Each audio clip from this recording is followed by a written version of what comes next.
Hello.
Welcome to the Los Angeles Tribune page.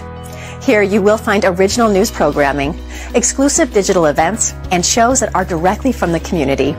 At the Los Angeles Tribune, we believe in giving a voice to the voiceless. We are proud to be the only national brand to empower everyday people to make a difference. Since 1886, our reputation has been built on truth and responsibility. Thank you for watching and making a difference. For general inquiries, contact today. Thank you on behalf of the Los Angeles Tribune team.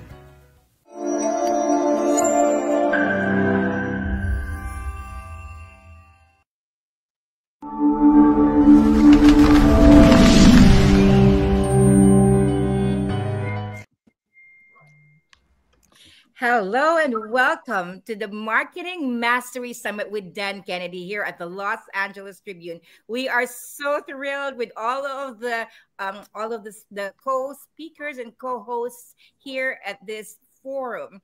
And of course, we wanted to acknowledge first and foremost our CEO, Mo Rock, for creating this platform and sharing this platform to voices that can be seen, heard, throughout the world, throughout many countries. And so we're so excited, for our Vice President, Michael Silvers, for also putting this together, for Dr. Emily Letran, who's also orchestrated. What's beautiful about the Los Angeles Tribune is that there are a lot of people that come together to actually create what you're seeing here whenever we come live in the global Los Angeles Tribune Network. How excited are you, Alicia, on this forum? Thrilled.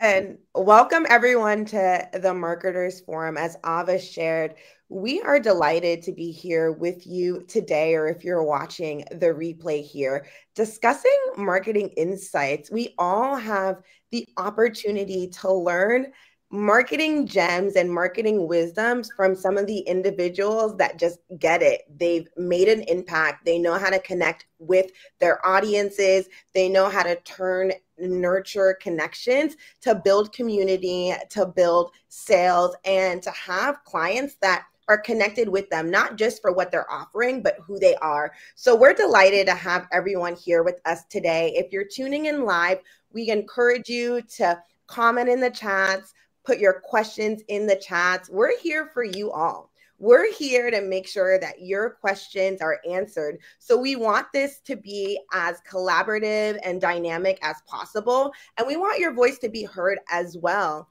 Donna Campbell, what are you thinking about today's Marketers Forum? In the words of one of our mentors, Bill Walsh, he always says, marketing is king. You have to have exposure. And what better way to have that exposure than through a full media company? So here at the Los Angeles Tribune, we have print, we have live, we have virtual, there's podcast, there's film, there's magazines, there's all kinds of things to get your voice out to the world. Because you can have the best messaging, but if you don't have a platform to share it on, your messaging is not going to go anywhere. And so here at the Los Angeles Tribune, we strive to bring you the best in education and the best in every category. So yes, we have Dan Kennedy, we have Brian Tracy, and so many others that have come before us that are going to be sharing on our platform so you can move forward as well. That's amazing, Donna. Brian Tracy, Dan Kennedy, Sharon Lechter, Joseph McClendon, and leaders, entrepreneurs from literally around the world. They're going to be people that are speaking to you, tuning in from Europe, from Asia, from the States, all to share insights with you all. Parisa, how are you feeling about this 5-day Marketers Forum that we have the opportunity to connect with audiences with worldwide today? Well, thank you, Alicia. I'd like to presence the fact that you said 5 days. That means we get to hang out here and genuinely spend time together, invest in one another, invest in ourselves, share insights, gather insights, take lots of notes. Hint, hint, take lots of notes. I'll be bringing that up plenty throughout the broadcast. But honestly, I'm really excited because marketing was always a big anomaly for me. It was something I really didn't connect with. And the one element that I think has been helpful for me with marketing is that it always is attached to business, but it's actually quite creative. And the creative element, if you allow yourself to really think about, okay, it's this, and they actually come together to do something really powerful for each brand, each company, each person, whatever it is that you are marketing, putting out there in this world, that you are deserving of being seen to put out there. I think it's a really great place to come together for the next 5 days, all day, and really just gather insights and glean from one another. So I'm super excited. Let's go. I love it. Daniel, marketing is something that you do. You build audiences, you help individuals be found online across our digital platforms. What are you thinking about the Marketers Forum that's coming up, Daniel? I'm super excited with all these awesome speakers that are going to be speaking these next 5 days, and just learning more than what I know, I guess. It's like just being able to learn something new, and we all will learn something new from this, I believe. That's amazing, Daniel. We all get to learn. And Karen Hall, I mean, when you think about connections and you thinking about outreach, Karen, that is you, the queen of empathy, but you do so much here at the Los Angeles Tribune, on the podcast network, with the women's journals and our journals. What are you thinking about going into the Marketers Forum today? I could really relate to what Parisa was saying, as a podcaster and an author and a speaker. I have been kind of baffled sometimes by marketing. I connect with people one-on-one, I connect with people online, but the marketing part, it was just like, it felt like a foreign territory for me. And so I am really excited because I feel the passion that our speakers have and our podcasters have and our authors, with the Women's Journal. They want to get this message out there. They feel this within them, and they love connecting. But we need that next step of how to use all that Donna brought up. We have all of these resources. Now, how do we use them? How do we leverage what we're doing to get out there to the world so we can connect with our tribe that we haven't met yet? So I am really excited about all the people that are going to share their insights and all the wisdom that they have learned along their marketing journey. I love that. Parisa was saying earlier, take notes. There are going to be so many opportunities to learn, to take notes, and our favorite A word, to be able to take action. So really, really delighted that we all get to join us. Mo Rock, our CEO, is here as well, joining us. We appreciate you, Mo, for how you lead our wonderful organization. Rex Sykes, what are you thinking going into the Marketers Forum?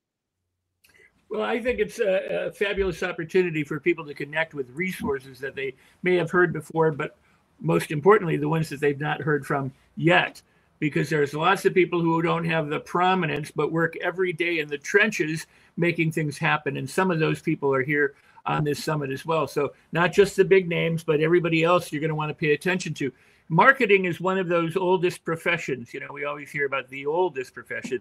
But marketing, sales and marketing is one of the oldest professions. If you look at just the birth of Christianity, and I say that because there's a lot of religions, it was all through word of mouth, through marketing, through promotion, through letters that were written to the churches and to the people that grew this thing into the world's largest religion.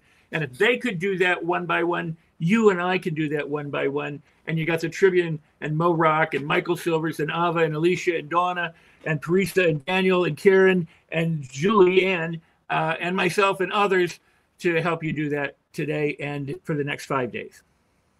That is so wonderful. Thank you so much for sharing that. Rex, I love what you said. One by one, each of us can learn, each of us can make a difference, and each of us can connect. And when we gain that wisdom and we learn tools, even if we have known and we understand how it works, it's always evolving. So we always get to learn. Julianne, what are you thinking going into the Marketers Forum? Thank you, Alicia. Like everyone else, I'm very excited. And some of the things that I hear Donna mentioning, all the different ways that the LA Tribune is out there and presenting information to the world, and leaders and change makers, and you name it. There's so many different ways, and that can be so overwhelming. We've already talked about it right now. But here's the thing. You don't have to do all of them. You can pick which ones work for you, but we are here today to make it so it's a lot less scary for you to try those things, for you to try the new thing, that podcast that maybe you've been wanting to do, but thought, oh, I just can't do it. And I'm just really excited because there's so much that we don't know. And we're going to learn while we're here. And also, how many times can you bounce the same ball? You don't have to recreate something for writing, for podcasting, for TV. You can have the same thing and reinvent it over and over again. That way you get to reach more people in the platform of their choice. And so that's why I'm excited to be here today. That's absolutely amazing. I keep thinking this could not be a better timing. It's perfect because it will facilitate us finishing strong on 2024. We still got a month and a half, I think, a month and 10 days, to finish strong in 2024, and we get this boost in the Marketers Forum, and then we can start 2025 the best way to make it our best year possible. So make sure for our audience, share the stream, tag someone, send it to someone you care about, who would benefit from actually hearing about marketing. I want to acknowledge our audience. We've got our audience from around the globe all dropping in all of the comments already. we'd love for you to share with us, where are you tuning in from? Where are you watching from? And share with us. I noticed that we've got people from Malaysia, from Europe, from Australia, from some of the places in Asia. So let us know where you're watching from. And this is a co-creation.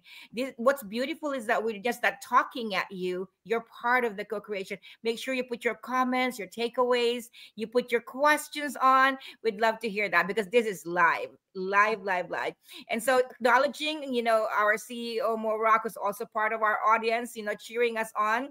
And Alicia, let me give back the mic to you. Can I ask something? Yes, go ahead, Rex. Did anyone mention where Michael Silvers is today because of what's going on? That's true. You get to mention that, Rex. Well, Michael has been involved with a storm. Well, a storm hit the area that Michael lives in, and apparently 600,000 people have lost power. Otherwise, Michael would be here. I don't know what the status is. He's okay, from what I understand, but he's having trouble like the other 599. No electricity, Rex. Yeah. They have no electricity, and so let's send. We've got the experts in sending great energies in the screen. Donna, Julia, we've got Karen. Let's send all of Parisa. Let's send all of the beautiful energies and beautiful wishes to the state of Washington, because they really went through a mega storm and they don't have electricity at the moment. And that's where our Michael Silvers is our vice president. So Rex, thank you for that. We've got some exciting panels. We've got some exciting speakers. And of course, Dan Kennedy, the legend, the master, the guru, the expert in everything marketing. I am just so thrilled and excited. Alicia, back to you. Thank you so much, Ava. Thank you, Donna, Parisa, Daniel, Karen, Rex, and Julianne. And most importantly, we appreciate all of you all that are tuning in, that are commenting. Ask your questions, share your reflections. We're all here to learn. We're all here to grow. And, you never know, that one word, that one phrase can change the trajectory of how you engage and connect with individuals. So we ask you to tune in and to share today's program. And we're looking forward to being here with you for the next few days. In just a moment, we're going to shift a little bit, and Parisa and Karen are going to lead us into our first panel. It's going to be a mix of panels, discussions. Take those notes. Parisa, I will say to everyone that is tuning in, I am so looking forward to hearing your notes and your recaps at the end of each day, because you have such an ability to capture the essence of what people share. So Parisa and Karen, we're looking forward to the panel next. Awesome. On to you, Parisa. And while you're tuning in, let me just acknowledge also Mary Glorfield. Mary Glorfield was the executive VP of Tony Robbins for 18 years, and she's part of putting our events together. And so, although she doesn't come in the camera, she's got her stamp and her heart on this program. So thank you, Mary Glorfield. Thank you, Mary, for all that you do. On to you, Parisa. It's like the disappearing act that keeps coming back. I'm loving that, Ava. Okay, Karen. So I know that we have a panel coming up, and I know that you are very familiar with these powerful women, I'd like to say, coming up. I'm going to go ahead and bring them up. And as I bring them up, if you'd like to mention their name, and we've got... Yes. We've got Lauren Fields, and we have Chris Ashley. We have Dr. Lisa Tan, and we have Crystal Chow. Oh, it's so good to see you all. And we have I is in Japan, and Crystal is in Singapore. We have Dr. Lisa, are you in Puerto Rico today? Puerto Rico. Chris Ashley is in the Bay Area. Lauren is in the San Diego area, and I am in Arizona. And Parisa is in. Where are you today, Parisa? I'm in Los Angeles. Los Angeles. Yay. We are always so grateful. So we have, and not all of the trainers are with us, but we have an amazing group of trainers. And the trainers are, for those of you who are wondering, what is a trainer? A trainer, with Tony Robbins, he has a team of people that are working with him, and they're like his right arm. And so they are helping with the production. They're helping to gather speakers. They help to train speakers. They help to train the hosts. And so they're really involved in the nuts and bolts of what is going on and helping with the marketing. And they're learning all of the nuts and bolts through so that they can put on event themselves.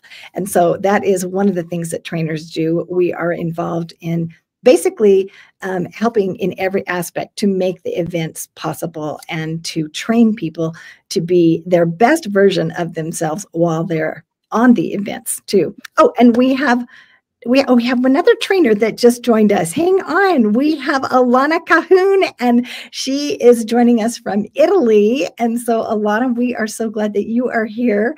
Julianne is also a trainer. She's also a host for the event, and she is also joining us. And Julianne, we are so glad you are here. She is in Southern California too. And we do have some other trainers that haven't joined yet. I don't know if they'll be popping in, but you know what is so amazing is to have this core group that is, we're like the ambassadors that go out and we get to work with every part of the Tribune. We get to do the podcasters, we get to do the journals, we have our hands involved, the speaking. And so it's really fun to have such a great group. And you know, one of the things, Prisa, I don't know about you, but there's not very many places where I see women supporting women. And I love to see all of these women supporting women. How about you? You know, I have to say the same. And when we talk about women supporting women in business, even friendship, wherever the context is, but specifically this will be business and from a place of impact, heart-led, impact. It's different when you're supporting another, but without expecting whatever said thing in return. You're just choosing to show up as yourself to be of service, to, hey, can I support you? Can I help you? And letting that be enough, knowing that there's something you could do, you might do that could be helpful for them, but that you're just doing it from a willing heart, from a willing place to just be helpful, to be supportive. That is more rare. And that's where I consider all of these incredible women here on this screen right now. We're all focused on experiencing a relational interaction with one another versus it being directly transactional. Yes. Marketing is transactional. You're trying to get to your client, right? You're trying to really understand how to go from point A to point B. However, the way to do it, I feel the most successfully, and really to walk it not alone, because we don't have to do these things alone, but to be able to really rely on one another, utilize each other's strengths, and be able to do this together here, as we have been with all of these women here.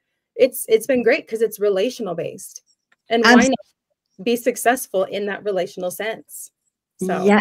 Oh, Brisa, thank you so much. And you brought up two things that were really important, that we come being of service and to serve in that relational way. And so I'm going to have everybody go around and tell us how you show up and serve in the world. And let's start with you, Lauren. Hi, team. Hi, family. Hi, everyone. Thank you for tuning in. I'm so excited to be here on this Marketer Summit. The way that I show up and serve the world is through helping individuals elevate their being and their experience of being alive. And I've chosen to do this through coaching, through podcasting, and through the meaningful connections and relationships that I make in life, whether it's through this amazing community of women at the LA Tribune, whether it's through the network of individuals that I've met through my psychology master's program, or any other area of life I find myself in. I find that with marketing yourself, it's how you show up every day and say yes and be of service, just as Parissa had said. Awesome. Just say yes. Lauren and I often say to each other, we're saying yes. Yes. All right. How about you, Chris? Yeah, thank you, Karen. What a great question. And I'm so happy to be here again with all of you amazing people. Every time I'm online with you, it's just so fabulous and inspirational.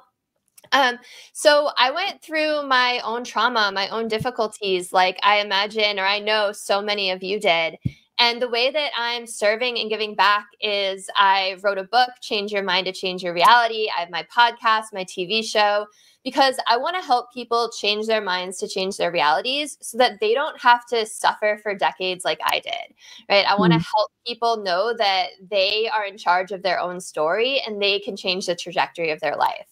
And it's funny, the marketing forum, my past life, I was a marketer. So I'm so excited to be here and talk about that as well. Thank you, Chris. Oh, all of us have gone through trauma of some sort. And so thank you for sharing that and how you have overcome and how now you're helping other people. So thank you so much.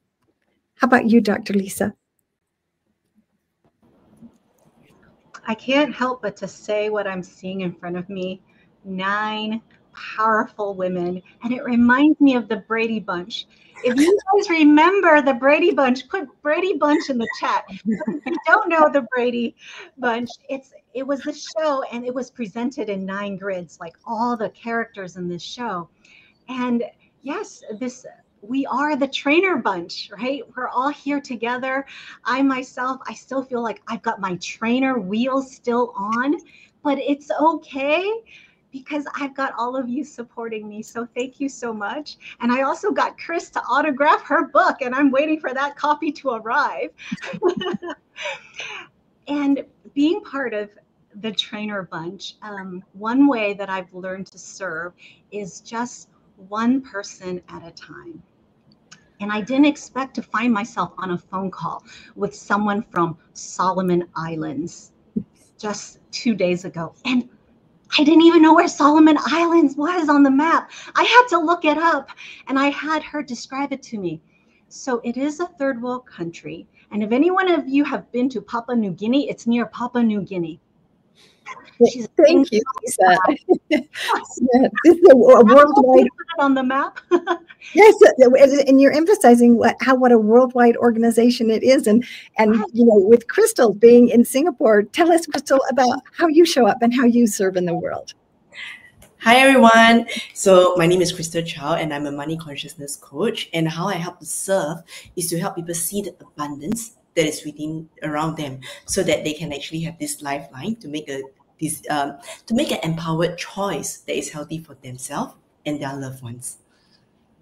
And yes, I do agree with what Parisa mentioned earlier. So it's really about like the connection, the authentic connection, because it's just like how we women support women in this circle. But marketing is really about bringing this connection and this support to a wider reach. Because if you're living under the rock, nobody will know what kind of value, how you're going to serve, or what kind of transformation and impact you can actually bring to them. So that's why marketing is really essential. Like what Rex mentioned earlier, kind of like Christianity is either like word of mouth, or like these days we can leverage on technology for the wider reach. Leveraging technology for the wider reach. Simple statement, very vast and massive impact. Massive. I love that you mentioned that. I'd love to go to I next. Hi everyone. I'm so excited to be here. Well, my name is I, and I'm a self-discovery guide from Japan. And then when I started my business, I struggled with offering something to others because I felt guilty. But after I learned marketing, especially through Dan Kennedy's work, I realized something important, like marketing is truly act of love. So it's about giving value and connecting deeply. So I'm so excited to be here to learn everything about marketing this week. Thank you. Wow, I'm so glad you brought up that it's about connecting deeply. Yes, which completely, thank you for backing me up, saying that it's so important to be able to dive into this relational piece, because yes, connecting deeply is so crucial here. That was amazing. Julianne. Thank you, Parisa. You know, I'm a media consultant and I work in streaming television in particular, but the way that I serve and the way that I show up is by being here and by highlighting other people and helping other people live their legacy and being able to bring out the best in them. So that's really how I want to serve. I have the opportunity right now to do this with the LA Tribune. It's by far my favorite place to be. So I'm very excited to be here and to be able to share. And I'm looking forward to being able to highlight everyone else as well, because everybody here has something amazing to share. And if we can see that in them, then maybe we inspire other people who are watching to see that in themselves. Absolutely. You know, that, oh my gosh, yes, absolutely. And I think staying curious to really gain that connection, you know, get curious, like everyone has something of value to say. Yes, absolutely. Alana. It is so wonderful to be here. Yes, I flew all the way to Italy to be here. No, I've been here for a few months and I'm following, you know, the Los Angeles Tribune never ceases to amaze me. The content is always so rich. The speaker is so diverse. So being on this panel right now with a group of powerful, bold, brave, and beautiful women is a joy. I love to support women to be exactly that. Years ago, I was the program director of a tech business incubator, and it was all men, and it was wonderful. But during those years working with the entrepreneurs, I set a goal for myself that I really wanted to help women do the same thing, to take their dreams and to fly. And so marketing's a huge part of that. So yeah, I was a marketing consultant, and that's how I run my business. Can we just reflect on this moment right now? You mentioned that when you worked in tech, it was all men. I definitely have that experience as well, working in tech. And look at this screen. Can we just give a moment for this? Like, this is amazing. You know, this is so cool. I just had to presence that for the moment. Thank you all for giving me that 10 seconds just to be in amazement right now. Such a quality share, Alana. Thank you for that. I would love to dive into hearing from each one of you.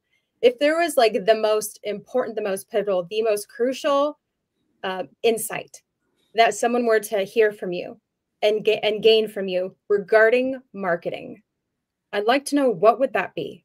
There's just one thing. What would that be? Let's go with Chris.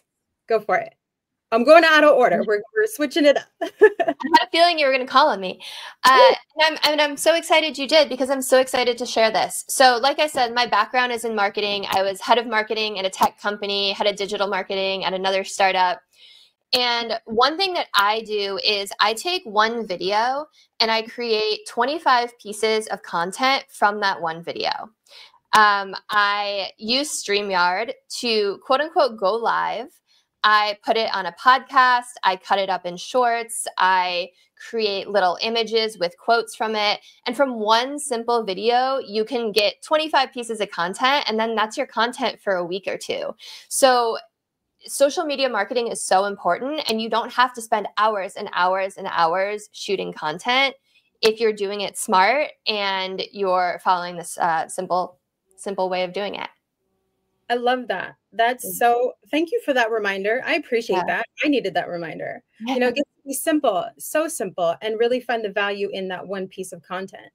You know, that was key. Writing that down. That's going to be a note that I'm going to refer to later. All right. We've got, let's go with Dr. Lisa. How did I also know you were going to call on me, Parisa? What was interesting was what you said earlier, Parisa, during the introduction. You brought up creativity. So I have something on my calendar that I call Free Flow Friday, where I'm not doing anything but chilling. And by allowing myself to chill, that's where the creativity comes from. And I got this idea from someone who was selling bidets. Okay, you heard me right. I said bidets. And this is what she got it to go viral. Who here knows the Bellagio fountains in Las Vegas? If you do, put Bellagio down. But just say you've never visited the Bellagio in Las Vegas. No big deal. It's a water fountain set to music. So guess what she did with the bidets? She put toilets in a fountain-like structure and set the bidets to music, and this went viral. So the power of creativity, but also allowing the time and space in your schedule for creativity. So have a free flow Friday, guys. I can't even mic drop. I'm moving on. Crystal, I'd love to hear from you. Teresa, I just have to say, you know, sometimes we have these events and we think, oh, we're going to learn about business. Is this going to be boring? Heck no. You come to the Tribune and we make these things so fun. So Dr. Lisa, just that image, I think is going to be in all of our minds with the bidets shooting up to music. Let's go. I love what Dr. Lisa just shared. I feel like it's always thinking out of the box to catch people's attention, because these days, especially in the internet, it's so crowded. And, you know, if it's always to think against the herd, so that you can actually do something creative, something different. So since Dr. Lisa shared about the creative entertainment side of things, I would say I would be a bit more practical to actually think about what is the value that I want to give the people that I'm reaching. So I always consider what's in for them. So if it's either entertainment or education, just share something for them, like a tip for them that they can take away. So at least when they watch, there's a payoff and there's a connection. And also ideally to be actually authentic, so that they can actually know you for who you are, while learning something from you and about you. Value, value, value. Wow. I'm taking so many notes already. Thanks, guys. This is awesome. I can't wait to recap all of you later. This is so good. Value. Yes. I mean, the fact that, you know, Dr. Lisa's share, that added value to us in this moment. Number one, we got to laugh together. That helps us connect as a group, but then everyone else that's listening to us have this incredible conversation is also getting to connect with the moment in real time right now, and also connect with us as we're having this dialogue. And, you know, really just, I think it's so important that we get to really understand that everyone brings that value. What value do you want to bring? And knowing that, like, everyone does bring value, you know, remain curious about it. Let's go with Lauren next. Piggybacking on providing value. Whether you're showing up or you're not showing up, you're marketing yourself. When you're not showing up, you're signaling closed for business. When you're showing up, you're signaling open for business and ready to serve and provide value. So for so long, I waited, okay, how am I going to get clients? How am I going to get podcast guests? That's by showing up and marketing myself. Who am I? What am I about? Who do I serve? And so often now, when I look for new guests on my podcast, I immediately go to their social media channels. How are they marketing themselves? What are they about? Who do they serve? Is that clear across all platforms? So I think in this digital age, it's so important to pay attention to how am I marketing myself? I can do that for free every day. I don't have to wait for a newspaper or for a magazine to come out. I have access to all these various social media platforms. So think about how you want to market yourself, what your message is, and who you're here to serve. If you're not showing up, you are saying you are closed for business. That is a bar. Thank you. Yes. That was so good. Oh my goodness. I'd love to go to I next. Yes, I really liked Lauren's words, and I really resonate with her, feelings. So I also feel the marketing is act of truly understanding someone's feeling. So the more I learn about marketing, the more I feel I can love and understand others. And also I feel love for myself too. So yeah. Mm-hmm. I love what that you mentioned earlier, that it really is about love. It's about showing up in that place of love. And I love that you mentioned that again right now, because it's going to be something that sits with me for the rest of the day. I tell you that. That one's deep. I love that. Oh my goodness. Julianne. So I love what everybody has shared so far. And I would agree. I'm like, oh, now I can't mention that. Now I can't mention that because I want to add value. So what I do want to say is when you are marketing yourself. And if you are marketing a product, you need to market yourself too, because people want to connect with the human aspect behind whatever it is that they're buying. And that's what creates loyal, raving fans and customers and clients. So you definitely need to get over yourself and get out there. And in order to do that, stop trying to be perfect. Stop waiting for the perfect everything. Just go for it. You will improve. If you don't start somewhere, you'll never start at all. And people love to see the progression of growth. They love to see when you first started out to where you are now. Everybody loves to see that. It's not about being perfect. It's about being relatable and being accessible. So I think that as long as you show up, not only for yourself, but make it about other people. Like if I don't show up today, who am I not serving? Who is not served because I did not show up today? It doesn't matter if my hair isn't perfect. It matters that I didn't show up. So if you take it out of yourself, it makes it a lot easier to, guess what? Show up. Progress over perfection. And when we lean into that perfection, we are a disservice to those that are waiting for us and that are ready for us and that are needing whatever we have to provide. Woo, that was good. Thank you, Julianne. Alana. I love that. I love what everyone said, of course, about the music to the bidet. I mean, that's going to stick with me for a while, especially being here in Europe. But Julianne, you're right to my point, which is branding. I love branding. Branding means show the world who you are. And I picked a company name for my coaching business called Grow to Be You. And it's really about being yourself, being authentic, right? Because that's what you're selling. And as a coach, I think many of us are. And to your point, you need to develop self-love, self-worth, and see that in someone else so that you are the mirror of everyone whom you're serving. So in marketing, branding, that's how are you showing up on your website, or how are you showing up in social media, or right now, how am I showing up?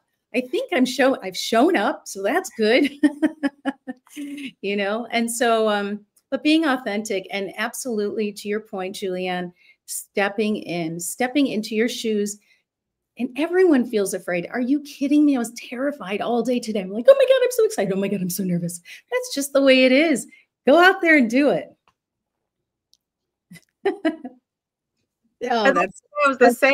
I was the same. Sorry, Karen. It's the excitement, the nervousness, the excitement, just the fluctuation of the feelings, the emotions, the moment, and then all the other inputs going on. Just continue to show up. It's okay. All of it's okay. Just continue to go. I love that, Alana. Thank you. Go ahead, Karen. Yeah, I was just going to say, this is so amazing. I mean, each one of you have given us some amazing nuggets, and each was so unique. And like you said, Julianne, that was amazing to come up with something different. And it was okay if you came up with something that was similar and just reinforced it. But it's so nice to hear one, that we all have similar feelings. I think each one of us could say, like Alana, that we have had fears.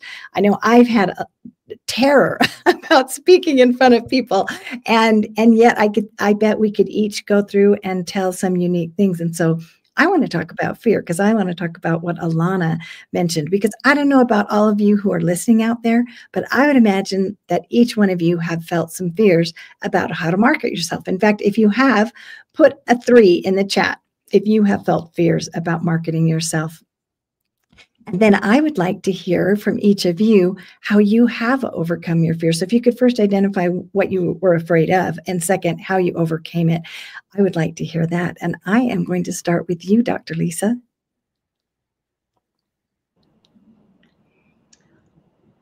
I was actually a dancing for birth coach. And for me to show dance moves on Facebook Live, I was terrified. Those were like my very first ones. And my coach said, just submit the first one. Don't think about it. Just click. And I did. After doing that first one, that second one got a little easier. And the third one got a little easier. And now here I am with the trainer bunch. So if we just get over that first hump. You know how people say, the journey of 1,000 miles starts with that first step. It starts with that first Facebook Live. Just do it. Awesome. The journey of 1,000 miles starts with the first step. And just like Julianne said, just start, just do something, because I think everybody does want to learn about the journey. If we all came out perfect in the beginning, nobody would relate to us. And we've talked about how important that is to be able to relate. So thank you, Dr. Lisa. And I love that we're the trainer bunch. It's really fun. How about you, Chris? Yeah, I love the trainer bunch too. I think for me, it was the fear that, someone has already said this before. There's already coaches out there. There's already authors out there. There's already people on social media talking about it. And what helped me is I trained with Mary Morrissey, who's phenomenal. And what she teaches is just do it afraid. Like, even if you're terrified, just do the thing. And I realized that there is someone out there that's going to resonate with your unique voice and your unique way of saying it, even if they've heard the same message 1,000 times before. So get out there, do it afraid, and know that someone will take your message to heart. Oh, Dr. Chris, I'm so grateful that you said that, because I think that is a universal fear that, there's already somebody that's written a book on that. There's already somebody that has a podcast on that. And yet so many people forget what you just said, that nobody can duplicate me. Nobody has lived my life, and nobody has my personality. And so I have so much uniqueness that I can offer, even if it's the same topic. So thank you. That was a mic drop moment. Thank you so much for bringing that up. All right. How about you, Alana? Oh my goodness, I'm getting so many memories of fear, right?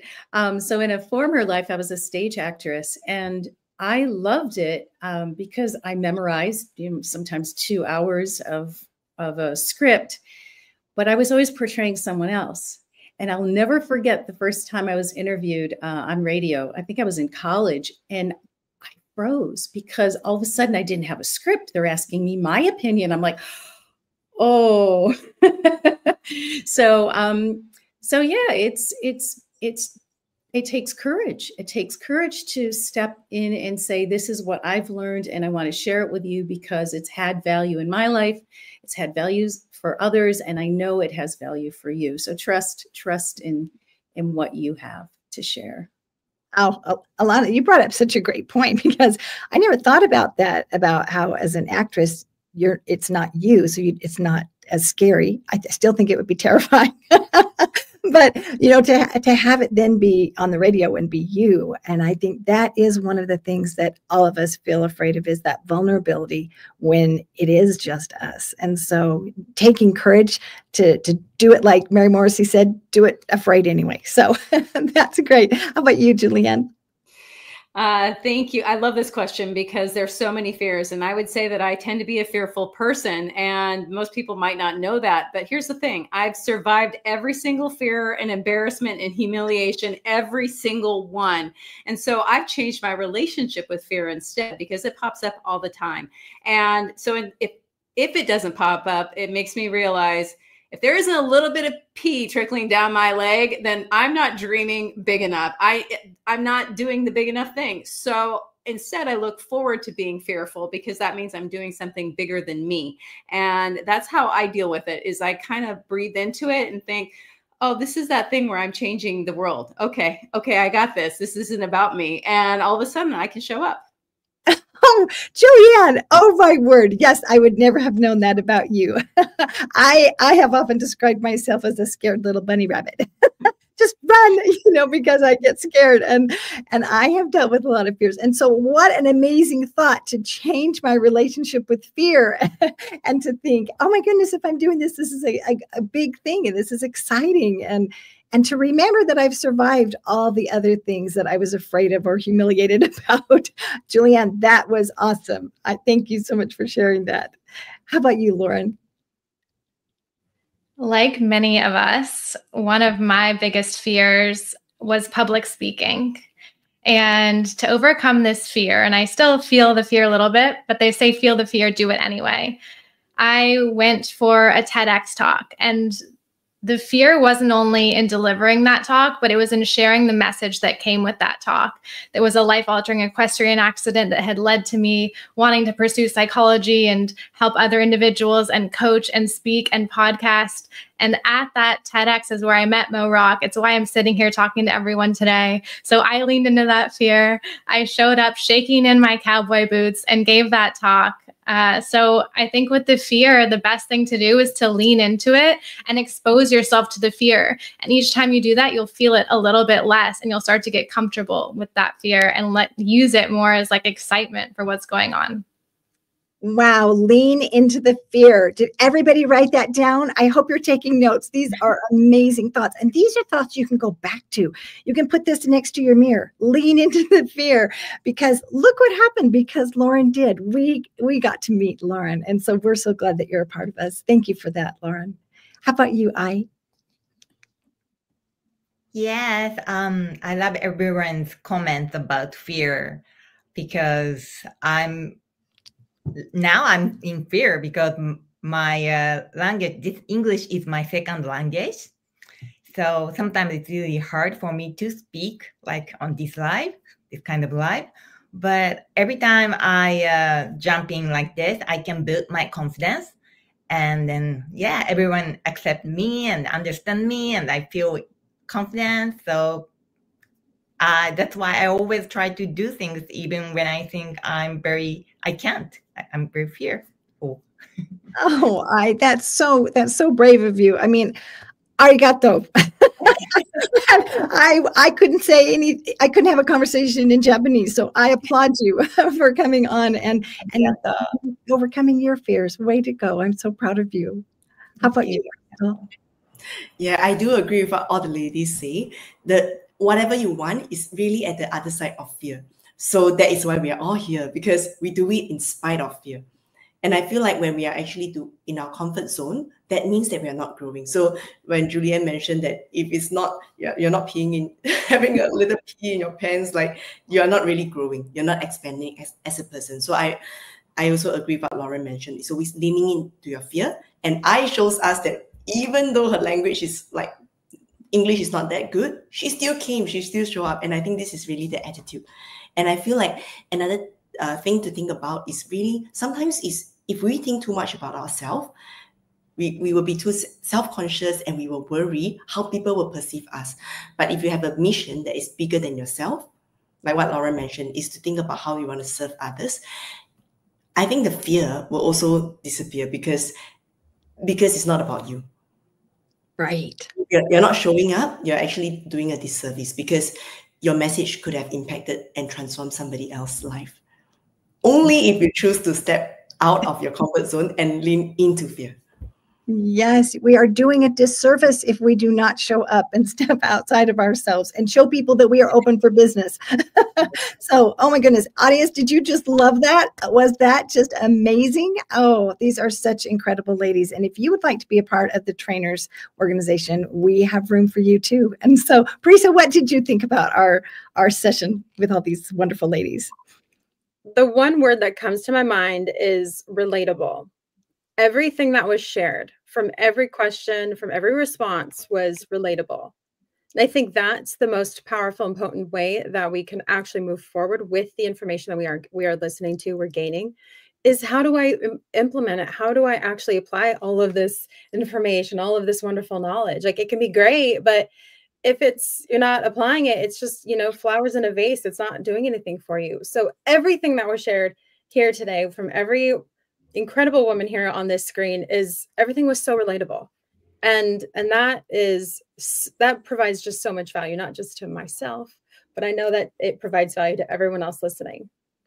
I agree. I totally agree. Well, ladies, thank you so much for being with us today. It was awesome to let the world meet all of the trainers with the Los Angeles Tribune.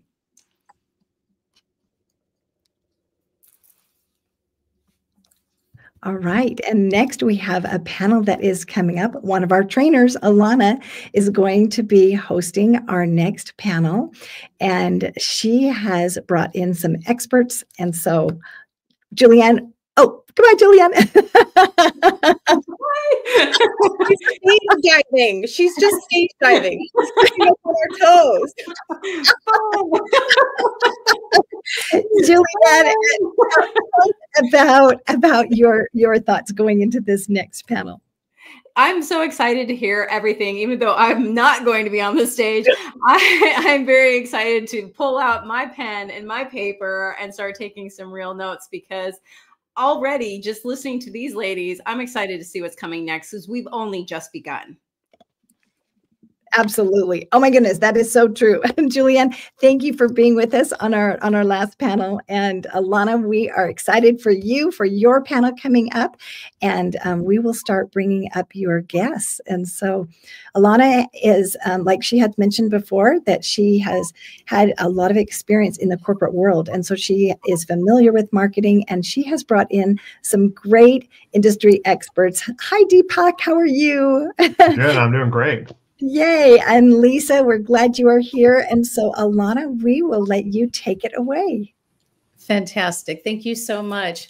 Oh my gosh, I was saying before, it never ceases to amaze me, the quality, the content of these Los Angeles Tribune events. So I've been with the Tribune for over a year now, and it is a delight to be here today talking about marketing, because I used to be a marketing consultant. That was my thing. And of course, now I'm a mindfulness coach. My podcast is Creating Abundance. I'm with the LA Network's podcast network. And what I also love about the Marketers Forum is that Dan Kennedy is our keynote, and he challenges us in our marketing to attract our clients, not to chase them. And he calls it magnetic marketing. And in my mind, that's what life is all about. That's what Creating Abundance is about. It's about shifting our thoughts so that we're attracting the life that we want, the opportunities that we want, the clients that we want, the house, etc. You can call it the law of attraction, mind shifting. But I think magnetic marketing, some of it, at least the way I use it, is really being yourself, being authentic, knowing who you are, knowing who your audience is, and giving them everything you've got. Just sharing from your heart, from all of your years or months of wisdom and knowledge. And so with that, I do want to ask the audience, do you believe if your thoughts create your reality? If so, put a 1. We're going to go with 1. Number 1, if you believe your thoughts create your reality. I know I believe that. I've seen it true. Oh, you got a 1. Thank you, Deepak. Awesome. Awesome, Lisa. And so these panelists here today, I have worked with in one shape or another, either creating an online course or being featured on each other's podcast. But in every situation, there's always been an element of marketing involved. So I'd love to start with you, Lisa. Please share with the audience who you are, what you do, and who you serve. Absolutely. So I am Lisa Mannion. I'm known as the business marketing architect primarily. And I basically teach marketing with integrity, and we flip the script and do things a little differently. I focus on taking the pain out of planning and the pain points out of marketing so that we are truly connecting on that deep level with no manipulation, agitation, or pain points needed. I'm also very adamant that business is personal. So on a personal note, I'm a cancer thriver. I also teach Train and Transform about healing with love because I was able to do that with no chemo and radiation. And I also wrote a #1 international best-selling award-winning book that I'm so honored to share with the world as my love letter to humanity, because I also have 2 amazing bookends in the form of a foreword by Dr. Joe Vitale and an afterword by Neil Donald Walsh, 2 of the amazing icons from The Secret. I serve primarily mission-driven women and multi-passionate entrepreneurs and business owners across the globe. However, I also do work with men. I'm not excluding you. I just tend to create my messaging to attract women. And by being so clear and succinct in that messaging, as a byproduct, men are like, hey, can you do that for me too? And of course I can. I love it. So I bought Lisa's book, and it was beautiful. It was beautifully written, and I'd like to talk to you a little bit more about it later. But talk about serendipity. I had just completed reading it. It's loads of wonderful, holistic, natural remedies. You shared your story in your book, and the very next day, I invited a friend over for lunch, and she had just been diagnosed with cancer. And I just took the book and gave it to her. So, you know, you never know just what's going to help each other. So thank you for sharing your story so profoundly and sharing all of the wisdom that you learned that helped you naturally, because it's helped her. And I know she's been passing your book along to others. Deepak, tell us who you are and who you serve. And yes, thank you. I'm really super excited to be here today. So I have a couple different markets that I serve, but since we're on the marketing panel here, I'm going to focus on one of my segments, and it's helping newer-ish entrepreneurs. So maybe they just starting, maybe in their first couple of years, really get their message out, really start to build their business, get their first clients or their next tier of clients with right from the get-go. Maybe they have a small list, you know, they don't really know what to do, and really help them understand like their value proposition, and then like how to actually talk to their ideal customer using like the language that the customer is actually talking. Sometimes, you know, we think we know what the customer wants, but like that's not the language that the customer actually think is their issue or their problem. And I love that we're all talking about this, and we're all coaches, but ultimately, we're, as business owners, we're our own marketers. We are marketers. That's actually our job number one. That makes perfect sense. Thank you so much for sharing that, Deepak. And I'd like to elaborate a bit on what you just said about branding. I mentioned it earlier, and I think it's so important. Branding is telling the world who you are and what you do, but doing it so visibly with your website colors, your design, the fonts you use, what your offerings are, your services, what your social media platforms look like, your pages. And so I'm actually going to move over to Lisa, because I think this might be an area of your expertise too, the authenticity and the importance of speaking our voice and how important that is to the world. It is vital. And I really love what you said about the authenticity piece, because that is it's crucial. You cannot do anything if you're not keeping it real. And I love what Deepak said about the value proposition. If you can't get really clear on your value proposition and be able to clearly and succinctly share what you do and who you serve, but more importantly, how it impacts the world, your message will fall flat.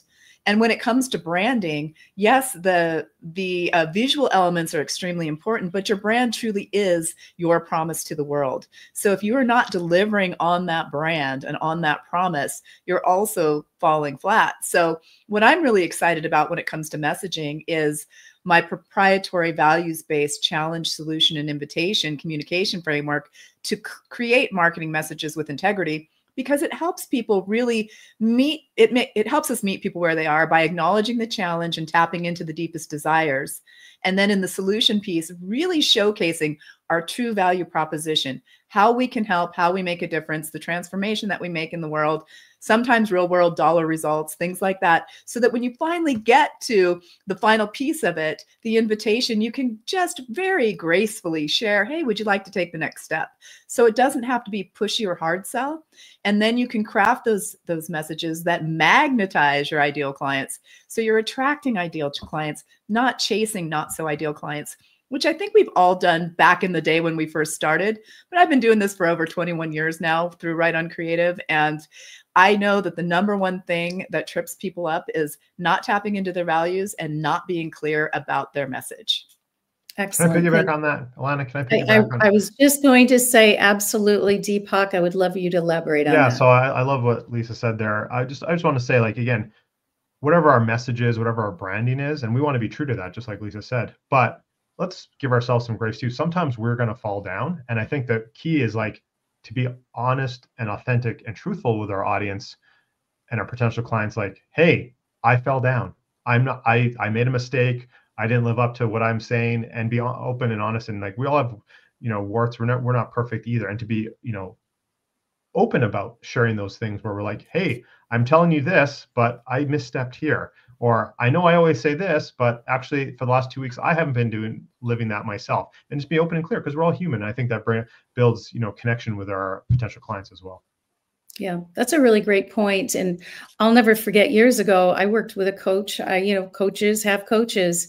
And she advised to keep a big, wide separation between yourself and your client. And I have failed at that miserably because I care too much and I'm very empathetic. But I think for me, it's about building trust and relationships and to show that vulnerable side, not completely, but yeah, we're human beings, and every leader, whether you're a CEO of a, Fortune 500 company or you're own a mom and pop store, you run it and you're human, and we make human errors. We all suffer. We all have good days and bad days. So tell me a little bit, or tell the audience a little bit more, Deepak, about this client that you're helping to grow. Tell me or tell us a few more things that you do for them. Yeah, absolutely. So again, these newerish entrepreneurs, a lot of times they have a notion, right? And there's all this, stuff that's out there in the media, and like, you need to be on TikTok and you need to be on this, and like, I'm going to follow these influencers, and like, hey, there's nothing wrong with any of that stuff, but it's like, where are you at right now? And I think a lot of times you need a reality check. And that's, part of my role as a coach is like, no, this person that you're trying to emulate, that's not you. That's not your voice. Let's find your voice and let's find your right audience for you, whatever that might be. And just really, fine tune that for them. Too many people are trying to be other people, especially newer entrepreneurs, newer coaches. They see someone up there and they're like, oh, I want to be like them. It's like, you can't be like them. You can do some tactical things and follow along.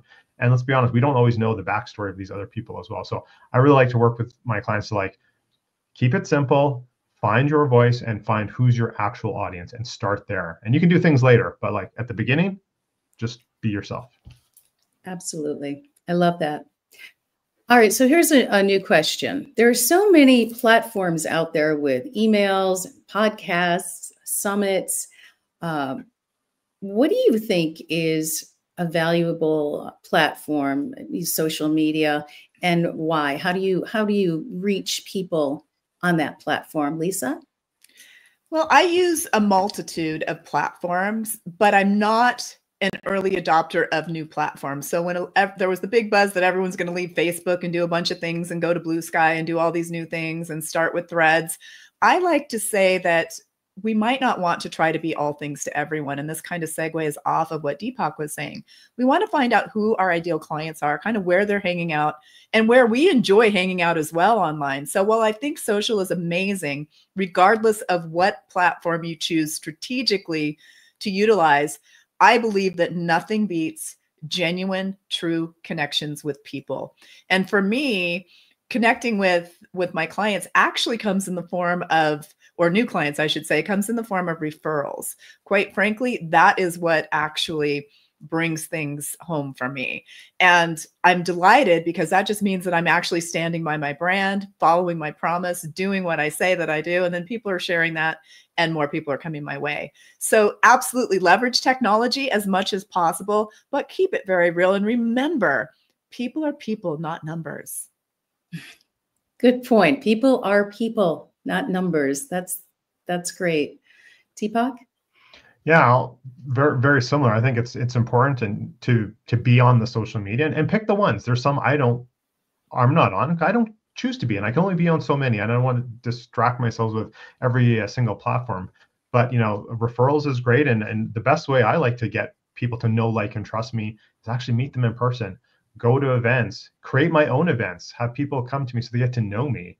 I think if I had to guess, I've never run the numbers, probably 90%, 95% of my customers, either they followed me forever before they finally felt like they could reach out for a year or longer, or they met me somewhere, or they came to my event, my own event. I'm not getting clients from social media directly. It's a nice tool and it's a way to get people to move them to something else. But yeah, I think you got to just what works best for you. And for me, that's meeting people in person. Getting out there live.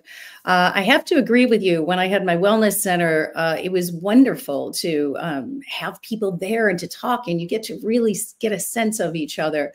That being said, I'm in Europe right now, and I get to be on this platform, and we have people from Asia and all over the world. So there's something to the ability to share your voice through social media, through virtual events. I think it was Julianne Mercurus who mentioned earlier about reinventing something. And so, in other words, if we have a podcast, I have a podcast. Deepak, I know you do. Lisa, do you have a podcast as well? I do.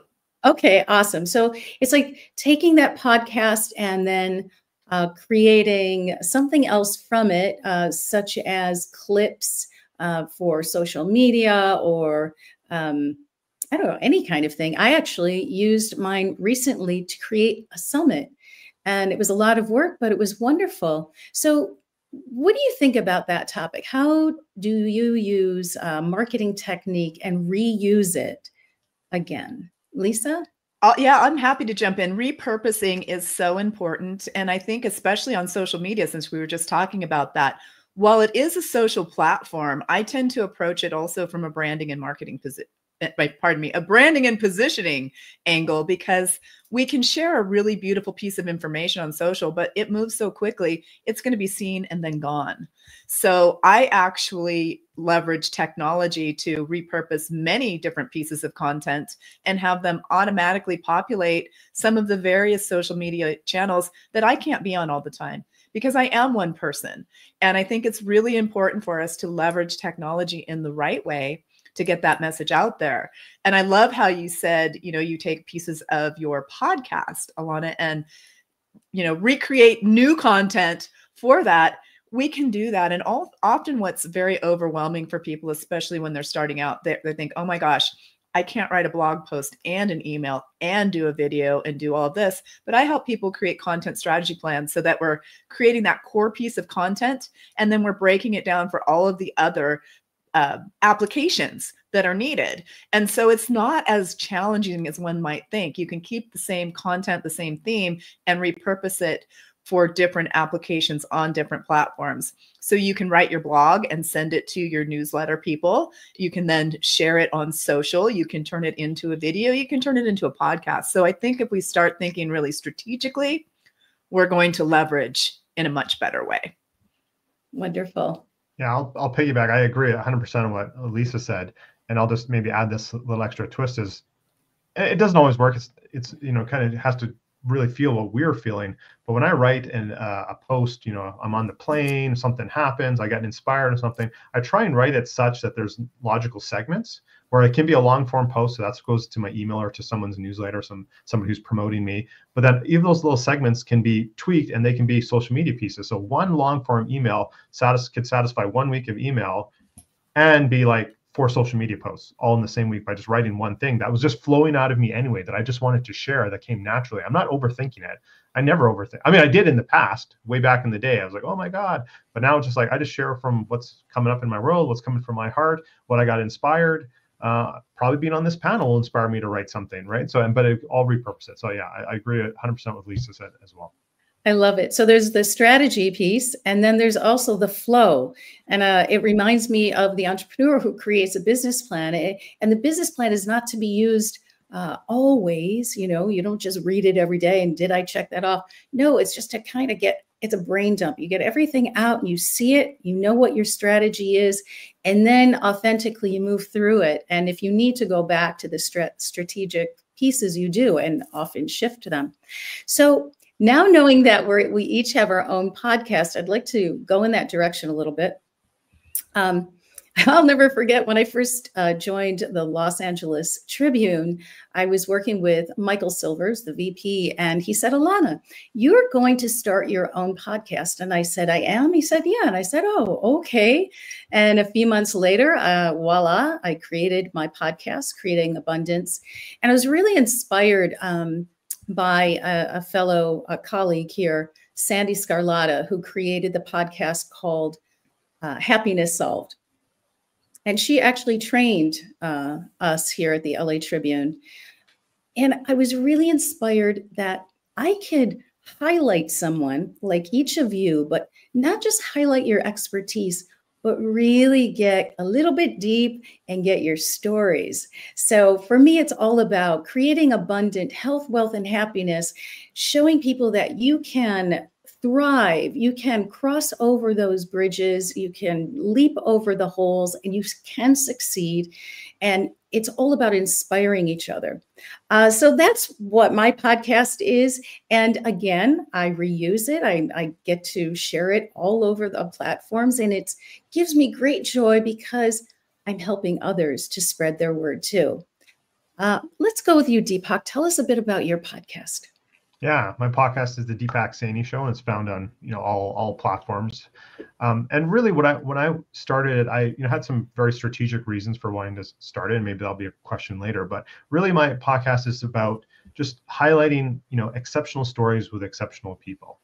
And it could be anybody that's related in my field, could be people that I really admire, that I want to connect with, or also quite often topics I don't know anything about, and I actually want to know something about it. So then I just go find experts in that field. So those could be authors, those could be people in the business or finance world, crypto experts, anything related to coaching or health. It doesn't matter. I use my podcast as a way to scratch my own curiosity itch as well. So when I want to know something, I could read their book, or I could just interview them for like 45 minutes and get the gist of it. So that's how I like to use my podcast for a variety of very strategic purposes, not only for myself personally, but also in my business as well. Great. Lisa? Yeah, so I take a little bit of a different approach. My podcast is called Your Message Matters and can be found on all of the major platforms as well, but it's a micro podcast. And what I mean by that is it's bite-sized business tips in 15 minutes or less, designed to break the trance, challenge the status quo, and engage critical thinking. So at this time, I'm not actually bringing guests on. And my strategy around all of this is to be of service, but also I put more energy into guesting on other podcasts, because that's another way that I'm seen and heard and connect with people. And I have been known to get some really fabulous referrals and connections once I've been on podcasts. I may start a podcast for Spiritual Sugar where I interview people, but that's another story. So for now, micro podcasting, because a lot of the studies are showing that people are listening in bite-sized increments. I love it. See, we're all doing something a little bit different. Very quickly, if you can think, what was the worst marketing experience you had? I'm sure the audience has all experienced something, whether it's fear-based or press the wrong button or sign the wrong name or sent the email to the wrong person. But what was that for you, Lisa? Can you think of something like that? There's a couple of things that have really been distasteful for me that I have experienced. Number one is telemarketing. I'm just not a fan. It doesn't work for me. It's like someone showing up in your inbox uninvited, just calling you for no reason, just to pitch you with no relationship. So that's been, I can't think of a specific instance. It just gets on my very last nerve. And also when it comes to email, I can't stress this enough, and we all know this, but I'm going to say it again anyway. You really need to be invited into people's inboxes. I cannot tell you how many cold emails that I get that are actually spam and could cause a big fine from the FTC for violating the Can-Spam Act, that are asking me if I'd like to hire them to get, 20 new leads a week and have 20 conversations with new people. And I'm here to tell you, no, I'm not interested in that. I don't even know who you are, so I definitely don't want to talk to you. And I don't want to talk to 20 people every week. I'm very meticulous and careful about curating the people that I play with. And I think that's really important. So again, keeping it real. If it doesn't feel right, it's probably not right. So for me, no telemarketers, please, and no spam. Creating boundaries around your inbox. Yes. How about you, Deepak? Yeah, I'm going to share a mistake, but I just want to really, really quickly piggyback on what Lisa said. And this is the approach I take. If you're cold DMing me, or especially email, if you don't have an unsubscribe, that just tells me you're not professional. You don't have a real company. If you don't even use software that has unsubscribe, I'm not going to work with you. Like bottom. So anyone's listening who you're doing that, like take that as a tip. And I'll play on the flip side. I got terrible advice years ago about doing the whole LinkedIn DM cold thing, blah blah blah. Like, it's terrible, and it just felt icky from the get go. But I'm like, I paid this guy to like help me with my marketing. I'm going to listen for a bit. I was like, terrible. And now, fast forward like 5-6 years, like I'm getting that back, and I'm like, it's the universe punishing me for doing that for some period. So also, don't do that. I don't know who's teaching this. It's terrible. Nobody likes it. Oh, I love it. What I find in with coaching and learning and training is what resonates with one person may not resonate with the next. And so I'm on board with what you're saying. For me, I really like to implement boundaries. But for some people, this different kind of selling or marketing really works. And before I forget, I do want to mention the Los Angeles Tribune has a podcast network, and we are up on their page. And I want to thank Mo Rock and Michael Silvers and everybody who has made that real for us so that we can get our word out. So podcasting really has been a beautiful way to connect, not just with the audience, but with colleagues. So that's a lot of fun. What do you think is a change agent in marketing today? Quickly, we're going to just do this one a little bit because I have one final question I don't want to forget. Go ahead, Lisa. Well, honestly, I'm just going to go back to basics. It's authenticity and keeping it real, just to segue off of what Deepak's been saying as well. We've got a lot of synergy here. I don't jump on the bandwagon for the latest and greatest, right? Let's keep it real. And too many people aren't. Too many people are getting really bad advice and using techniques and tactics that simply damage relationships for life as opposed to building them. And I'll say, to me, a change agent is someone who's willing to lose a client by telling them the truth they need to hear, that they don't want to hear, but they actually need to hear, and being okay with that you might lose them. But that's what they need. I agree. That's a hard one, but it's true. And just know that there are millions and millions and millions of people in this world, all over the world. And as we've talked, it's best if you can be in person, but if not, this is pretty darn good. People can tune in and listen to each other and listen to us. So as we start to wrap up, I would like to ask, what is the one thing that the audience can take away with them? What is of great value that you have seen work for yourself, for your business, and for your clients in the world of marketing? I'll start off here. And it goes back to what I was saying earlier. Until I really got clear on who I was and being more authentic and not trying to emulate someone or even like a coach that I paid, and they were good coaches and stuff, but just like, they seem successful, I'll try to lean the way, like, no, you have to be you. You can follow tactics and all this, but you need to be really you, authentic. And again, you need to be honest. It's like, it's like, look, hey, my relationships aren't the best. I don't get along with my parents. I'm not saying that's the truth, but just like whatever it is, like you have to like be authentic with your audience, and like you are a human too. You're not like robot, I'm the top coach, whatever. Like when that authenticity comes through, like there's nothing to worry about then. I love that. I mean, we're so aligned, Deepak, and I'm so glad that we're doing this together. And I'd really like for our listeners to know that there are two things that will never go out of style: your message and your strategy. They will evolve and they will change, and you will need to pivot, but get very clear on your message and your strategy as to how you're going to get the message out into the world. That's it. I mean, there's a lot of other things that we need to do in marketing, but when you've got those two things down, you've got your message, so you know exactly who you're playing with and they know exactly who you are and what you have to offer. And you've got a strategy to get that in front of the right people, whether it's referrals, social media, or some other platform. You're golden. Nothing can touch you because you're going to be able to evolve and pivot no matter what happens with marketing trends. Love it. Yeah. So let's see. What is the one thing? Authenticity. I'm 100% on board with that. Be out there, be brave, be bold, be your unique self, and get your word out. If you are really nervous, then practice. Practice. You don't want to sound like a robot, but practice what you're going to share with the world. create something, write it out. I always find that just like the business plan, it's so important. As soon as you get it out of your head and onto paper or a computer, your notepad, whatever it is, it starts to be more clear so that you can share it in words. So it looks like we have a few more minutes, so let's use it. One of the things I was thinking about is what was one of the transformative experiences in my approach to marketing, or in yours. So I'm going to share mine first. And I have three transformative moments in my marketing experience, or, as an entrepreneur.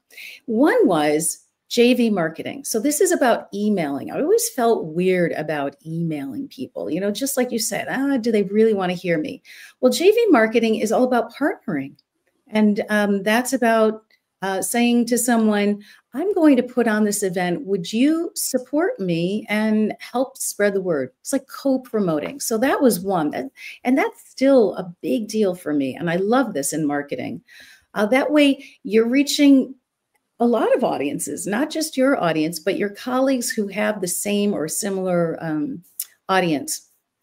The other was the podcast. I'm having so much fun with the podcast, and I know that the people listening to it are enjoying that as well. We are a joint venture right here, really, with what we're doing here today. And what was the third? While I'm remembering the third, Deepak, why don't you share what was transformative in marketing for you, whether in your business or in your client's business? Yeah, absolutely. I'm going to put a little bit of a different twist, because my number one transformative was also JV, incorporating JV marketing, and you've already shared that. I just want to say that, I think there's a lot of marketing programs and a lot of coaches and what have you. And none of them, there's some bad ones, let's be honest, but like all of them are good, but like, are they right for you at the right time?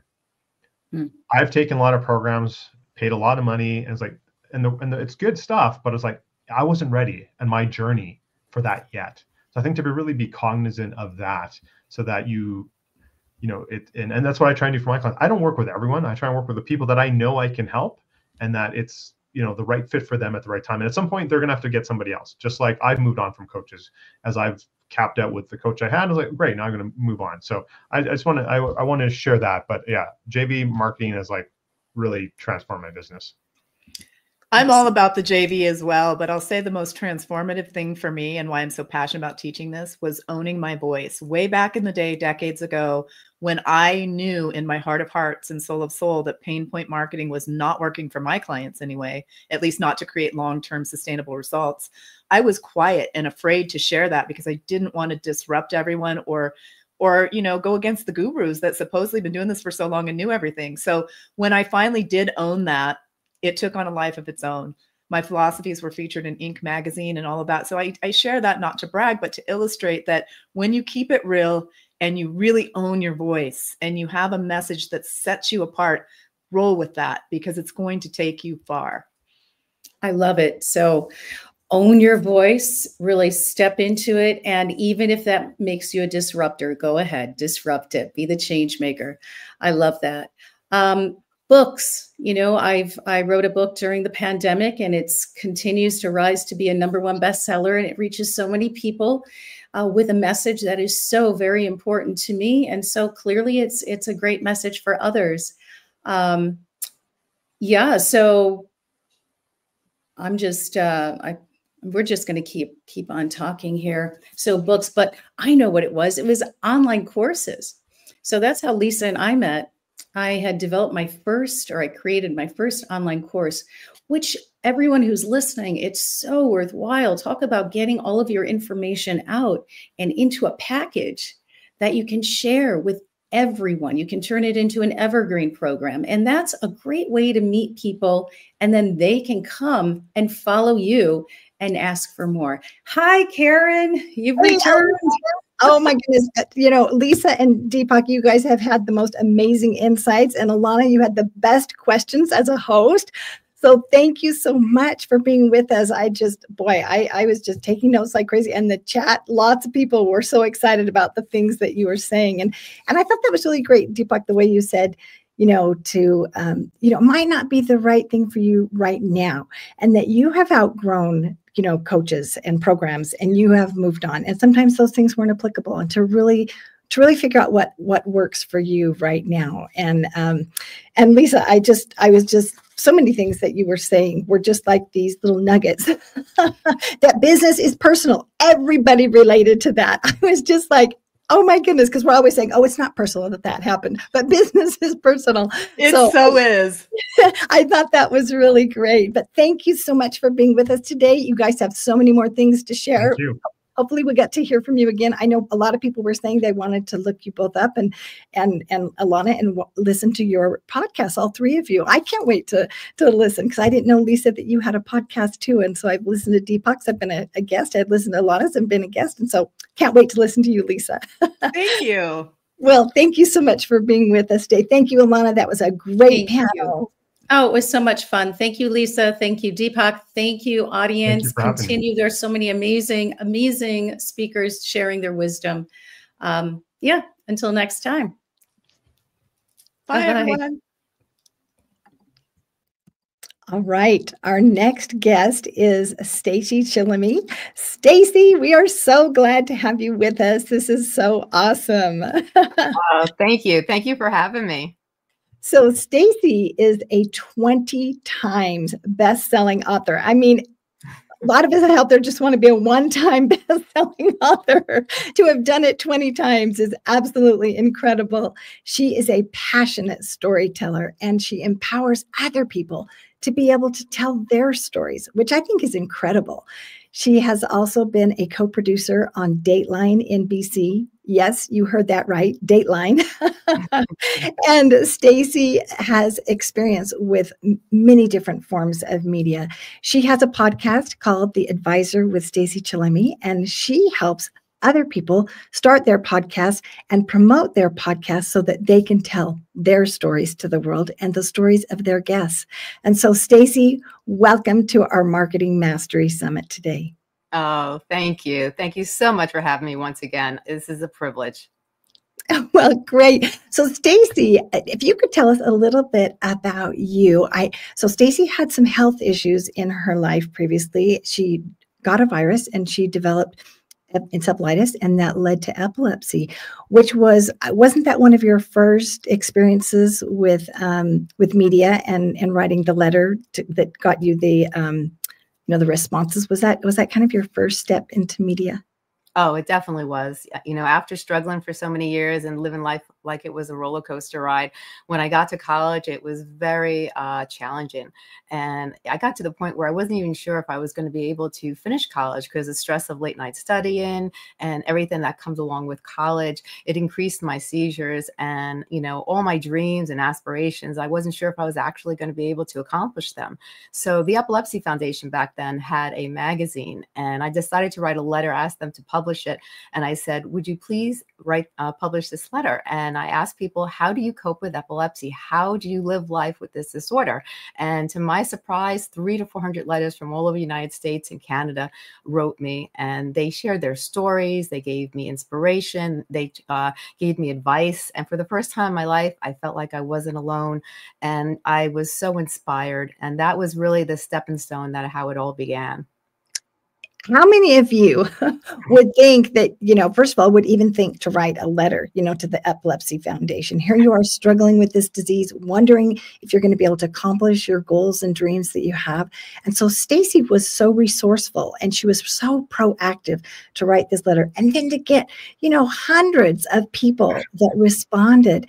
What that shows me, one, is, first of all, Stacy's creativity to find a way to reach out. But second, she resonated. The things that she said in her letter resonated with other people. And that is a real gift, Stacy, to identify the pain points that other people have and to connect with them. And you did that on your first media opportunity. So I just have to say you are really gifted in that. And so then tell us about what happened next and what that led to for you. So after that, I actually, I took a lot of their information and I created my own regimen. And I was actually by using all their advice and creating that regimen, I was able to actually learn how to actually cope with epilepsy, get through college. And that was when I started working in the city. I graduated and I was now a working girl and just living life. And, I was working for the media and it was a very exciting time for me. Yes. And so then was that the last of your media experience, or what happened next? Well, after working for a while in the media, I had an episode where I felt an aura coming on, and it was a feeling that a seizure was going to come. And so when that happened, I just immediately tried to find a space where I could go, and there was no space. So at that point, I had fallen to the ground and I had a seizure. And shortly after, the laws were different back then. I was released from my position and I just left there with my head up high. And I said, you know what? I'm not going to let this get me down. And I said, one day I'll be a success. And I didn't know where I was headed, but I knew I was going to be a success. And then I immediately started my own freelance business. And from then on, I worked with a lot of different celebrities and a lot of different people who now own very large companies, successful companies. And one day I met an herbalist, and the herbalist actually needed a lot of research and writing on holistic living. And I was really stunned by all this information. I said, wow, a lot of these things could pertain to me and actually, maybe help me. And I started to apply a lot of holistic living to my life. And my seizures went from 12, 9, 8, 7 to the point where they were controlled. And I was able to learn how to live life and not have seizures. And I decided to write a book to help others.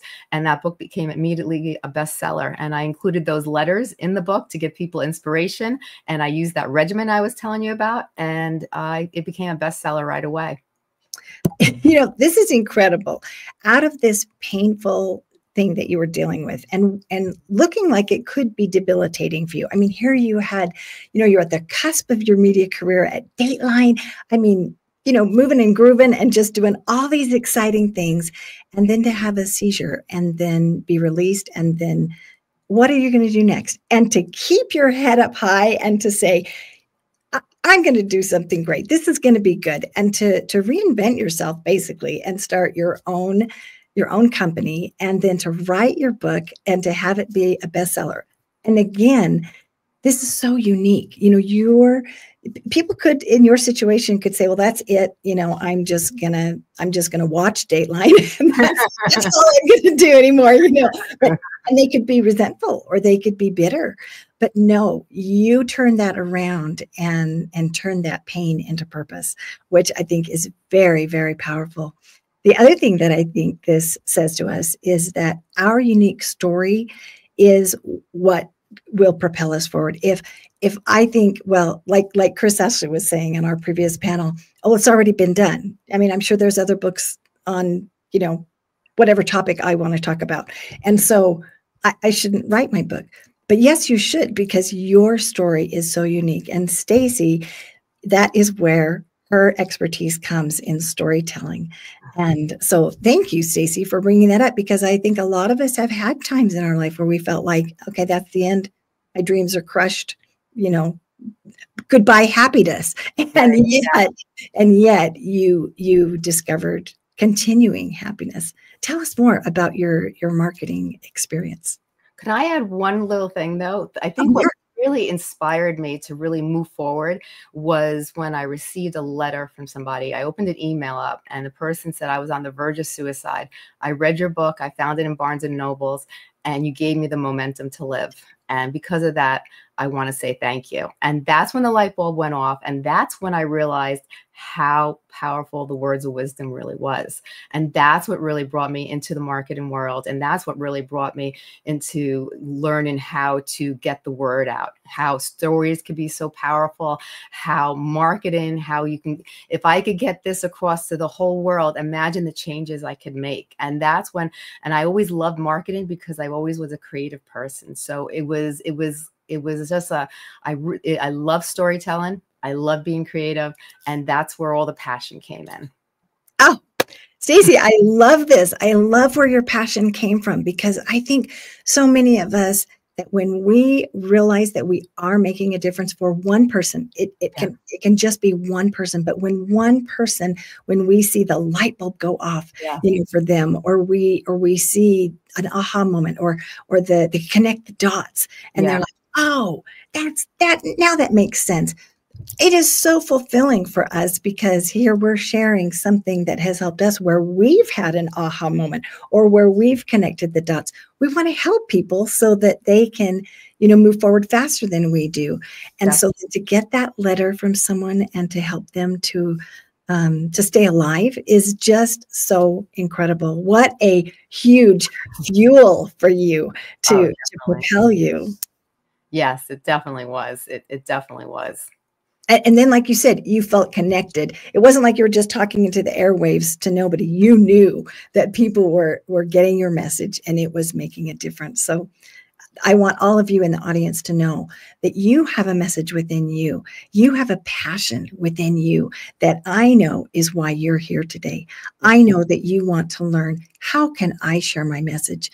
And so, Stacey, for those of us who are listening who have a message that we might even feel divinely called, we might feel like it is our calling to share this message, but we don't know how to do it. And we come to you and we say, Stacey, I'm just starting out. What do I do? What would you tell us? I think everybody has a story. Everybody has a message. And, people have to realize that your message matters, that, we can't compare ourselves to the person next to us. We can't compare ourselves to other people. Everybody matters. Everybody has a message. And if one sentence or 3 words in your message is heard by the world, or heard by a large group of audience, you could connect with that person, give that person the motivation and the inspiration to want to change their life, and that person's life can be changed forever. And I say the best thing to do is we all have the power within us. We have to dig deep into ourselves and realize when we take away all these labels, all the labelisms of mom, husband, wife, this, that, let's go deep down inside and figure out, what am I passionate about? What do I want to do? What's meaningful? How can I use my story, my life, to help others? And that's when you have to really think about taking action. Right. How can I make that difference? And then take that action. And so with your podcast, I imagine that one of the reasons why you even have a business to help people with their podcast is because of the things that you learned. Can you tell us a little bit about your podcast, The Advisor with Stacey Chillemi, and tell us what kinds of things you learned in your podcasting journey? Because we have a lot of podcasters out there that are, just trying to figure this whole thing out. We have the Los Angeles Tribune Podcast Network, where we help each other figure these things out. And thank heavens, we have Michael Silvers and Cindy Scarlotta that have been just amazing mentors there. We have Mary Glorfield. And thank you to Mo Rock for putting this together so that all of you who want to be a part of a community can join with us and learn from each other. And so, Stacey, tell us some of the things that you have learned in your podcasting journey, and how you have come. Tell us how many, how wildly popular your podcast is, and tell us how the things you've learned to get you to where you are. Well, it's called The Advisor with Stacey Chillemi. We have 1.3 million listeners, and it's all about self-improvement. And it's about mental health, because your mental health affects your physical health. 70% of illnesses are caused by stress, and your physical health affects your spiritual well-being. And when that is affected, all those things are affected. It affects your work, it affects your business, that affects your personal life. It's a circle. And when something in that circle is not right and it's not aligned, things get affected. So we have to keep that circle intact, and we have to learn how to do that. And we have people that come on the show, experts, coaches, doctors, everyone, and they share their message, and they share different tools, techniques, ways of dealing with life, so you can improve an area in your life that needs to be improved.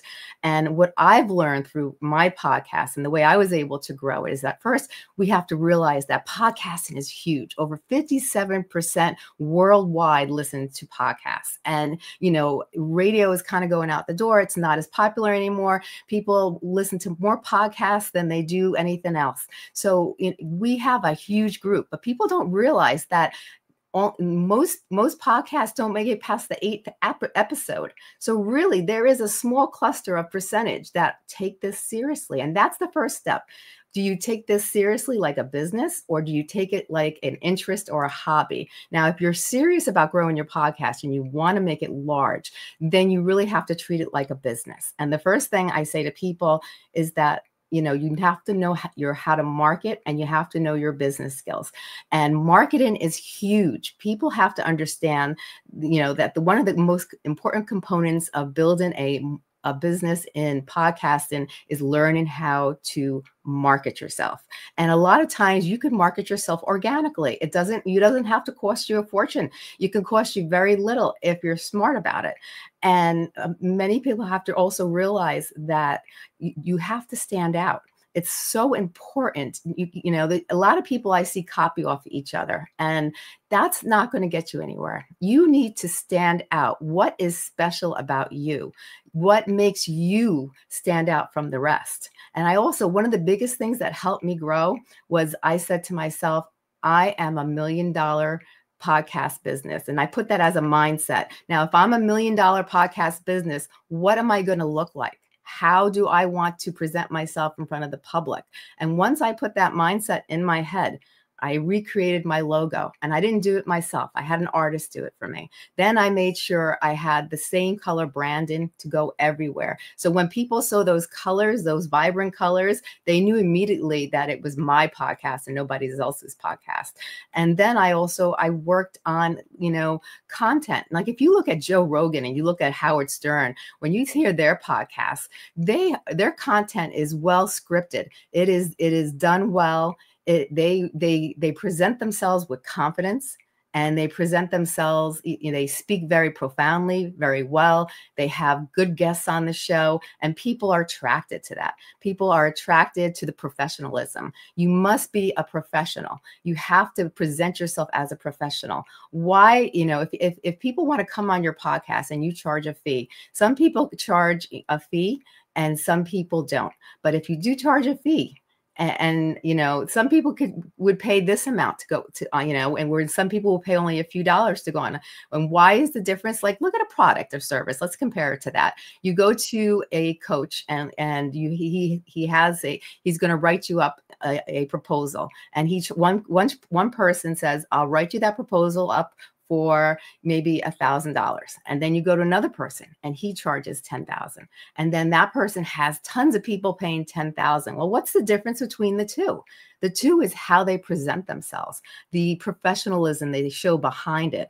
And that's what's key. A lot of times I've been on podcasts, and the podcast person has, they're dressed sloppy. They're dressed with a sweatshirt and maybe like a cap with nothing in the background, and maybe a crooked picture. I'm sure everybody's always heard their parents say, it's an old saying, your first impression is your only impression. And you really have to present yourself as a professional. And that's one of the key factors too. You made a really interesting comment there, because why would somebody be willing to pay to be on a podcast versus do it for free?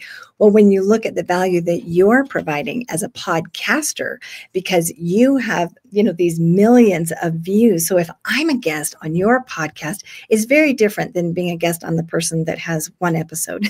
Now that person may go on to have millions, of views, but you provide value as a podcaster. So I think that is really an important piece for you to market yourself. For all of you that are podcasters, think about what is the value that you specifically provide to your guest. Now, you might provide value because of your unique story, and so they might resonate with you, and the story might be that you're going to capture connection with so many people out there in the world because they're going to resonate with your story. So, Stacey, if I'm going to switch gears here for a minute as an author, if I am writing a book, or I've published a book, and maybe I've become an Amazon bestseller, and then what? Because we have a lot of authors. We have the Women's Journal where we have authors. we are starting the Speakers Journal. And so all the people that want to be speakers now can also get their story out in the Los Angeles Tribune Speakers Journal. And if you'd like to know more about that, feel free to message me. But Stacy, as a speaker, as an author, so I've written my book. What can I do to market my message that is now in my book? So when it comes to book writing, books are great for authority. They show that we are an expert in that field. We have knowledge. We know that field very well. Now, what are we going to do with that book? Are we just going to let it sit on the shelves and sell and just collect royalty? Or are we going to take that book and we are going to take what's inside that book and maybe break it down? And maybe when I would write a book, I would break down the chapters and I would recreate articles. I put those articles all over the place and I would write about it. And I would also do storytelling. Storytelling is so powerful. Look at Coca-Cola and their commercials. Coca-Cola tells storytelling in their commercials. They do joyful events. They do holidays, family get-togethers, and they give the people the impression of happy, joy, and a meaningful story behind it. Storytelling is powerful. You can change someone's perspective, gain trust and a bond just with a story. And so when you tell stories in your articles, people just don't want to know information. They want to know about the author. You want to make them feel like they're in the room with you. So you take those stories, you take those articles, you start posting them. You start posting them on different blogs. You start pitching to different places to have your stories heard. And before you know it, you will be seen. You will be heard. That's where I got on TV. That's how I got on the Dr. Oz show 5 or 6 times, because when they typed my name in and they typed keywords, my articles would show. And then the podcasts that I was on showed. But most of all, they saw my articles, they saw my story, and they wanted me. And that's what people have to do, is they have to incorporate meaningful articles, stories, tell about themselves, tell about how they've helped other people, and really make it personable. Oh my goodness, Stacy, this is amazing, because how many of us are just chasing after, oh, where can I find my client? Oh, I'm just going to go check over here. I'm just going to go run after them. Wait, look at me. Listen to my story. And instead, they wanted you. They came after you because you put your stories out there in the media, because you were getting articles published that related back to your book. And so then to be invited on the Dr. Oz show several times, oh my goodness, how many of us would love to get a call? Hello, would you like to come on the Dr. Oz show or whatever show on Dateline?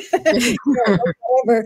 And so, so as an author, let's say that now we've published our article in the Los Angeles Tribune Women's Journal or the Los Angeles Tribune Speakers Journal, and maybe we have written that book, and so we're getting more, stories and articles out there. We're also maybe getting on some podcasts and doing some interviews, and so our message is getting out there. And now we decide, I really would like to be a speaker, and so how do I pitch myself to a producer like you at Dateline? Not that I would go on Dateline today, but maybe, I do want to go on Dateline today. Maybe I think I have an amazing story. Maybe I want to pitch myself to Good Morning America or something else like that.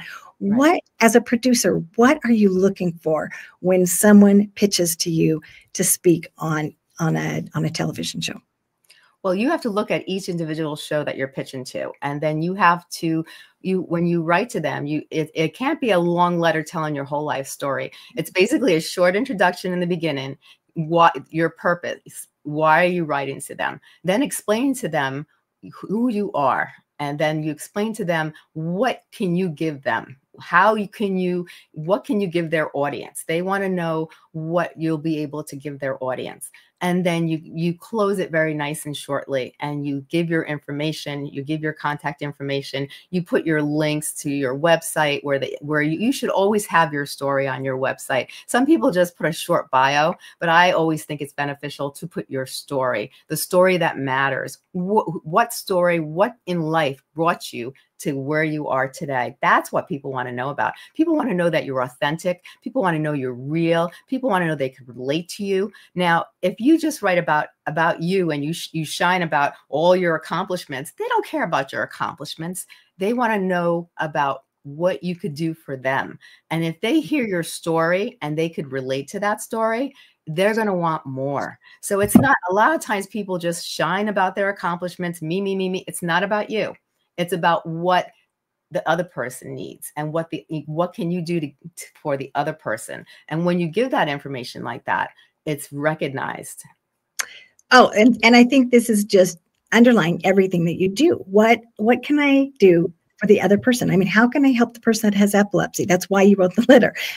How can I help the person that has, a concern about how to grow their podcast? I mean, everything that you do is about service, which is such a beautiful thing about your heart. And I think if you're feeling the heart-centered serving attitude of Stacy, put a 2 in the chat, because I know that this is going out across the airwaves. And sometimes we think we can't connect across the airwaves, but you're showing us that we really can.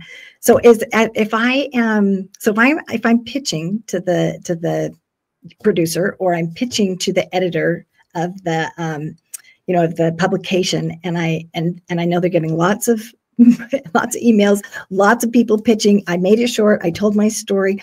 What else can I do to stand out in the sea of voices that are also pitching themselves? Yes, you have to differentiate yourself from others. You have to show, why are you unique? You have to, that's the time when you have to go inside yourself and say, look at your story, look at you. Why am I different than others? What makes me stand out from the rest? And that's when you have to do your soul searching. For me, I realized that I have a story, that I've gone through many things in life, and I've learned. I've gained empathy. I've gained looking at life through a different pair of eyes.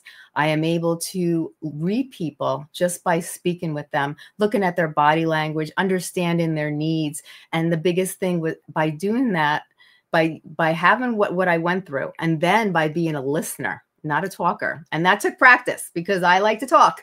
So I had to learn to be a listener. And that's everybody gets excited and we like to chitter chatter. But if you really want to work with people, if you really want to get yourself out there and differentiate yourself, listen to their needs and then serve them.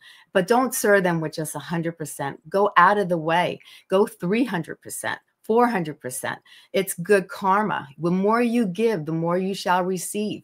We're here on this earth to help others. We're not here to take. If you give to others, things will happen to you. And the main thing is, you're not going out there to say, what can I get from this? How can I benefit from this? Go out there with a frame of mind, a mindset that says, how can I make this world a better place? When that person comes to me and they want to get their message out, they want to get their voice out, they want to help people, it's my job to help them, to show them how to share their voice to the world, be able to get their message out, and be able to make their dreams a reality. And that's my goal. And so that I do everything I can to help them reach that goal. And once I do that, if you're a business person, that you're going to get referrals, you're going to get people talking about you. Everything's going to happen naturally. And the most of all, you're going to feel that sense of accomplishment. And that's what it's about. Everything else comes naturally. When you do good things, everything else comes naturally, because good people always receive at the end. Oh my goodness. That is just so beautiful, Stacy. And one of the things one of my favorite scriptures is, cast your bread upon the water and it will return again unto you. And that is what you are doing, is you are casting your bread upon the water in faith.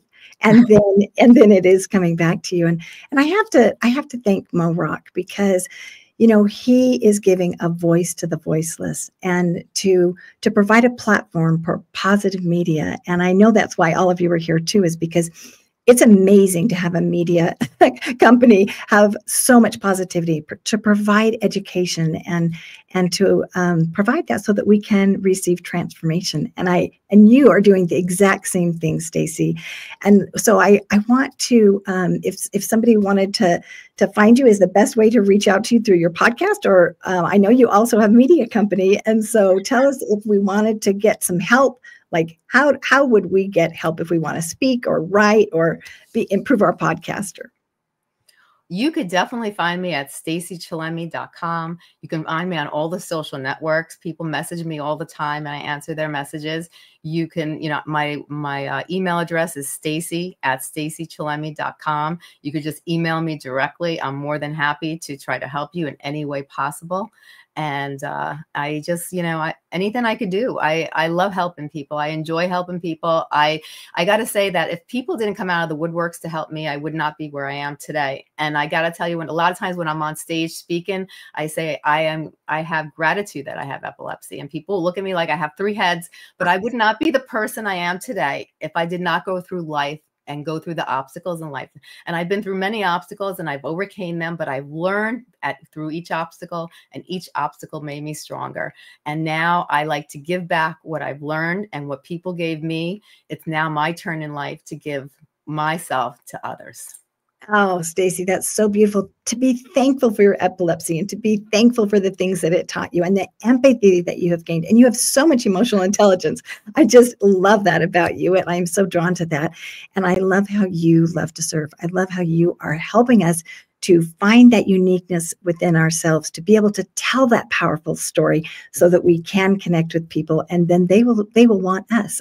So, and then we accomplish our mission that we're here for on this earth, and we do share that story, and we bless people who are coming down the same path. And so thank you for all that you are doing to bless other people and to bless me, and to all the listeners that were on listening to this message today. So thank you for being with us, and we hope to have you again soon.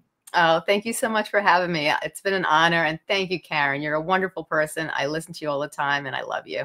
I love you too. Thank you so much. Thank you. And put some love in the chat for Stacy, because it's just so fun to see all the comments that are coming up, and to know that your message is making a difference. Thank you, all of you listeners out there too. Oh, yeah. All right. Well, that was great. I don't know about you guys, all of you who have wanted to know, how can I get my message out there? Stacy just had some amazing tips, and she just barely scratched the surface. Like Julianne said, we're just barely getting started. I'm like, could we have another hour and learn more tips from you? So that was really great. All right. Well, our next, hey, Parisa. Hello. I thought I'd join you up here and join you in this conversation as we have a few minutes before our next speaker comes up. Wow, that was pretty impactful. So one of the main things that I took away from Stacy is like how you show up is that initial, message, that initial, obviously it's your first impression. Yes. And that first impression is really setting the pace of how you are marketing yourself, how people are perceiving you genuinely on a human level, on a business level, on so many other levels. And I love how simple and relatable that is. I think I'm going to keep bringing that word in today as many times as I can, because I think that we can be so flooded with information, being that we are in this information age. Yes. And it can be really challenging on how to actually apply it. But not that we're incapable or unintelligent on how to apply it, but where do we start? What's good enough? What's a good enough place to start? And is it even worth starting here? Like the basics are so basic. The basics are so simple. That's too minimal. No. It's actually the perfect place to start. And that's what creates that foundation. I really love the way she explained that and made it in presence to the fact that it is such a significant part of this entire conversation. It was really amazing. And Parisa, I think you hit on something so key right there. So many times we struggle with the not good enough feeling, and that is just pervasive. And when you're starting a podcast, when you're starting your book, or your article, or you're starting your speaking, I think every single one of us have that thought and that feeling that comes up. And so to have somebody like Stacy that is saying, you have unique gifts and your story needs to be out there, to have somebody that would empower me like that. I would love to have a coach like that was just over here whispering in my ear, yes, they need to hear your story. And you do that for people. I mean, with you being so relatable, you give me courage to take that first step and to overcome my feelings of it's not good enough, because I'm like, oh, Parisa believes in me. Okay, I'm going to take the next step, on that journey of 1,000 miles. And Parisa, I appreciate that so much about you, because you love people so much and you are so encouraging. And that's one of the things that's so beautiful about the Los Angeles Tribune is we are surrounded by people like that. It's the most amazing community. And our next guests have those same gifts. And I just love that about the next two people that you're going to hear from. Alicia, welcome back, Alicia. Thank you so much, Parisa. Thank you, Karen. I just want to reiterate what Karen was just saying about you, Parisa, because you truly have a gift to help people connect with their own stories, but in such a thoughtful way. It was Lisa who earlier said that people are not numbers, people are people, and individuals' ability to connect with the person, everything happens after that. But when you're connecting with them for a number, it's just not the same. So Parisa, just appreciate your gift to the world, and also yours, Karen, too. And I think what's been so remarkable about the conversations that have already occurred during the Marketers Forum that I already know will continue is that people are remembering that people are people first. It's very, very easy to think of everything as transactional, to a number, a benchmark, but people are people. And I think that heart-centered marketing, heart-centered connection, and also pouring into people to say your story matters, to be authentic, right? There can be many formulas of how to connect. This is the strategy, but be authentic yourself and connect yourself with those that you're connecting with, and everything else will flow. So I wanted to add Absolutely. That. Mic drop, Alicia. That was awesome. I'm going to let you ladies take it over, and we'll see you later. Thank you so much, Karen. Alicia, there was something that Stacy brought up that I thought was really quite savvy, if I dare I say that, as it pertains to this. And so I'm gonna take like 1 minute to explain this before our next speaker comes on. And she was saying that, people don't want to hear about your accolades. Like, to know them is one thing, but that's not how we connect. We don't connect because of someone's accolades. We connect because we have a relatable story. We have a relatable experience of life, or journey of life, or characteristics of life, right? And she was bringing this up as how important it is to have your story, not just your bio on your website, but your actual story, because that's what helps people relate to you. And it took me back because I was like, oh, that's such, to not presence, not push forward the accolades, but more so the story. That's so counter culture to what I feel like we are indoctrinated to believe, that, oh, the accolades are going to be what people bring the things. But I'll be honest, the accolades can open the door for you. Yeah. Absolutely. But does your story keep you there? Say that one more time, Parisa. Your accolades can get you in the door, but does your story keep you there? Does your story allow you to stay there and have a conversation? Does your story allow you to be relevant? And as she was bringing that up, I was like, oh man, that is such a great reminder. And I was like, do I experience that? Do I do that intentionally? I'm like, no, that's actually been my journey. Yeah. I remember I put my swimming accomplishments to the side, and I wanted a new way of experiencing people, new way of people knowing me differently than just my athletic career. And that's also why I'm characterizing it like that. It's because I wanted people to connect with me. I wanted to connect with people based on my story, based on my conversation, based on what I could bring, based on what I could hear and listen to. And I'll tell you, I've had the most incredible people come into my life based on that. And it's like the added benefit. They're like, oh, you have that? You've done that? I'm like, yeah, that's me too. But this is also me. This is me. Yeah. Wow. That's such wisdom there, Parisa. I thought about that often too. Like, having to walk in a room and not feel the need to credentialize yourself, but just to be there, to experience.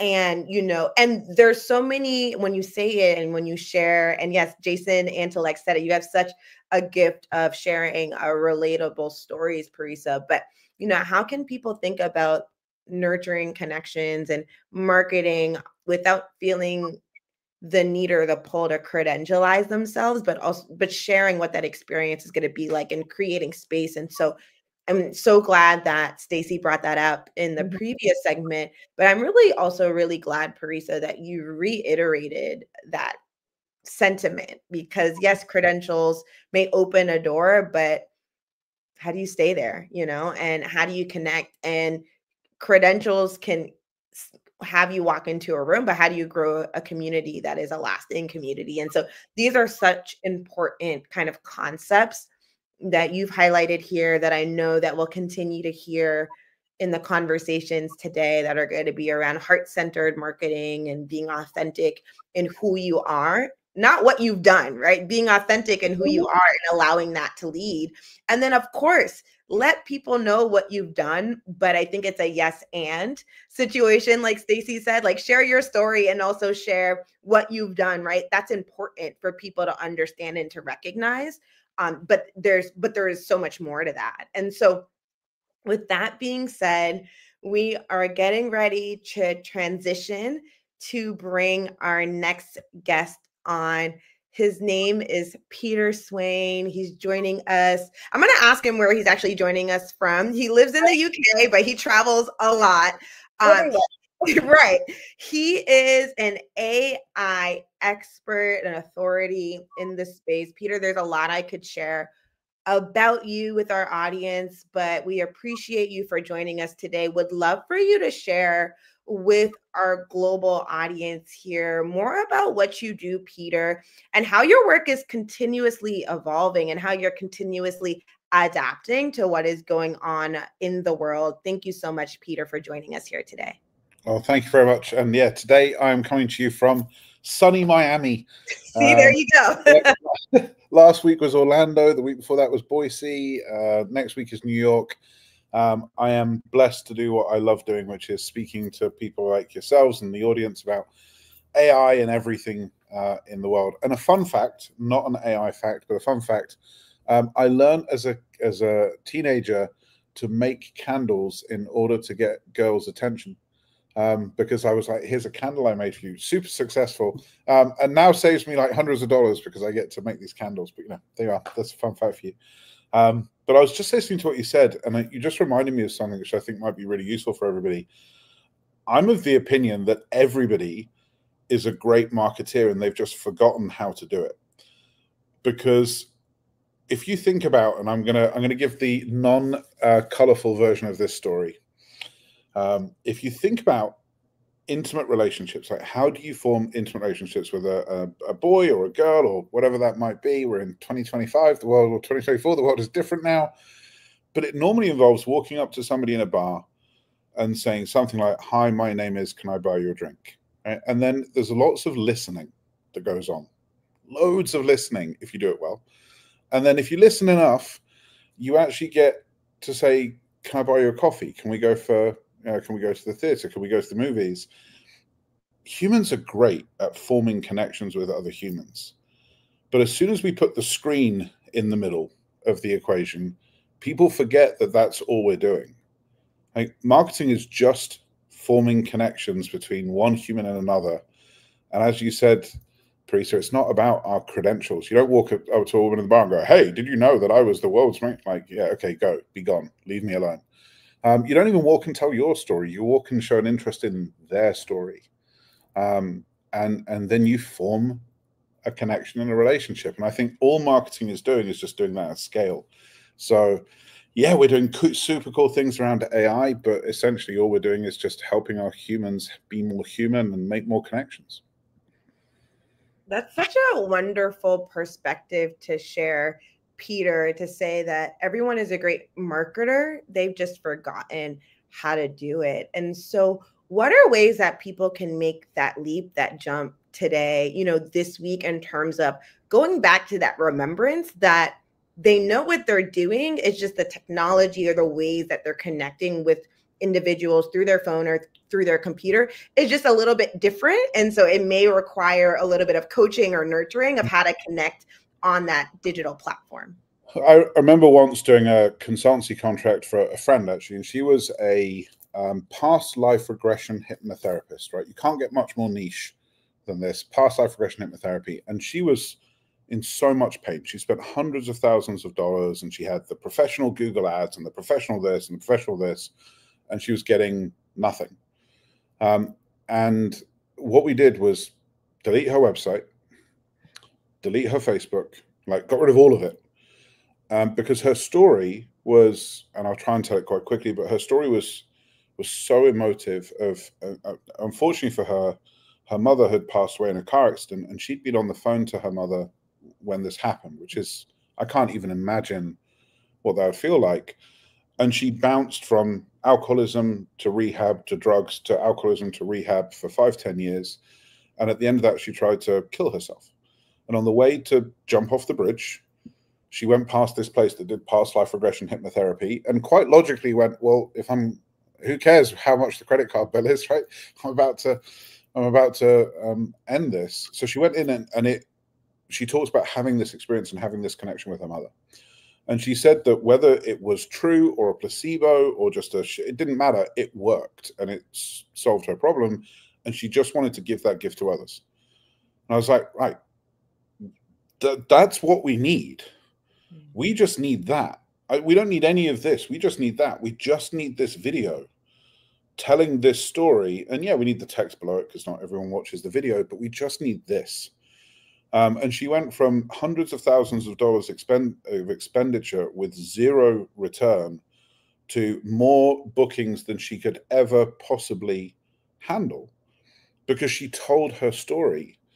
Because what we love about other human beings, it sounds a bit weird, but we actually love all of the trauma and the damage that we are because we're not perfect. We're not robots.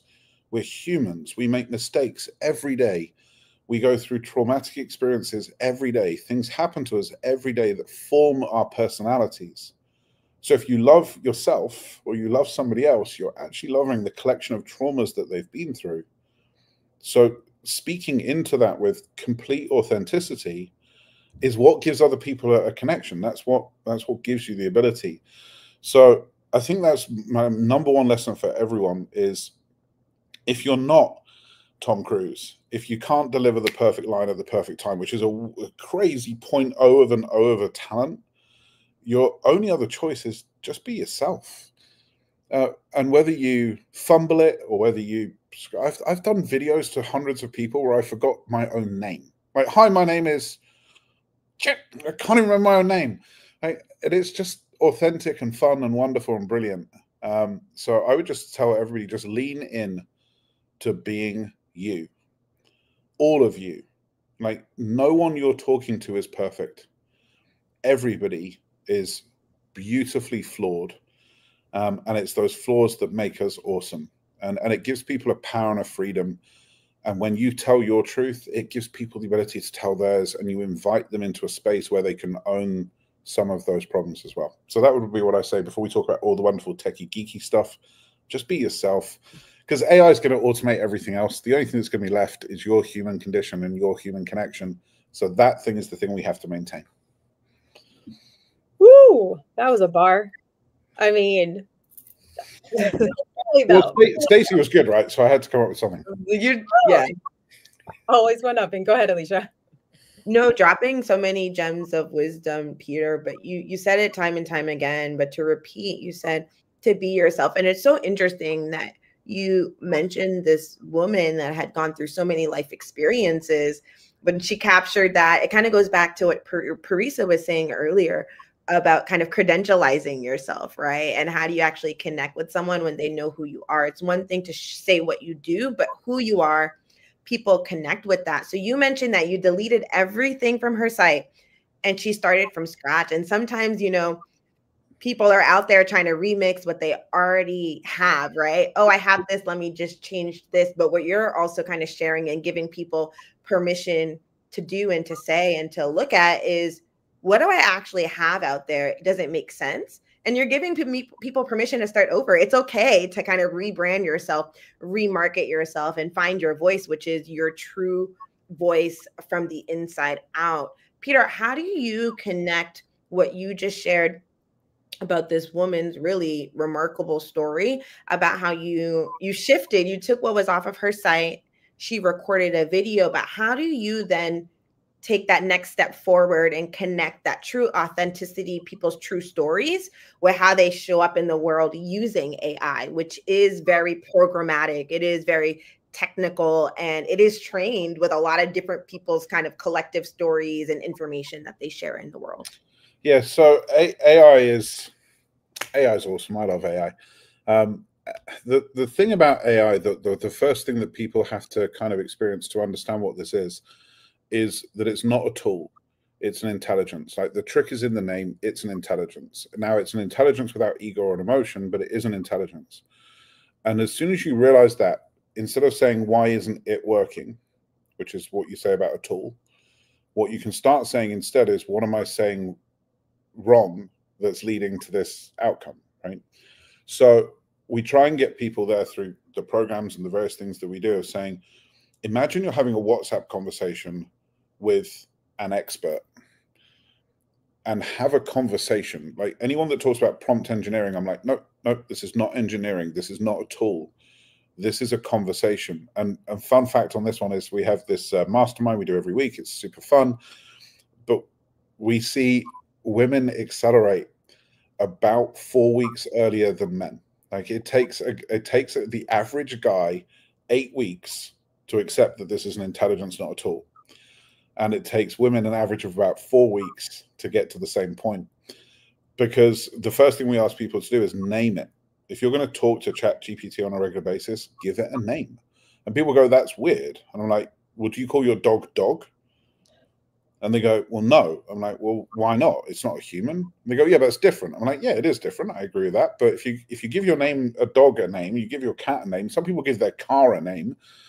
Like, why is this any different? And as soon as you start naming it, you start having a conversation with it. And as soon as you have a conversation with it, you start getting way different results.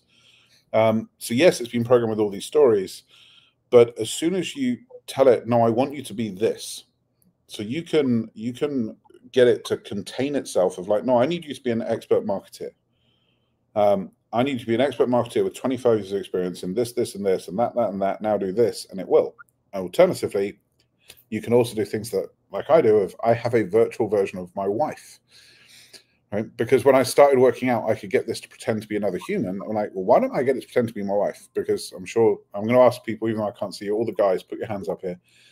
The amount of times that we have an interaction with our wife or spouse and go, what did I do wrong? Like, how am I having an argument right now? Like, I don't understand.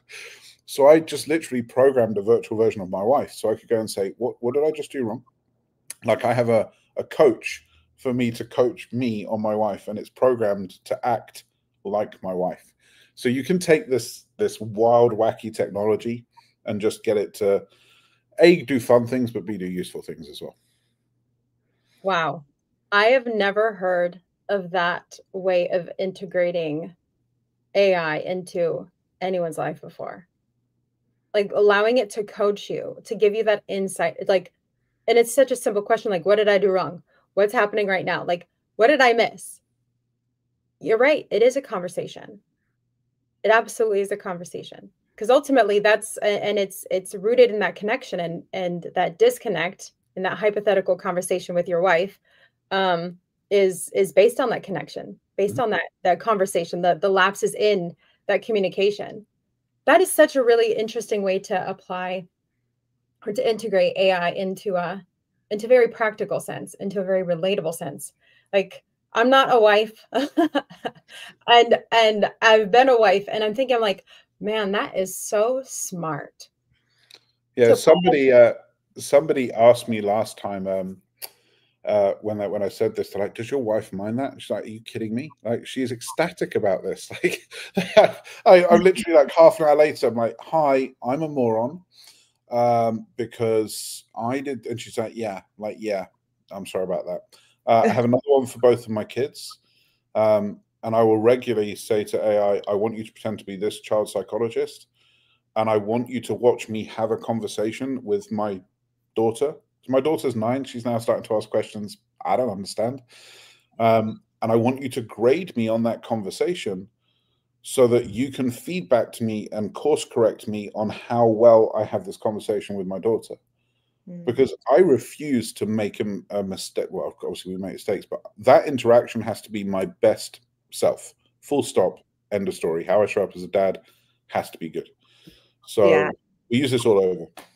And Peter, that's so insightful, because you were just talking about how you're using AI to further connect with your wife and your daughter and understand things from their perspectives. What did I miss? How can I evolve? How can I engage and interact better with them? But definitely see a lot of parallels there to how people can use AI to understand their audiences, their communities, their customers, to say, what is my customer thinking when I share this, or I position my service, my offering, my product, whatever it may be, in front of them? Is it resonating? Do I think they will understand this? Is it landing for them? And so what are some of the ways that people, kind of taking the framework that you kind of just shared about how you can connect with your family, but using AI to connect with their target audience, or maybe they completely missed their target audience and they need to kind of reframe who that even is, but how can they use AI to actually understand who they're reaching, how they're reaching, and then evolve how they're actually making those connections? Jane just in the comments just put something absolutely perfect. She has what's called a custom GPT, but we'll ignore technical phrases for a second. She has a version of her ICA, her ideal customer avatar. And this is something we teach people quite regularly. Have a version of your ideal customer, and when you're writing a headline or writing an email or writing a website or doing a blog post, or it doesn't matter, you use that to say, will this resonate with that person? Now, if everybody wants to have some fun, it kind of maybe a little bit car crash fun, but fun nevertheless, you can ask it to look at your website and say, who would this appeal to? Right? So you can take your website and say, please analyze this and tell me who this is, who you think this is aimed at.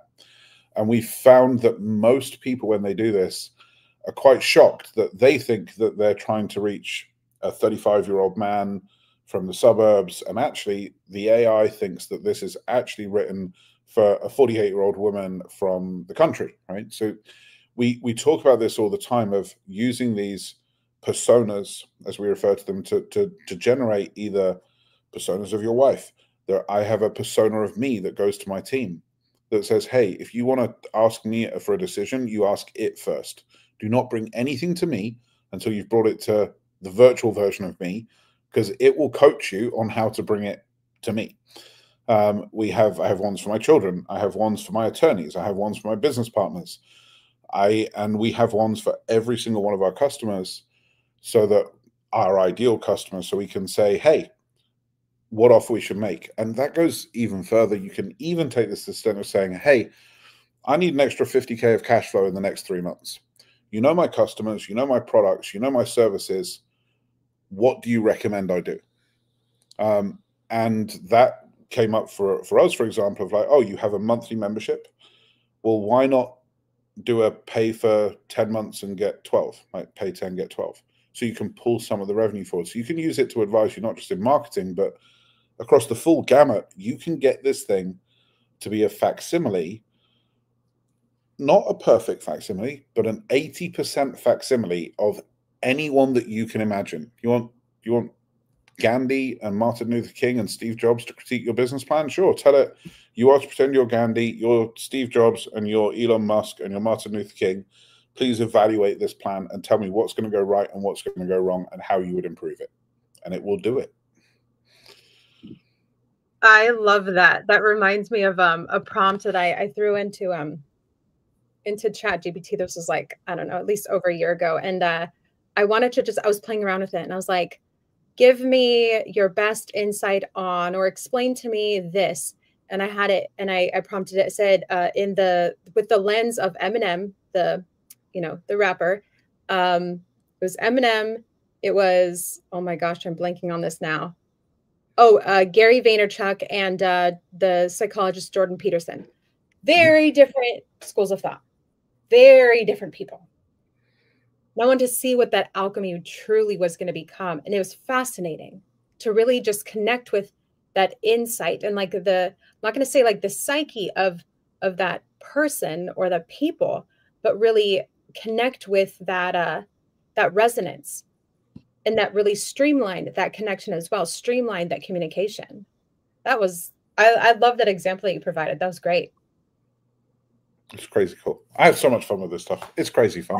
I mean, Peter, people are saying that this conversation is blowing their minds. It's really like you're teaching people and giving them permission to engage with AI in different ways to really be an advisor. And there's something that you said that I want to go back to ensure that this really lands with people. But you even shared, I believe you used Steve Jobs as an example, have him critique my plan, or this is my goal. This is what I'm trying to do. This is what I do. What are ways that I can expand what I do to connect with more people? And as AI continues to evolve, there are so many use cases, but appreciate you bringing some of these insights in for our global audience that's tuning in around how they can really have an advisor that can help them, and how they can take Prisa called it the residence of, or the wisdom of people that have been around before them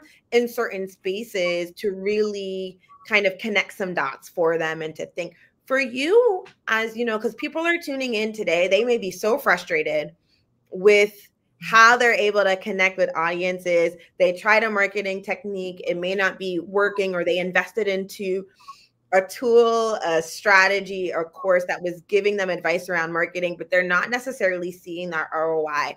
What are maybe 3 insights that you can share with our audience around strategies they can implement today, this week, that don't cost money, but can kind of move that needle forward for them in trying to figure out how they can connect with their audience? That's a fantastic question. Thank you for that. It's a great one because you've set it up perfectly, and you didn't even know you were setting it up. This is the truth of it. If it's the right message to the right person at the right time. I have watched marketeers like Gary Vee, Frank Kern, Russell Brunson do a Google Doc with a payment link and do millions and millions of dollars because they understand the right message to the right person at the right time. And the best marketeers I've ever seen spend far more time thinking about that than they do about any tactic or any execution or any, how do I write my ad, or should I do Facebook, or should I be on YouTube, or that's not their question. Their questions are always, what does, exactly as it was Stacey Everly said, exactly as she was talking about, of like, how do I understand the person sitting in front of me, and how do I know how to reach them so I can go and, the oldest thing in the book of entrepreneurship, find out what they want, go and get it and give it to them. Like, I mean, that is really all we're all doing. Find out what they want, go and get it and give it to them, and you'll earn money. But I often allude it to, you could have the best Facebook site, the best website, the best marketing, the best collateral, but if you try and sell dog food to a cat owner, you are really not going to get very far. Whereas you could have the worst website with the worst collateral, with the worst thing, but if you have the best dog food in the world, you will get customers from dog owners. Like, they'll just find you. It just happens. So I still spend a good 2-3 hours a week, and I've been doing this for like 30 years now, thinking about my customer, looking at what they have said in the forums or the places that I run, looking at what they said to my clone, because everybody now can interact with my clone, which is super fun.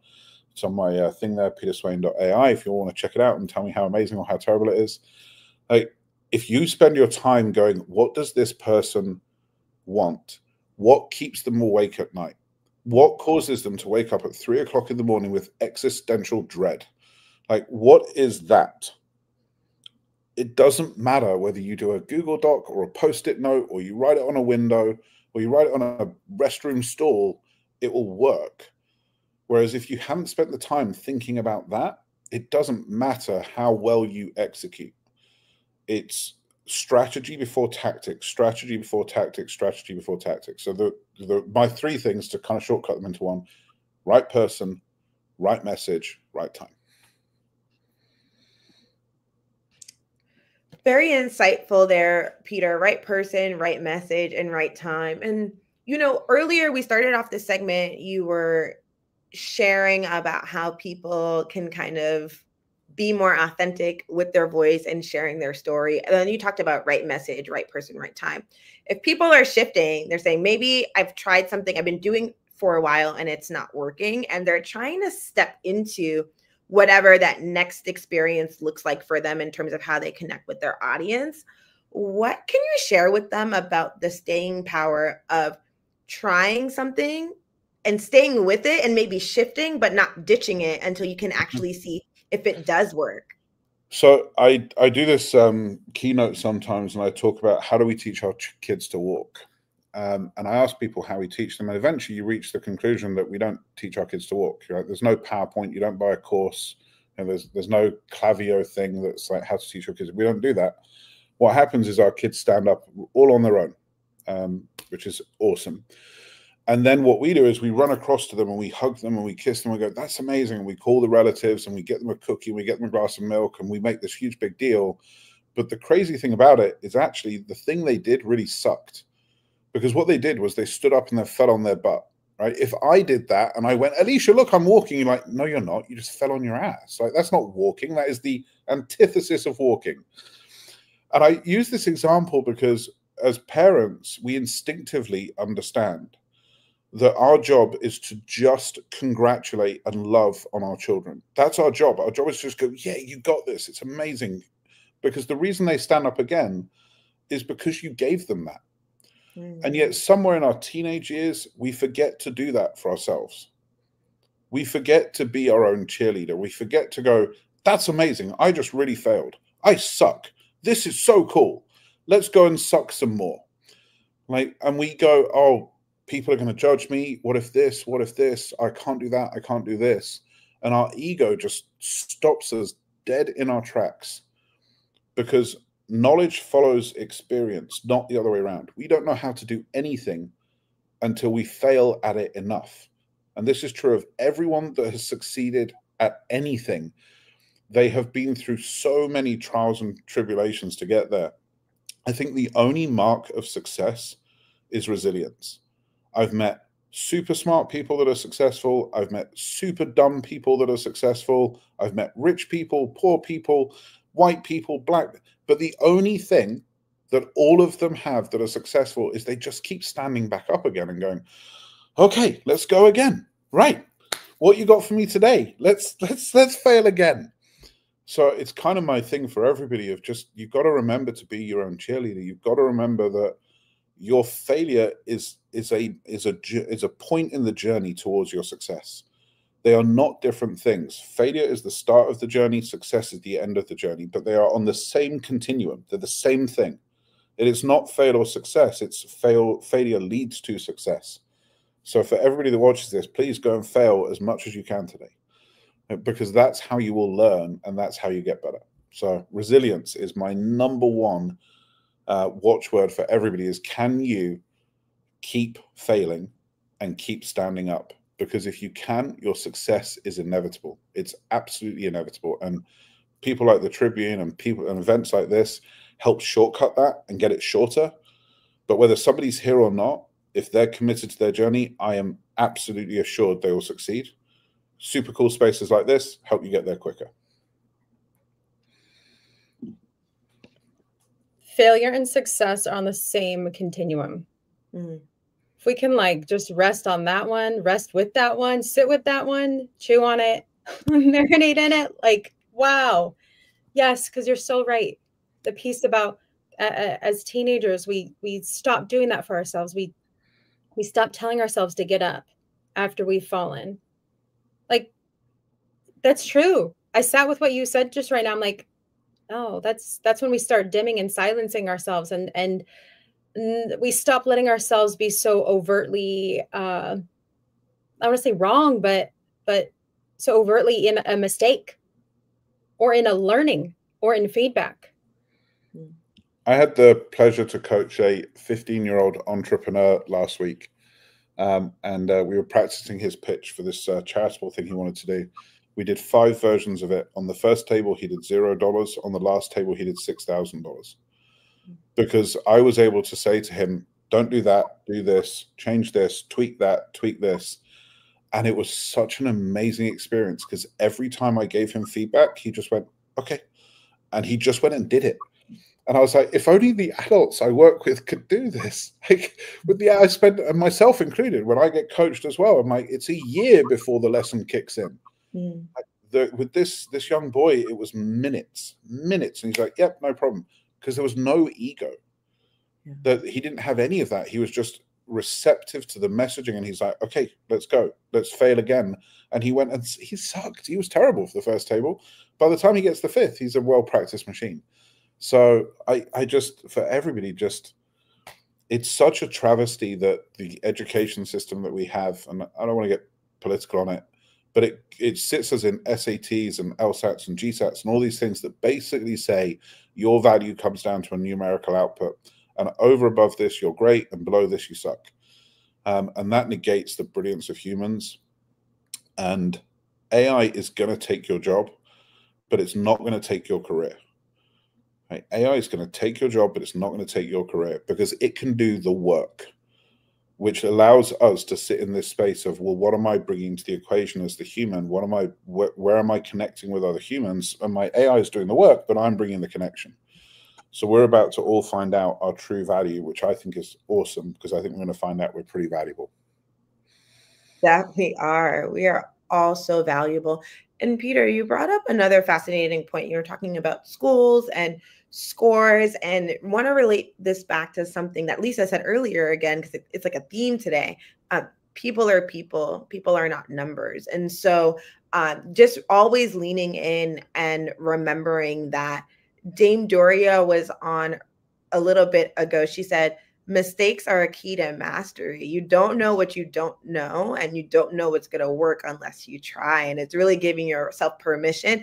Say, let me just see what happens. And also to maybe giving yourself permission to listen to that nudge or that instinct or something within you that says, try this, do this. You don't necessarily know where it's coming from, but you were pulled to do that. So we're going to bring our next guest on in just a moment, who I know has been listening intently to join our conversation. But Peter, would love to hear from you. What role, in this world of technology and trying new strategies, what role has kind of your intuition or listening to your gut played in how you connect with people and how you've been able to grow the value that you share with the world? I have always believed, and I've got some great mentors, of which one of them is coming up earlier, and Aaron, and Doria was another one. And I've always believed that money is a byproduct. Money is just a form of energy, and it's a very convenient form of energy, but it's just a form of energy, but it's just a byproduct of doing the right thing is always the right thing to do.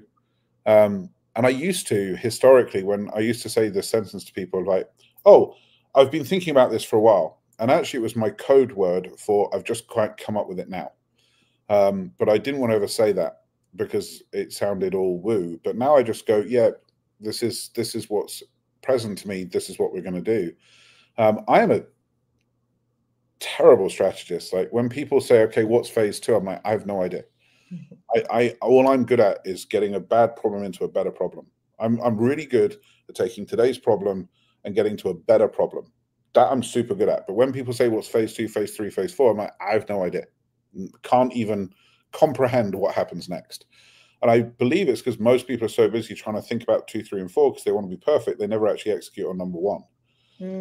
Like for everybody here, like if you're like, well, how do I do marketing? Here's what you do. You finish watching this today, you open up Facebook Live or Instagram Live and you do an Ask Me Anything. And you sit there, and if nobody shows up, awesome. If somebody shows up, great, answer their question. Like it's the first steps. If you don't have that ego, well, what if no one shows up? Well, great. Then you haven't lost anything. You're going to do 20 minutes anyway. Who cares? It's just take the next step and trust yourself that the beautiful thing about life is because we have no do-overs, you'll never know if it was the right decision or not. Like you can't go back and replay it again. So you can't actually ever go and do the opposite to find out if you were right. You can't do it. You can't know that the decision you made is the right decision. So just do the thing that feels aligned with you so that at the very least, you get to say, yeah, I did it the way I wanted to do it. At the very least, just be able to say, I did it my way. Like And hopefully, and I truly believe if you do that, you will get the outcome, because the worst case is chasing money. It just, people can smell it a mile away. We all know, and if I say to everyone, think of one famous person that's chasing money, everybody will go like that. Yeah, I know who that person is. And chase the connection and chase the adding of value, and trust that the universe will do its thing and reward you accordingly. Wow, I love that. Everything about that. We're going to bring our next guest on, who, Peter, I know that you have worked with. You said that he was your mentor just a moment ago. His name is Aaron Scott Young. And Aaron is someone that works with individuals, with businesses, does help them grow to scale while also thinking about risk management. And so blends, I would say, that kind of intuition, gut feeling with strategy to help individuals get to the next level. Aaron, I know that you've been tuning in, hearing this conversation that we've been having with Peter. Would love for you to kind of share what some of your reflections are from what Peter has shared about how people can really connect with individuals from an authentic perspective as part of how they connect with the world. Welcome, Aaron. Well, hi, guys. Good to see you. Hello, Peter. Seems like Peter and I were just eating dinner on Sunday night. But and so I just would echo what Peter said. I mean, Peter is a technology and marketing guy, right? He's learned how to do that and be really outstanding at that. I'm not a marketing guy. I'm a big vision, lead a company someplace guy. And what I will say is you need that, whatever complexity you want to create around making something happen. So using all kinds of different, like nowadays we have all these apps and technologies and funnels and click, all this stuff that happens, right? But from the viewer's perspective, it needs to be really simple. From the viewer's perspective, it's got to go, do I even care at all about what's being said? Because we sometimes want to force our thing onto people instead of noticing, what do people actually want to improve their life? What is it that they're thinking about, struggling with, excited about, terrified of? And how can we give a really simple message that then and they go, oh, that's what I was looking for. And Peter is really good at going, I can use all the complexity, but I can boil down the conversation to something simple, which is something I really enjoy with him, and something that I'm gonna do something that, which I hope is okay. And my wife may tell me later that I biffed it on this, but I'm gonna do it anyway. Peter just was talking about this 15-year-old kid that he helped do this charitable work with, and was helped him raise money. So Peter had just come from that thing when he came over and spoke at my event a few days ago in Orlando. And he told me that story and showed me pictures of the boy. And I thought, oh, that's a really great story. I could say the same story about Peter Swain when he needed a nudge. I can think of a specific night in Iceland in January where we sat for hours and had a conversation about what is happening, what was supposed to be happening, and what should happen now. And I went to bed, and Peter stayed up all night fixing all kinds of stuff to deliver to the audience he was going to see the next morning in a fabulous way.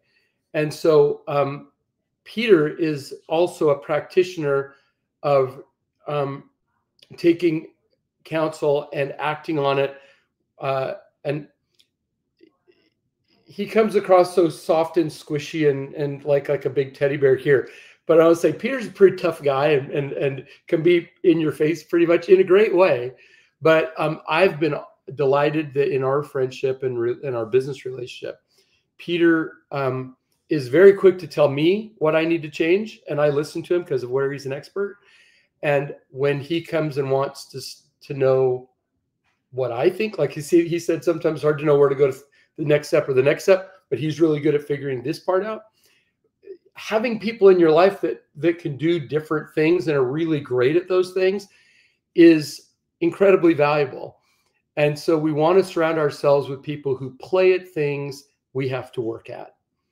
And Peter plays at things in a marketing and technology world that is completely foreign language to me, but we agree on it's got to be about the customer. It's got to be about what they want, not what we're trying to push on them.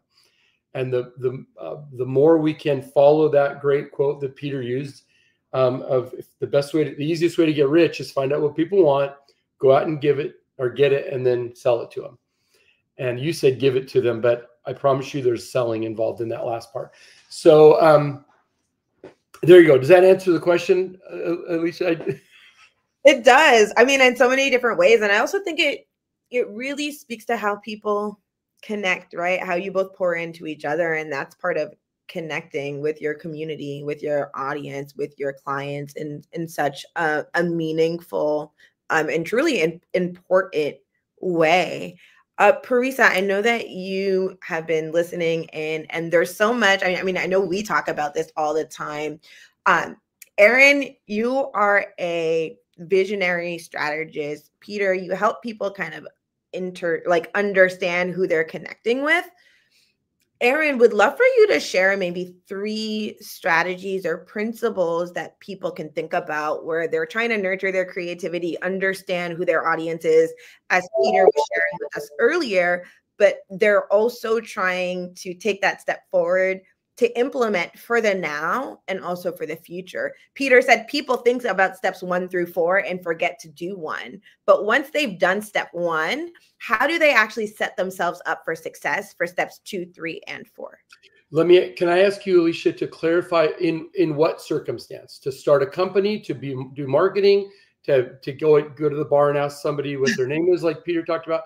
What do you want me to answer the question? I love that clarifying question, Erin, because there are so many people in our audience that are at different stages of their business, their speaking, their authorship. So I would say for someone that already has a product ecosystem that exists, but they're trying to connect 1 or 2 layers and levels deeper with people that are in their community and grow that community, what can they do? Okay, everybody, get your pen and pencil out, or paper out. So here's what I would say to that. First of all, identify the outcome that you want to achieve. So you make a plan for steps 1, 2, 3, 4. But what we really want to know is A, right, or alpha, if you want to go Greek, and omega, right? Or is that Latin? Maybe it's Latin, not Greek. But anyway, we need to know where we're starting and where we're trying to go. Once we understand the outcome that we want to achieve, then we can go backwards and figure out, okay, either reverse engineer it or start at A and go, all right, if that's where I'm going to go, what are some things I'm going to need? Now, because you've asked me this question, I'm going to make a shameless plug. Okay, I had no intention of doing it before, but I'm going to do it. Right? Where is it? Well, yeah, point and do it. This book. Some of us were together the other night for a book signing at the Grove, right? And I signed like 70 of these books that night, Unshackled. That book is all about getting clear on the outcome you want, and then the step, oh, look at you, hooray. And then the steps thank you, that just made my whole day. Figuring out what is it we want to accomplish, and then going, okay, now I know where I'm going to go. What am I good at? What am I not good at? Like, I'm not good at artificial intelligence, but Peter Swain is. There's another book on my shelf back right here called Who Not How. Most entrepreneurs are trying to figure out how to do everything instead of just identifying an expert who already knows how to do it and then get them to do that piece. Now, caveat.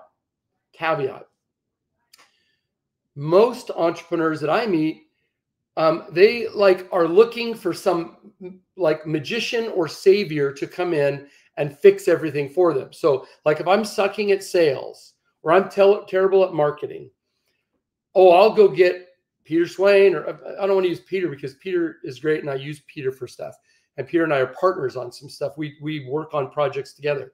So, but we'll go get somebody and we'll say, here's money, you go do this thing.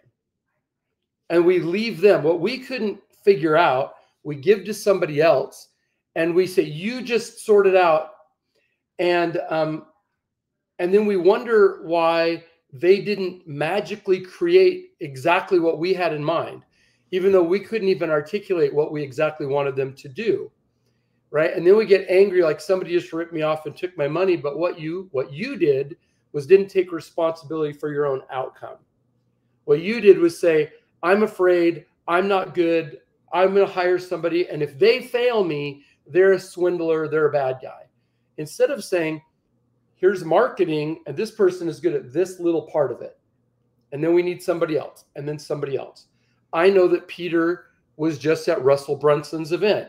Peter is a great, intelligent marketing and tech guy. He still went to the guy who knows better than anybody else how to build funnels and learned. And what we would use Russell Brunson and ClickFunnels for is not specifically what we'd use Peter Swain for, or Jay Abraham, or whomever else, or Dan Kennedy, who's going to be on, right? So first thing is we know where we want to go, and we understand where we are, and then we start figuring out who do we need to surround ourselves with, and then as we make steps, we must track those steps and keep score where we have to be accountable to somebody. Maybe it's our spouse, maybe it's our business partner, maybe it's our employees, maybe it's you just have to get somebody like a coach to be your accountability partner. But without accountability, entrepreneurs who tend to be big ideas and crappy implementers will just sit around and do everything they can think of to do around the project and never get to the project. They'll say, I need a signature speech. I need a book. I need a website. I need, but they never go knock on a door and say, I have this really cool thing. Are you interested? Right? Because they're just not good at implementing for the most part. And so what we have to do is be accountable to somebody so that we will make steps in the direction of our dreams. We have to do that. I've said before in interviews, maybe even on this platform, most people, but I'm just going to say here, most entrepreneurs suffer from a lack of specificity. They talk about general things, but they never get really dialed in to exactly what they're offering, exactly what they are good at, exactly why we might want to trust them. If we can't get really narrow in saying, here's why you would pick me. If you say, here's why you would pick me because I can do anything, that's going to be a problem. But if you can get really clear about what you're great at and then stay in that lane, you can become wildly successful by being in a very narrow lane, because you're the best or one of the best in that lane. And then get a bunch of compatriots to come around you, and you can build a whole freeway for those people, and you can get somewhere fast. But you need to know exactly what you're good at and exactly what you're promising, and be positive you can deliver on the promise so that people trust you. And the more they trust you, the more they will show back up for you. And in my whatever lower third, it says Laughlin USA, which is Laughlin Associates. We're almost 54 years old, that company. And we've worked with hundreds of thousands of business owners.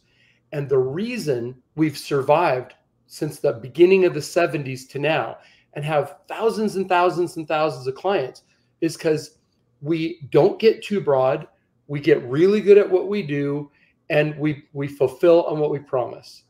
And guys, it doesn't have to be a lot more complicated than that. We want to stay on top of things like artificial intelligence is right now. Because if we don't learn it, we will get left behind. It's like saying, oh, who needs this, you know, who needs one of these things? You know, I've got a dial phone. What's a website, right? I remember in the middle 90s going, what the hell's a website? What are you talking? The World Wide Web? What is that? That's not real. Well, it's awfully real today. And if we don't ride the front of the wave, we will get run over by the wave and crushed onto the rocks. So we need to stay on top of technology. We need to employ a variety of ways of communicating with our message to people. But at the end of the day, keep it simple. Figure out what people are looking for and find a way to, with integrity, bring it to them in a way that's not just great for them, but is also profitable enough that you can continue and that you can weather the storms of business ownership and the ups and downs of COVID and the 08 crash and fears over political, elections and all this stuff. There was no civil war, right? We all survived. Just like I remember Y2K back when it went from 99 to 2000 and we thought the grid was going to shut down and the banks wouldn't work. But guess what? The sun came up and the ATM still spit out $20. So it's all shared there. All okay. Yeah. So, there you go. I love that, Aaron, you talked about the macro, but you talked about also people taking that personal accountability for saying, what am I doing? What's working? What's not? And then also figuring out what am I good at? Where are my gaps? And how can I lead with that? Brian Tracy, who's going to be joining us a little bit later this week, always says, like, you have to take personal accountability for where you're at. And once you can do that, you can figure out what the next steps are to figure out where it is that you're trying to go, in your business, in your life. Peter, I know that you've been here with us, that you've stayed on. I know you have a question for Aaron. I would love for you to get into it. Yeah, well, I want to fill in a bit of that story for everybody and then ask a question, because Aaron mentions him being in Iceland. But the reason Aaron was in Iceland was because, quite honestly, I sought him out. Right? We met a networking thing. I'm like, this guy is wicked smart, and he's a different type of smart to me, which was so important. It's like, I don't need more people telling me I'm amazing. I need people that can tell me stuff that I don't know and help me. So I remember calling him and saying, would you come to Iceland for me? And I remember saying the sentence, I promise you that I will be in your debt today, but over time you will be in mine. I remember saying this sentence. He's like, okay. Right? And it was, for him, his wife, it's a trip, and it was like $20,000. And it made no logical sense to the business. Like, it's not logical to spend that as a fledgling company. It just wasn't, but I knew it was right. And not only did he have insane amounts of value when we were there, I wouldn't be here today if it wasn't for Aaron. And I wouldn't be going to Japan, and we wouldn't be doing a podcast with Sirius and da-da-da-da-da, because it's going back to that trusting your intuition of like, this is the right thing. I don't know why, but this is the right thing. And everyone else might think I'm crazy, but it doesn't matter because this is the right thing.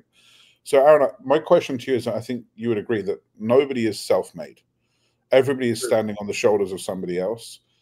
How would you tell people in the audience to seek out those mentorships, and how do they get those who, not hows around them to help them develop? Yeah, it's an excellent question. I don't know how much time we have, but Alicia, you nudge me, okay, if we need to stop. Okay. My answer to that is three things. One is be good at what you're doing, even if it's just the beginning. Just if you don't have to be rich, you don't have to have a big company. Just figure out how to be really good at something so that you're valuable to the people that you run into. All right, especially if they're the ones you're looking for those who's. Or now we're just totally plugging Ben Hardy's book, but it's a great book. Everybody should read it. So first thing is make sure that you bring something to the party. That's the first thing. Second thing is you got to go to the party. You have to get out of your house, out of your basement, out in front of a screen, and go places like when he said come to Iceland. I was like, Iceland in January? Are you freaking kidding me? But we wanted to go, and we went, and we had a great experience. But I met a bunch of people that I didn't know yet, right? I met a bunch of people, and they didn't know me. And some of those people became my customers, even though I wasn't there to sell anything, pitch anything. I was there to help out with Peter's event. But anyway, so the second thing is you have to show up at the party. And then the third thing you have to do is don't be a fanboy or fangirl over those people. Remember that okay, I'm going to tell a story real fast. So 2 weeks ago, I was at an event and I got a very short amount of stage time. And they had Bobby Kennedy and Jordan Peterson and Tucker Carlson, one of the founders of OpenAI, like all these big names on the stage, right? So I was a little name on the stage. And as I came off the stage, a guy that appeared to be much younger than me grabbed my arm and kind of pulled me down to him. And he was sitting in the front with the VIPs. And he said, wow, that was really good. That's as good as I've ever seen anybody do, you know, in one of those kind of talks. Well done, you. And I said, oh, thank you so much. What's your name? My name's Ben. Oh, my name's Aaron. Hi, can we talk on break? Yeah, let's do it. And a couple minutes later from the stage, the host references the same guy. That's Dr. Ben Hardy, who wrote Who Not How. I'd never seen his face, right? But I was good at something. I showed up at the party, and then I got noticed by somebody for what I did, and that opened a door to begin a relationship with somebody that I had some I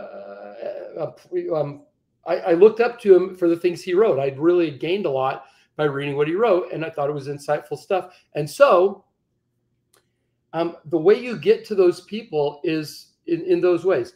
Get good at something, go to the party, and then show up in a way that makes you more of a peer, not peacocking, not being something you're not, but not being afraid of it and not going, oh, can I just please get a picture? Oh, can I just kiss your toe? Right? If you do that, nobody's gonna give a rip about you. But if you show up and say, hey, I'm early stage, but this is what I do, and here's what I've done, and I'd love to learn from you, but if I can help you, and then if they say, sure, try this one little baby step thing, and then you do it really well, then they go, oh, that worked out kind of sweet. That's how you do it. And pretty soon, those relationships that are solid in the book, and at least you have one of the books. If you look at all of the endorsements on the book, the publisher asked me, how did you get all this diverse group of people to endorse your book? And I said, they're all my friends.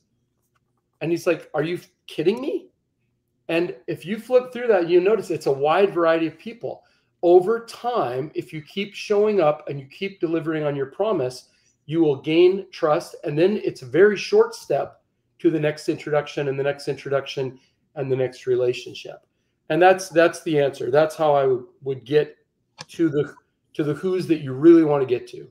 That's so phenomenal. You said go to the party, show up, be good at something, connect, say hi, right? You said hi, Ben. You didn't realize who Ben was, right? But you connected with him. He connected with you. And something that you said, it's so subtle, understated, but want to lean in. But as we close this segment, is that when you start a friendship with someone, a business relationship, you never know where it will go, but nurture it. I mean, the people that you have that have shared comments in your book, Kevin Harrington, John Lee Dumas, Larry Namer, Brian Tracy, Mary Morrissey, Marcus Jacob, there are so many more, but I think it's, we're here at the Marketers Forum. People are trying to figure out how to connect. We started this segment off with Peter. He said, be yourself, connect, be yourself, and share your story. And Aaron, I can imagine, I was not there, but when you were on the stage, you shared your story. Something that you said resonated with Ben, but you actually have to show up to the party and to share your story, and people will find something in there that they can connect with. Peter, Aaron, it was so phenomenal having you both on here today to share your wisdom, but also show how connections, nurturing relationships can flourish in ways that you may not have imagined. Peter and Aaron, you shared both from your perspectives, your story about your trip that you went on in Iceland. But, there's so much that comes with that, and can only imagine how both of your respective businesses, both of your authorship will continue to grow. In just a moment, I'm going to bring on Karen Hall as we introduce our next guest. But Aaron, Peter. It was so great having you join us today. Hi, Karen. How are you? Great. Amazing. I know that you were tuning into that last segment, Karen. Before we introduce Eleni, would love for you to just kind of share what is a nugget that you gleaned from hearing Peter and Aaron speak that you'd like to just reiterate. I mean, I have like 2 pages of notes. There was so much in there, but what is something that resonated with you? You're like, okay, I want to think about that a little bit more. Well, I was amazed when Aaron told me the first time about when I got his book, and we were talking about it prior to today about all of his friends that wrote those forwards in his book. And I can just imagine, that the editor was like, these are your friends? and Aaron is such a good friend. And to have that friendship with Peter Swain, you could just feel the energy between them. It was just so positive. And then to have, Peter come and speak at his event, last week, and the Magnify Your Wealth, and to be able to have a friend like that I think that's interesting to me is not only how well they get along and how much they have in common, but also their differences, because one of Aaron's philosophies is surround yourself with great people who have strengths that you don't have. And that takes somebody that is secure within themselves to have somebody around them that has strengths that they don't have. And then the other thing that I love about Aaron is that his focus is on letting people fly, give them wings to fly, and don't micromanage them, and allow them to do what they're good at and celebrate those good things. And then they fly even higher. And so I could just see that between Aaron and Peter, and all of the things that Peter was talking about, about how to use AI to do the work. And then we can spend the time connecting, with people. Let's build those relationships. Let's keep showing up, like Aaron said, keep connecting, and the success will come. Wow. I mean, so many gems shared. Thank you so much, Karen, for sharing your reflections. I'm going to hand it back over to you to introduce our next guest. I'm really looking forward to this segment. Thank you so much, Karen. Thank you, Alicia. Yes. So our next guest is Eleni Kalakos. And Eleni, we are so excited that you are here. Oh, I'm even more excited. In fact, so I have to tell you, the first time that I met Eleni, I didn't know her name yet, but I was watching, and she was going over, and she was getting ready to go on stage. So they hadn't said her name yet, but she was so excited, and I'm like, the energy is just bubbling out of her. It was just so fun. And then when she got on stage and she gave her keynote speech, we were all just enthralled. We were just totally with her. And so I wanted to tell you all about Eleni. She is an actress, singer, songwriter, and all of the work that she does is steeped in this work that she has done on stage. She's been on Broadway, and she has learned about marketing herself by being on stage. One of the things that she did after being on stage was she became known as the speaker whisperer, where she helps people overcome their limiting beliefs so that they can ignite their charismatic presence. And Eleni is always helping people to be able to be authentic, to be able to feel safe, to be able to connect with the audience in a way that is so genuine and so loving. And Eleni has so much love in her heart. And I am so excited for you all to hear Eleni tell her story and to share wisdom with us about how we can be better at igniting our charismatic presence. And so, Eleni, thank you so much for being with us today. I'm so happy to be here. There's nothing I like better than talking about this, because it took me so long to figure it all out. And I figure if I can share a few nuggets that I learned along the way, and shave off some time and effort to people out there, well, then that's what I'm here to do. When Eleni and I were talking after she gave her keynote speech at this event, and I was telling her how I was so scared about speaking, and I was terrified about public speaking. And she said, me too. And I'm like, wait, what?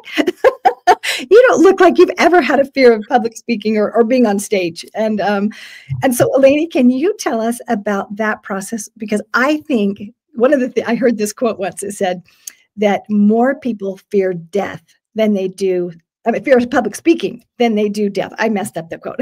people fear public speaking more than they fear death. And I was like, amen, that's me. I used to be that way. And so can you tell us about getting from that fear, which I think is pretty universal, to becoming confident on stage? You know, for me, it was less fear of public speaking than it was needing to be perfect, wanting to come through and having people hire me, which was my entire job as a young actress in New York, right?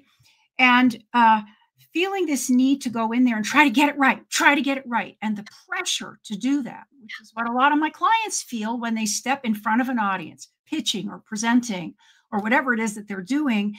It's that sensation of, if I don't get this right, I'm going to fail. And that is the thing that just, it freaks us all out.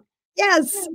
You know, it certainly freaked me out for the longest time. And what I did not have was consistency under pressure in what I call spotlight moments, auditions, interviews. Interestingly enough, once I got the gig, right, and I was on that stage, I was pretty okay. But those eyeballs watching, listening, judging, not that eyeballs listen, but you know what I'm saying? Yeah. Watching, judging. That is the thing that just scares the bejesus out of us. Yes. Yeah. Yes. And Eleni has said before that the work is easy, you know, being on the stage and singing the song and doing the performance, that's easy compared to getting the work and the process of getting the work. And so can you talk to us about becoming more confident in that process? Well, I learned really early on, and it's really, these have been lessons that I've used throughout all of these years and in the different iterations of my work. You know, as an actress, as a singer-songwriter, and then as a coach and trainer and speaker and all of this. I had a few really key people say to me, I just have to say that Aaron said these words, go to every party. I heard that too, and I listened to that.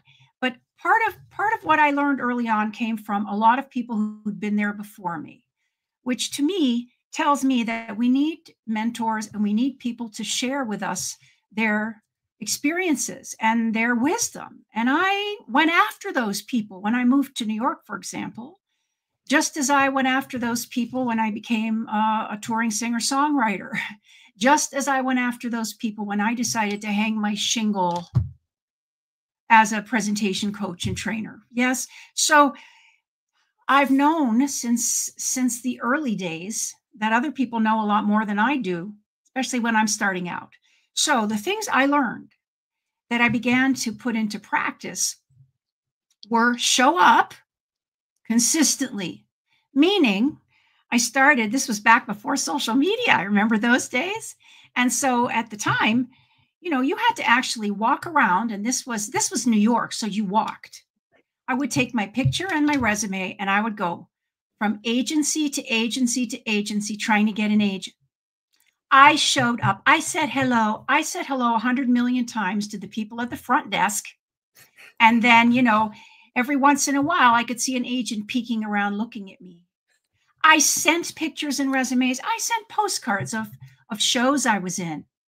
I got my first real agent because they hung up my little postcard, my 8x10, and a little postcard I had sent, and on which I had written, I am as unique as my name. I had written unique at the top. My name is rather unique. And he took it, hung it up in the office, and called me Unique. That's Unique. And I kept peppering him, just like everyone else, with info about me. Long story short, a role came along that was right for me. I'm 6 feet tall. They needed tall women. And he took the risk, sent me in on this audition, and I booked it. But consistency, whether it's through social media, whether it is, you know, going to events, showing up at events, right? or in spotlight moments, consistency is king, not shirking the work around showing up. That was one of the biggest things I learned. And then I learned, hey, can I pause you? Can I pause? Just jump in, Karen. Yeah, some people like I sometimes I have moments where I feel like I have ADD. I'm like, sometimes I struggle to be consistent. And I know I've heard a lot of people, why is it so important to be consistent? Could you answer that for us before you go to the next point? Yes, because again, I'm going to use, and by the way, I was never on Broadway. I was very close, but no cigar. But off Broadway, but not Broadway. I want to make that clear. But imagine a Broadway actor doing 8 shows a week. People are paying the big bucks to go see that actor. And what you want and what you're hiring when you get someone of that ilk, that caliber, is someone who can bring consistency. Because, and they're not going to knock it out of the park every time, but they're going to be between like an 8 and a 10 on a scale of presence and expertise and all of that. They maybe one night is not so great, but it's not going to be below really an 8. What's important is that people can rely on you. That sense of they know you're going to bring it. This is how trust is developed, for one thing. Trust is huge here. And so, and you can only become consistent over time. It is about mastery, doing it a lot, doing it over and over again, getting better and better and better and better. Saying yes, for example, to every speaking opportunity. Putting yourself out there on social media or having someone help you do it consistently. Having a LinkedIn presence through a newsletter and doing it every single week, even if you don't feel like it. That's the key.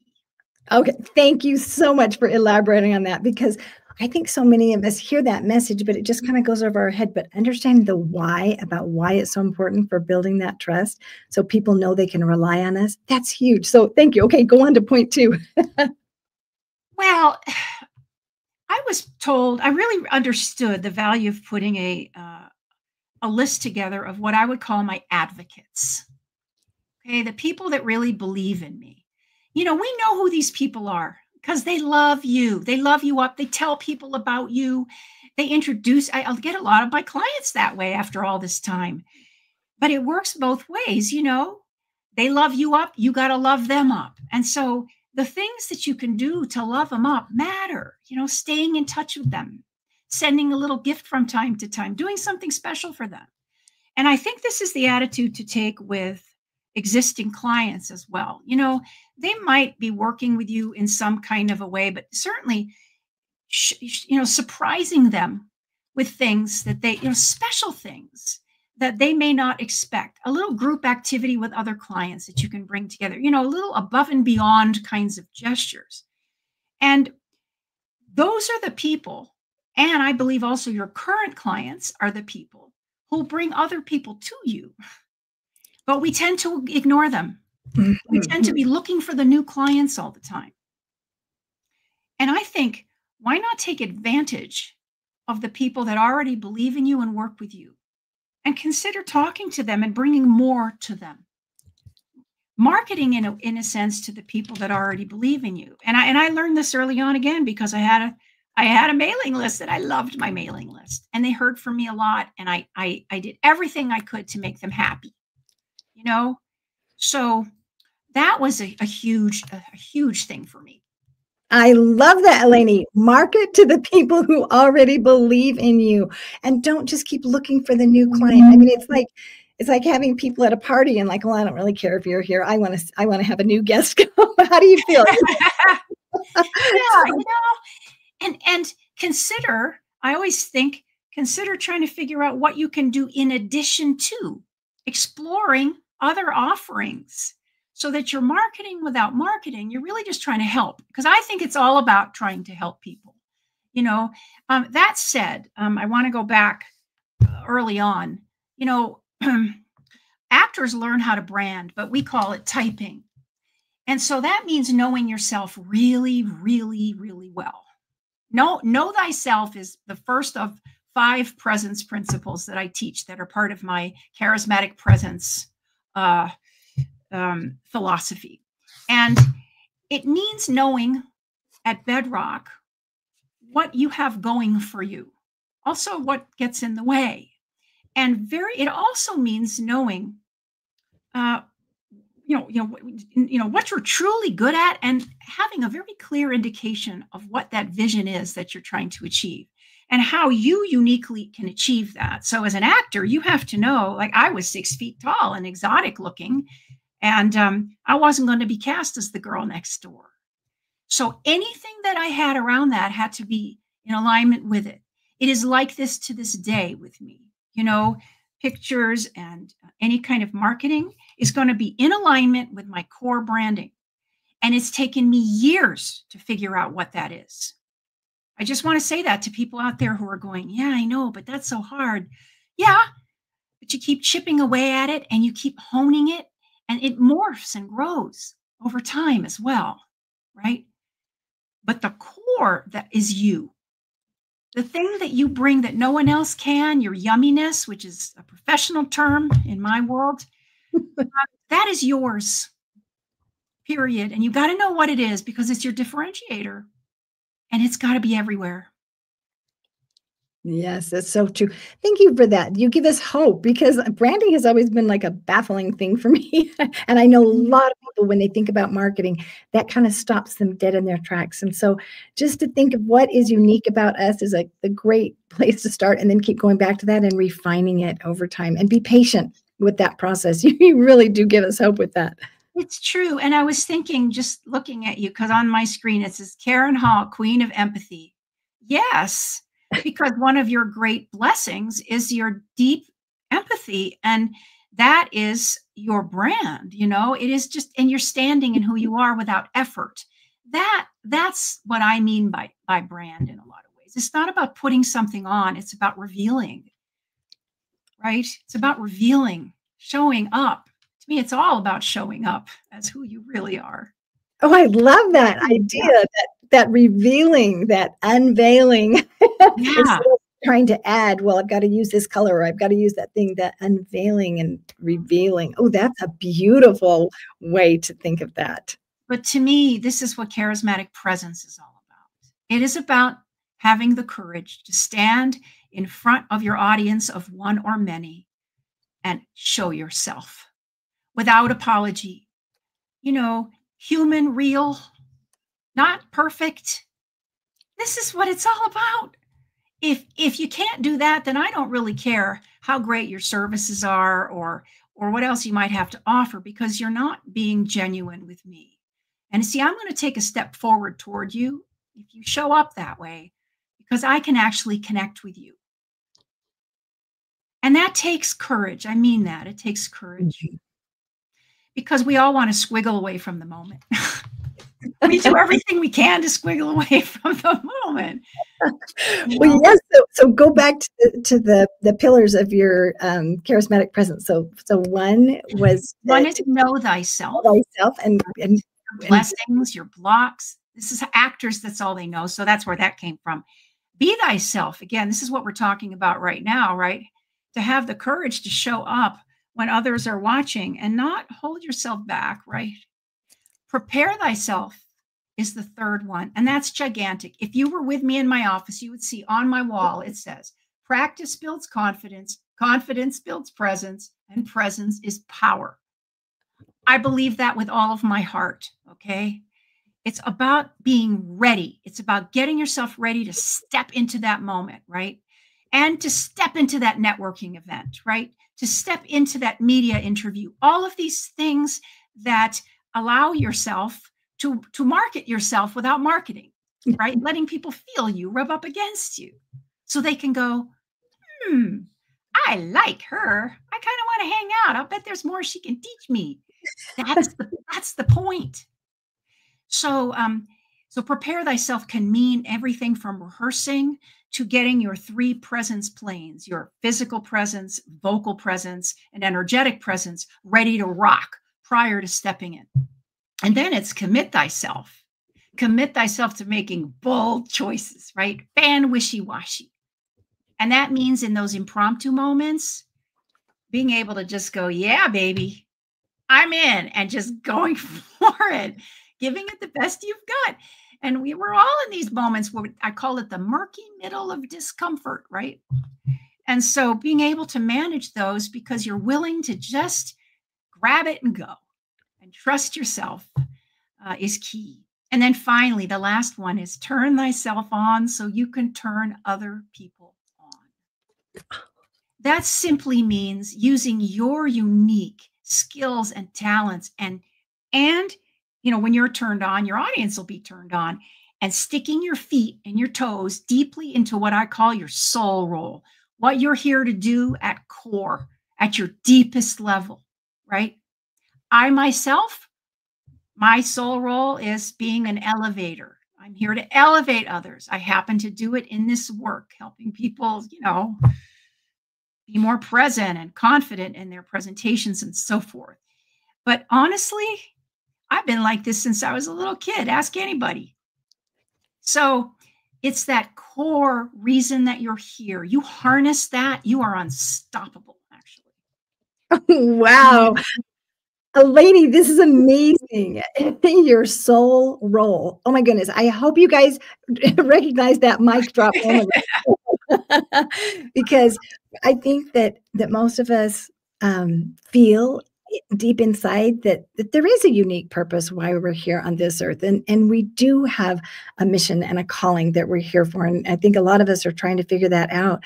But once we feel like we know what it is, if it's to be a speaker, and we're trying to get that core message within us out to help other people, I think that you're right. That's when we get on fire. That's when we turn on, and we're so excited about being able to share in that way that we feel will, you know, accomplish that purpose for which we were created. It's so true. And, you know, I know there's probably a lot of coaches listening and people who are often dealing one-on-one with people. But, you know, there's something to be said about being able to share your message with many, right? You're affecting more people who can spread the word. You can help more people. And I believe, and, you know, speaking of marketing, I don't think there's anything better than speaking as a way of marketing. I call it the showcase strategy.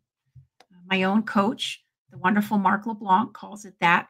And I love it. I've been doing it since I was, honestly, forever, because I believe, how can you hire somebody if you don't see what it is that they do?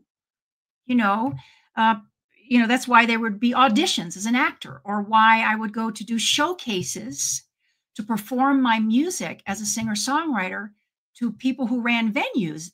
Then they could go, oh, she's really good. Let's hire her, right?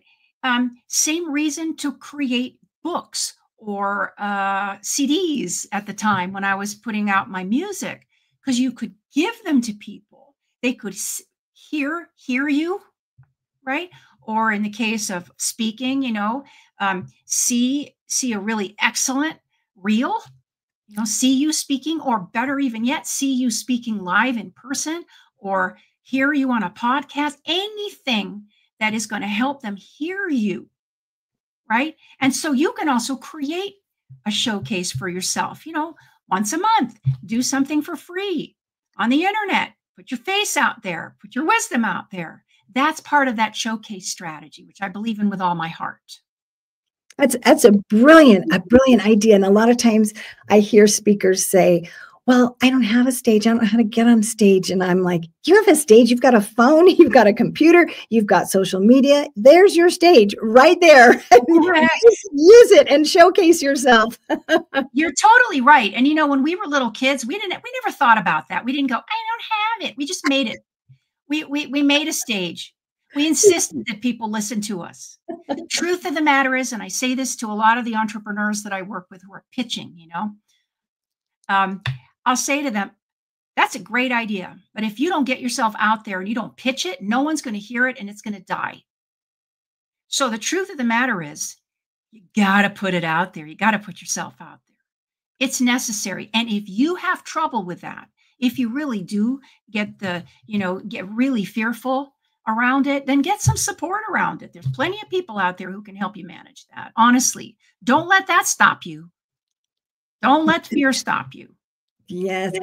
So one of your strategies is helping people to overcome those limiting beliefs that are stopping them in the tracks, and to break those lies that bind. And so could you talk to us about that process? If we're trying to know ourselves, we've identified some of these limiting beliefs, then what? Because we're like, we can look at all the evidence and say, my brain's finding lots of evidence why this is true. I mean, my voice cracks, my knees shake, I'm not very good at speaking. And so that was what my brain did when I did those things. It would say, this is not a safe place for you.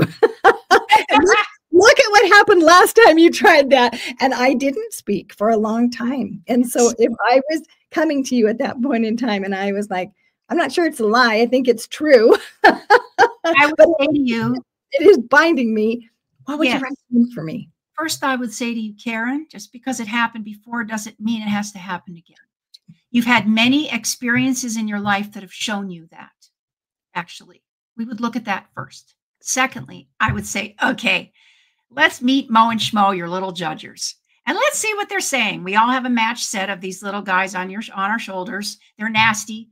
Their entire job is to remind you of that horrible time, right? And it's smart. They're trying to save your tushy. They're not, they're wanting to protect you. The problem is it's kind of a weird way of doing it because it's keeping you from the very thing you need to do in order to improve and get better at it, right? So, they're gonna cut those lies that bind. And I love that you used my term. The lies that bind are simply fears that have become beliefs that really are driving the bus, meaning you. And I hear them all the time from incredibly, high-level CEOs. Every one of us has them. And they sound like this. You're going to get it wrong and everyone's going to laugh at you. You screwed up the last time, it's going to happen again. You're not smart enough or educated enough to be taken seriously, right? And so you have to be able to take those things. I often will have my clients, I will have them list them. And I've seen like page-and-a-half lists, single spaced of these things. And then I'll have them transform them. I'll have them turn them into what I call power phrases. So one I had as a young actress was, after a while, because I'm 6 feet tall, and I kept being told, you're so good, but you're just too tall. So I started to believe that, and so I had to come up with something different. And what I came up with was, I love my height. It's perfect for roles that require presence and authority, like queens and spaceship commanders, right? So, but seriously, I had to retrain my brain, and that's what I have my clients do. I literally have them come up with power phrases that go against those lies that bind. They transform them, and then read them, listen to them. They become new beliefs that drive them. Oh, this is beautiful. This is so beautiful. The way you flipped that, instead of saying or believing I'm too tall, because that would have been so easy to believe. Well, there's no little cute part for me, because I'm not the little tiny thing. I'm the tall thing. And to turn that around, this requires presence and authority and power as a queen. Oh my goodness. That is just beautiful, Eleni. I just love that. Oh my goodness. Well, Alicia, are you just as amazed as I am about how she is flipping the terrible twos, the too short, too young, too whatever, into the power phrases? Oh, I love the power phrase, shift and reset for the mind, Eleni. I love that you said, with my height, I have presence and authority. For me, it was my voice. My voice is a little bit lower. And for me, it's my Nina Simone voice. And I had to step into it and own it. People would always come up to me and say, you have an interesting voice, or you have a low voice. And I would say, I know, thank you. I appreciate it. So I love that, Eleni, because it really is those kind of subtle, not so subtle reminders to yourself of who you are.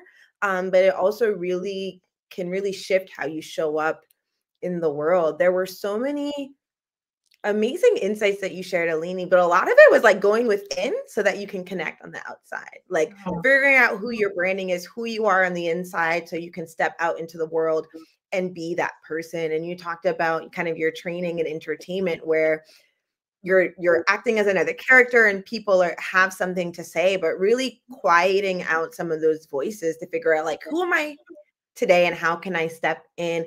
Alini, it's been so marvelous hearing from you. Dame Doria is saying, love these teachings, rock star, bring on the queen power. We got a new hashtag, the lies that bind. Do not listen to them. And really just listening to your inner voice in a different way. Alini, we'd love for you to go into closing remarks that you have to share with our audience. It's been so wonderful having you on to share so many gems with us today. Thank you so much. This has been such a joy. You know, all I want to say is this. There's really only one of you. You're here for a reason. Your voice matters. It's up to you to bring your presence to spotlight moments and share your wisdom and perspective and knowledge. Nobody can do it for you. Take the risk, leap in and show up. Step up and speak up with everything you've got. That is so good, Alini. Oh my goodness. And I love how you are the speaker whisperer. I'm just going to pretend you are over here on my shoulder, knocking off Schmo and Joe and getting them off and hearing the power phrases to give me that courage to stand up and show up and be myself and get my message out there. It's been a joy. You're an awesome speaker whisperer, and you are an awesome example of igniting that charismatic presence. Yes, Thank you. Thank you, everyone. Thank you so much, Alini. It's been a pleasure to have you on. And thank you so much, Karen, for your insightful questions and kind of sharing what a lot of people are thinking. Like, what do you do with those voices? How can I show up? I love that she brought that kind of perspective into fully walking in to who she is and all she's about, and really talked about that transition and that journey to own all that she is and to be that queen and to walk in that spirit and in that grace. Thank you so much, Karen, another queen, the queen of empathy here, for such a really, really magnificent, I have to say, segment with Alini. For those of you that are tuning in, this is the Marketers Forum. We are live November 20th to 24th. As you can hear, there are entrepreneurs, speakers, authors, business owners, executives, all talking about how they show up in their life, show up in their world. In just a moment, I'm going to bring our next co-host up with us today. Karen, it's been so great seeing you. I know you will be on in just a little bit, and I'm going to bring up Donna Campbell, who is going to help introduce our next guest. She has a name that I just say, it's a beautiful name. It resonates with, I think, the world in such a magnificent way. But Donna, I know that you have been tuning in today as part of the Marketers Forum. What have you been thinking? And what are you thinking about as we get ready to bring up our next guest with a special, special name? So I love that she has a special name, Alicia. You know, I've been going back to the very beginning with what I said. There are so many people out there that have businesses, that are entrepreneurs, that are leaders and different people in their own right, but struggle in getting their information out to the masses. And that's what this forum is all about. Marketing, exposure, media, sharing your voices so you can grow exponentially, because we believe so much in creating the world a better place. It's gonna take a huge team, and we're putting that team together. And if we come together, we exponentially grow, and we can really make an impact in this world, especially with putting out with positive media. So it comes full circle for me every time I'm on one of these shows. It definitely comes full circle. People's stories matter. And when they're ready to step into all of that and share their story with the world, there are so many ways that they can do that. Donna, I'm going to hand it over to you to introduce our next guest.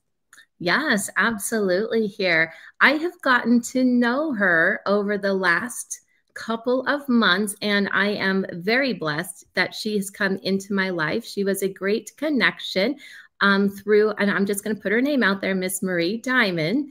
And so our next speaker, our next presenter here, that's going to be sharing, I'm going to bring her up to the stage while I say a few key words about her. Her name is Alicia Doss. So there's the name connection. We love that name, Alicia. But Alicia Doss has been in the spiritual healing world for a number of years. She is also has a background with psychology and some different aspects.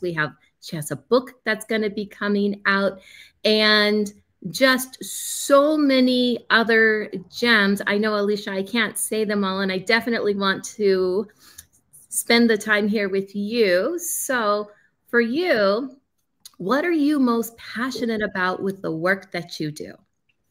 I am most, and it's lovely to be here, Donna, and hi, Alicia. I'm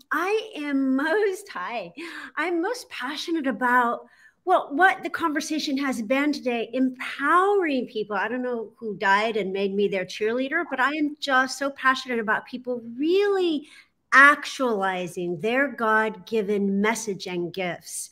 You know, not trying to have something for everybody, but to really actualize what Spirit has given them to share, the universe, their higher selves, their creativity, whatever we want to call it. It's all about really, truly being who we are, fearlessly, and serving, because goodness knows we need more light on our planet at this pivotal time. We absolutely do. And I know one of the areas that you have a lot of information and knowledge in is really about mindset and mindset with marketing. So how does that work with marketing and with selling?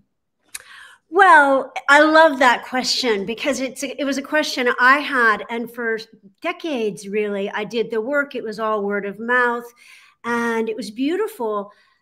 But I had such a calling from Spirit, again, the universe, whatever we might want to name it, to serve in a greater way. And I resisted it, like many of us do, who are very heartfelt and we want to give everything away and we want to just allow it to happen organically. When I shifted my mindset to seeing what we call marketing, which can have a pejorative kind of connotation, right? Ooh, marketing sounds slimy, right? And when I shifted that to connecting, I stopped calling it marketing. I called my team my connecting team, not my marketing team. And when I thought of it as, how do I connect to you? How do I allow, in my case, I do a lot with archangels and the very highest archangels and really our own archangelic heritage, right? So how are we an angel? How are we messengers of God? And how can we manifest that, not to go back in time to who we were, but to go beyond time? And so when I shifted it to how do we connect, right? How do I connect? How do I share my gifts? And I also changed sales to serving. So how do I connect and serve rather than market and sell? And then I could get on board with that. Then I could get enthusiastic about that. Then I could come from the heart and offer what Spirit was giving me to share in a way that, yes, would bring resources so I could do the work, but would truly serve and change people's lives. That's so beautiful, Alicia, that you talked about. You changed sales into serving, right? How can you serve? So when people are thinking about how to connect with their community, with their clients, with people they already know and nurture those relationships, like Eleni was just talking about in the segment before, but then with also people that they've never experienced before, how can they bring some of that divine wisdom from their guides? Like you had shared that you connect with the archangels and the ascended masters. How can they bring some of that divine wisdom into those new connections that they're looking to forge? Well, I think by realizing that there are no new connections, that we're all one. And, and if we connect heart to heart, I was an actress and towards the end of my career, when I was shifting to being a spiritual intuitive, I just didn't resonate anymore with the Hollywood parties. And when I switched it to coming from the inside out, I could talk to anybody, right? Because we're all one. So I think when we go, where's the God in that one across from me? And realizing that it's just God talking to God. It's just spirit with spirit. And then being allegiant to that highest voice within, really being allegiant to that highest voice, then there are no others. You know, I think it was the Maharishi when someone said, what's your biggest tip for getting along with others? He said, there are no others. And I would say the same thing with marketing and selling. There are no others. This is just love, giving to love. That is just beautiful there, and an absolute agreement, because there are no others. And I think that's really what the word namaste is really about, seeing the light in other people. For you in the marketing media realm, and being where you are at today, knowing the celebrities that you know, the podcasts that you host, the people you are connected to, what do you think was the biggest challenge most everyone went through in the realm of connecting? We'll say it that way. Yes. Well, and I've been so privileged, and I really think it's all a God thing of speaking with just beautiful legends, you know, Marianne Williamson and soon Neil Donald Walsh and Sonia Choquette, who's about to come on. And I asked each of them through the years, you know, a similar question. And it's really all an inside job. It's no matter how big, and I've been privileged to know some of the biggest stars and et cetera, no matter how, quote, big and successful someone is, there's always that next hill to climb. And if they're, you know, so when they get to their next hill, was it their rolling, who was it that said, you've got to serve someone, right? I can't remember the rock star that said that, but you've always got to serve someone. So we all have our next hill to climb. And I think that with some of the beautiful spiritual teachers I've had on, when I've asked them, you know, do you still struggle? And of course they say yes. And how do you surmount that? A lot of times what the biggest struggle is overcoming the voice that says, nah, you know, rest, or you've done a lot, rest, right? Or the voice that says, ooh, people are not going to want to hear that from you. You know, stay in your lane. Give them what they've been wanting, what, you know, all the best sellers, et cetera, that they've wanted for decades. And it's like, no, I'm being called to do something entirely different. They may hate me for it, but I have to be allegiant to this highest voice. And it's amazing how I've heard that from some of the biggest rock stars in our spiritual influencer circles. And it's so beautiful because it's that beginner's mind. And, you know, I think the only thing we have to fear is staying the same and not answering that voice. There's that Anais Nin, I don't know if I just butchered that name, Anais Nin quote where she says, there came a day when to stay coiled tight in a bud became more painful than blooming. Wow. Mic drop there. Staying in a bud is more painful than blooming. What do you say to that, Miss Alicia Magnus Lewis? So much. Staying in a bud is more painful than blooming. Yeah, it's so much. But I think it's an invitation, right? It's a permission to take action. It's a permission to try new things. It's a permission to go within to say, what do I get to remember or understand about myself, and how do I want to put that out there? It really gives people permission to take up all of the space that they're meant to take up and walk into all that they're meant to be and all that they're meant to explore too. As people think about marketing, as people think about maybe doing things differently or doing things more authentically or from within, it can be a little bit daunting. So Alicia, you spoke a lot about that connection's already there, that people can go within, but for those that may be a little bit hesitant or they're not fully sure what that actually means, what are ways that they can kind of evolve or shift so that they create the space to actually hear what's being said within and they can walk out into the world with that? I love that question because I think that in our earnestness, you know, with so much going on in the world, we can do a spiritual bypass and try to live, you know, from the seventh chakra up. And I think we have to address the whole person. So I think the only thing that can stop us from really expressing from that highest voice is not really ministering to, taking care of, healing the smaller parts of us that quake. So for me, I'm kind of a consciousness nerd, and I studied psychology and life coaching as well as the spiritual. And so I think that we sometimes need to clear away the fog of our lower voices so that our higher voices can shine. Now, with that said, I will say it's really not about fixing the mind, right? Which is so prevalent now. It's really about transcending the mind. So we don't want to overlong look at our shadows such that we don't allow our higher selves to speak, but we have to address the whole person. And we come back then to this very grounded topic of marketing, you know? So it's like, sometimes it's not about psychology. Sometimes it's just called post the thing, do the live, do the event, just do it. And jumping, right, is really what we needed to do to quiet those voices. And speaking of voices, because it's so important to be heard, whether in our physical voice, but maybe it could even be an angelic voice.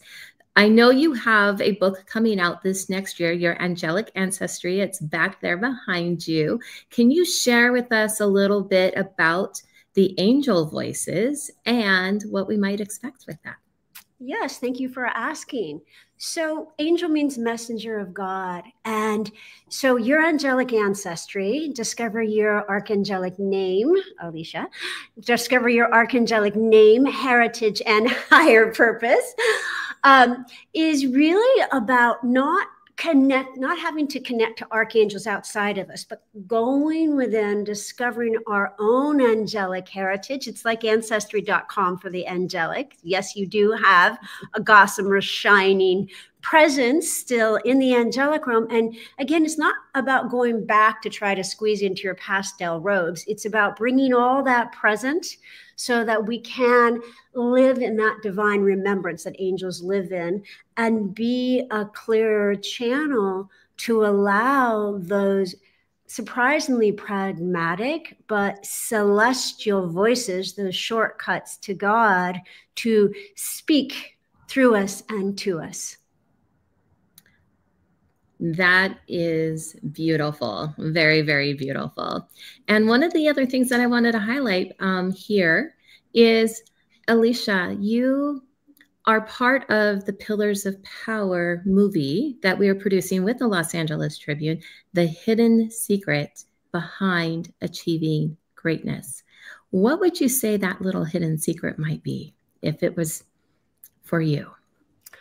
For me, it is all about absolutely surrendering and allowing that higher voice to speak through. It's about each person truly embracing the secret that they are God, that we are all love, that we are the truth of the mystical, that we are shimmering, leaving stardust in our wake, embracing that and realizing that sometimes it's a challenge to step into that numinous self. But there, when we do that, is where the peace and the expansion is. I just want to let that sit. I mean, it's so beautiful.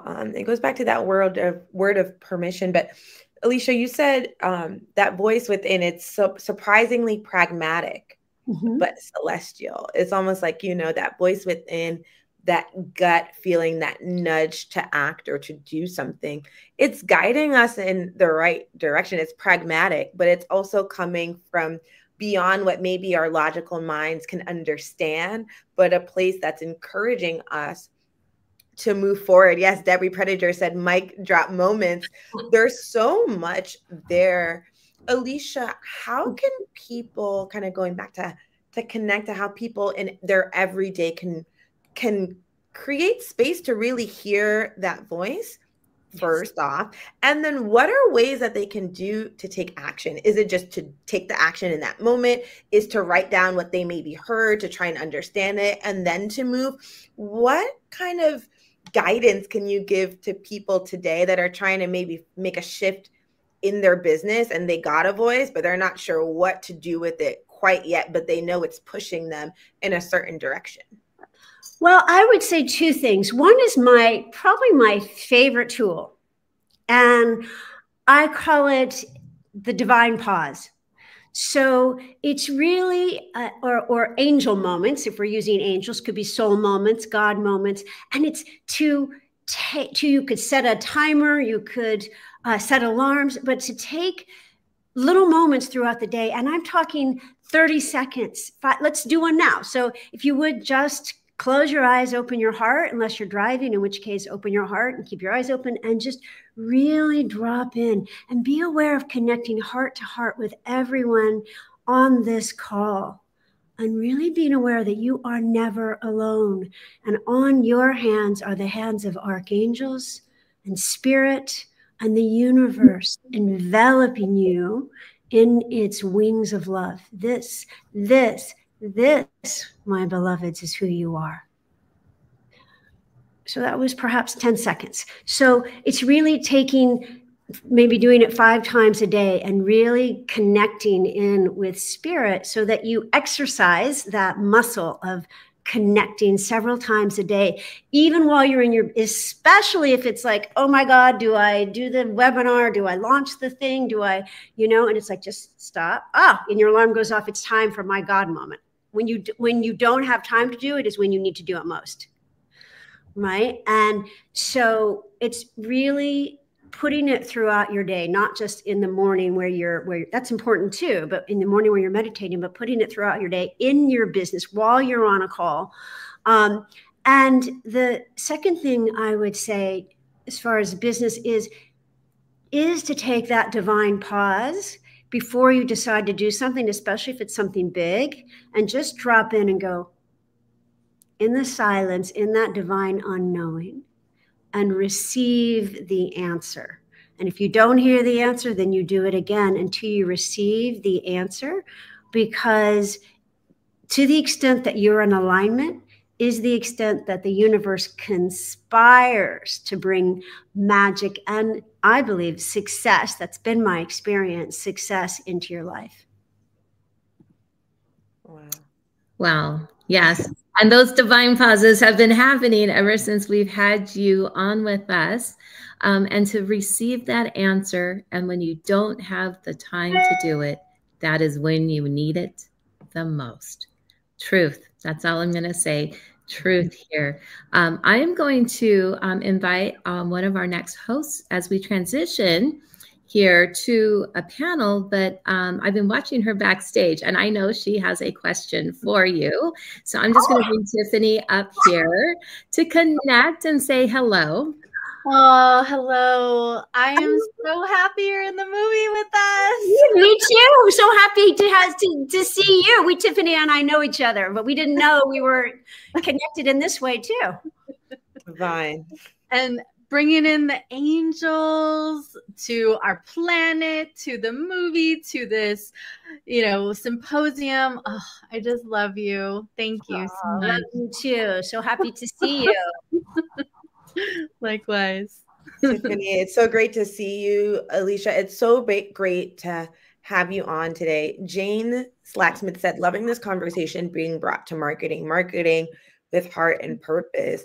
And I think, Alicia, what you also brought to the conversations today was marketing, but business approach, but going within, not seeking the answers outside, but really tuning in with what you're meant to tune in with as you make decisions. And people are always faced with decisions, how to show up, what do I want to say? But you're also reminding people that as you think about what your next step is, listen, because your spirit, your soul, your heart may already know what to do next. It's been so great having you on, Alicia. I know our audience is going to have many more opportunities to connect with you as you will be in the upcoming film, The Pillars of Power, that we will speak about a little bit more depth in just a moment. But Alicia, thank you so much. We appreciate you. Thank you so much. It's been such a delight to be with you all, and happy holidays. Yes, thank you, Alicia. Happy holidays too. Wow. So Tiffany, it's so amazing for you to join us. We're about to have a really dynamic conversation with some individuals that are going to be part of the new up and coming film, The Pillars of Power, Unlocking the Hidden Secrets to Success, that is directed by Donna Campbell and our CEO, Mo Rock. Tiffany, you are one of the producers. I'm one of the producers. Tiffany, would love to hand it over for you to introduce some of our guests that are going to be joining us here today. Absolutely. So let's bring them on. Yay, this is Greg and Antonia. Oh, hi, Natalie. Hi, Cynthia. Amanda. Already the consciousness of our planet just started up leveling. Oh, okay. So let's start with Greg and Antonia because I've known you the longest. We dive into that subconscious mind stuff, and they are about core talk, like talking to your body to create health and to get your mind, body, spirit aligned for success. Yep. Hi, up in Northern California. Hey, bomb cyclone away here. Nice. Okay, and I'll introduce Amanda. Hey, Amanda. She's in Orange County with me, just 20 minutes that way. So, fellow sister healer. And oh, if you look behind her head, she brings in lots of, lots of matrix energy and frequencies of vibration for healing. The matrix of oneness. That's right. That's right. Cynthia's out in Sedona, gorgeous Sedona. And she's also very spiritual healer, and she does stuff with the hands, like being able to read people's hands. So I look forward to hearing some of your hand stories. My beautiful Susan from Florida. Hi. Yes. We do the done differently consciousness talks, bringing in any kind of shifts that are going to elevate one another. So I'm really excited. We're Natalie, definitely different possibilities for sure. Yeah, Natalie, I haven't had the pleasure yet, but I'm so excited. Me too.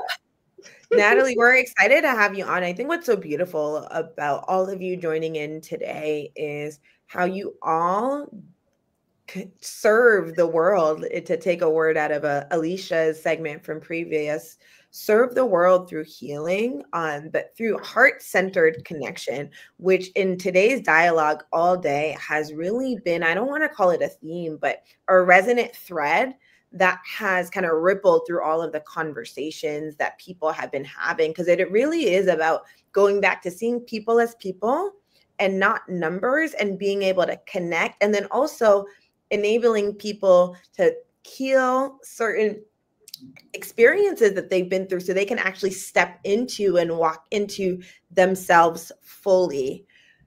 Antonia and Greg, would love to hear from you more about the work that you do with Care Talk Holistic Healing and how you connect with the community that you have nurtured and the clients that you serve.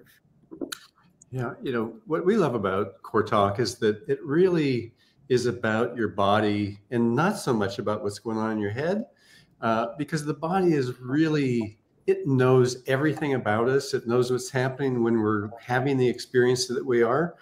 Sometimes our mind can kind of play games with us. It'll lead us into seeing things in a way that might not be that heart-centered feeling that we really want to be relating to the world with.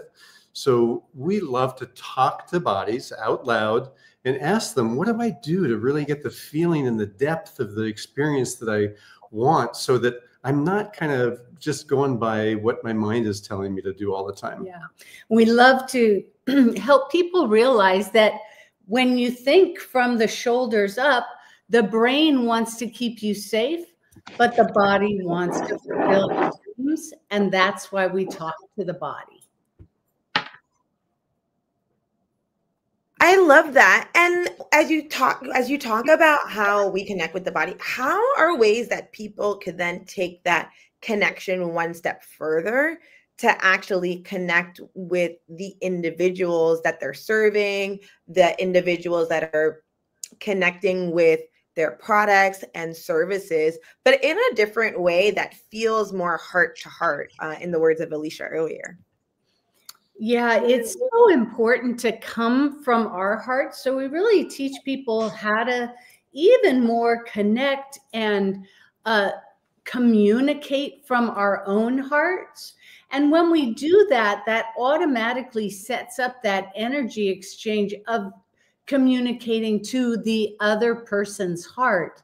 And by modeling that kind of energetic, positive experience, people are automatically drawn to you, and they automatically see that love and fullness, and divine expression that exists within you, and they're able to see it in themselves better so that they can go out and fulfill their mission.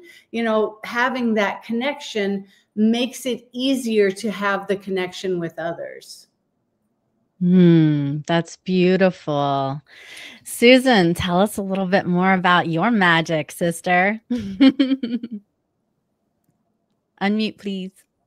Susan's on mute, so we're going to make sure she can unmute. There we go, Susan. I got it. Thank you.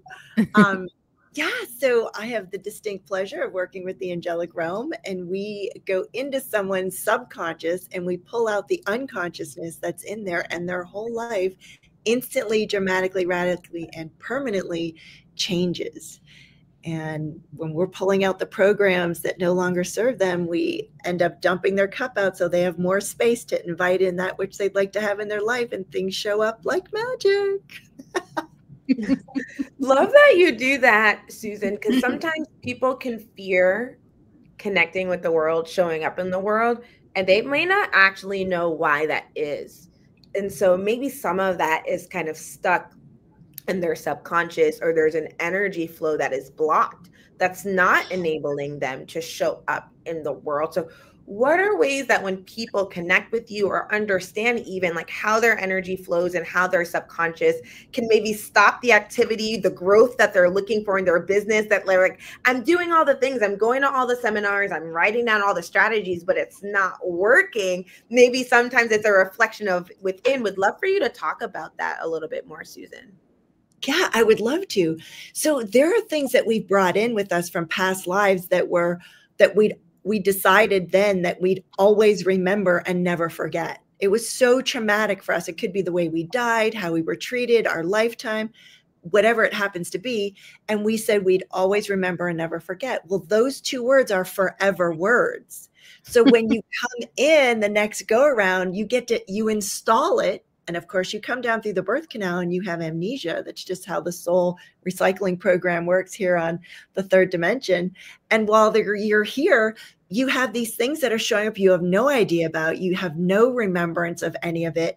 But because you always got to remember it and can never forget it, you have to reinstall it to make sure you don't forget and you always remember. And it's things like that that I'm able to see that's running. And you show me your whole life like a computer screen, and you've got 1 trillion tabs open at the top, Alicia. And then you're on the front screen trying to create your life, and you're just watching this Microsoft ball rainbow spin around in a circle, and you've got to shut your computer down and restart it, or do a scrub and get rid of the duplicates of stuff and make more room. That's what we do. So back in the day, I'm from Gen X, we used to run the defragmentation program at nighttime, and then you'd wake up in the morning and like all your files will be put back together and you have more space. That's what I do for you in your energy field and for your life. Like, it's a total game changer. Absolutely. I love the defragging. It feels so good. Yeah, it's almost like Control Alt Delete on your computer because there's no processing space. So we have to delete some things or close some windows so that we can have clarity and we can focus and we can really continue to walk forward with what it is that we're trying to do. And I think it's such an important part of the conversation during the Marketers Forum because you can write down all the strategies, have the notes, but really understanding what's going on the inside that may be slowing what you're trying to do or creating maybe relationship building. You have a block within, and so you actually can't connect with your community or your audience and the way that you're trying to. That's so insightful. Susan, we're going to come back to you in just a moment. Amanda, co-create your success. You know, what does success mean for you as you connect with your audience, as you market with them, serve them, and how have you gone about building connections and rapport with the people in your community? That's a great question. So first of all, co-create your success is really about you co-creating within yourself as well as co-creating with the universe. So however you think of that, you know, people have talked about the angels, spirit guides, the divine, all of that. So for me, success is really about co-creating that connection at that soul level. What did you come in here for, come into this lifetime for? And when you're resonant with that, when you're energetically aligned to it, then what you're able to do is easily put yourself out there, easily market yourself, and you're able to be visible. However, as a couple have already talked about, when there's this out of alignment energetically that's maybe held at the cellular memory, because of past life bleed throughs, because of conditioning programming, maybe even family imprints, lineage encodings, any of that can get in the way of you energetically being able to put yourself out there and to even deliver a message that makes sense to somebody. So for me, the success is about being able to really synchronize with your soul's energy and your soul's purpose and plan. And as you're energetically aligned to that, clearing out those energetic blocks, those bleed throughs, those patterns, then you're able to fully embrace the potential that you came here to express and to deliver and be of service to others. Beautiful. So good. Natalie, I'm really excited that you're here and in the movie. And I want to hear more about you and your special sauce. And also, since this is a marketers forum, I want to bring in like that spiritual, you know, secret sauce into the mix. So tell us a little bit more about you and how you bring that into your marketing. So I'm Natalie, and I'm also known as the bon vivant girl, someone who enjoys everything in life. And my mission is more hands-on with my clients. I help them wake up with a smile every day, if I have to put it in a sentence. I'm helping individuals to reclaim their happiness from all those external factors and to get the power to live fully. So my magic is the smile, I guess. Aww, I help them to shift their mindset and be the best of themselves, you know, bridging that gap from their current life to the life that they dream. That's so wonderful, Natalie. You talked about it's the smile. How can individuals, this could be an interesting one here, but I'm going to run with it. How can individuals help their work, how they show up in their life, their branding, their messaging, some of their marketing messages, smile in a way that truly connects with people the way that a true smile does, not just like a smirk or a fake smile, but that true smile, Natalie? I think it's by finding the positive in everything. And by putting those positive messages, there's no way that they cannot smile. So really in marketing, I think we should really enhance on the more positive messages than on bashing, you know, like on negative ones. And that will help them to smile and to bring the smiles around. That's a great reflective point there. Sometimes people will market themselves by pulling down maybe their competitor to say, I'm not like this. Exactly. It's right. But you're saying like pour more positive energy and just go with connecting and talking about how you serve your audience, not taking someone else down in the process to elevate yourself or make yourself look better. That's such a, I think, understated and nuanced, but such an important perspective to have. Donna, I see that Well, and with heart-centered marketing, it is about elevating not only the people that we're trying to impact, but globally, you know? Exactly. So And we want to bring that up. yeah, I mean, I'm sure everybody agrees it's all about the energy. If we put out that positive energy, it's contagious. I see some thumbs up. It's like really, it's all about that. Yes, it is. Donna's joined us. I think that she's on mute right now. So we're going to wait for Donna to get off of mute. You are all in the film, The Pillars of Power, unlocking the secrets of success. And the pillars are all about bringing your mental health, your spirituality, money conversations, how you connect and build relationships, and your health into the world. Donna, I would love for you to share more with our audience that's tuning in right now about the pillars of power and why conversations like the ones that we're having right now in this panel around energy work, around healing, are so critical to how people show up in the world personally, but also with their businesses. Yes, absolutely. I think one of my favorite quotes, my favorite lines in everything with the Pillars of Power is to really inspire a new generation of leaders and change makers who really recognize that the secret to extraordinary success lies in the holistic integration of mind, body, and spirit, grounded in both ancient wisdom and modern science.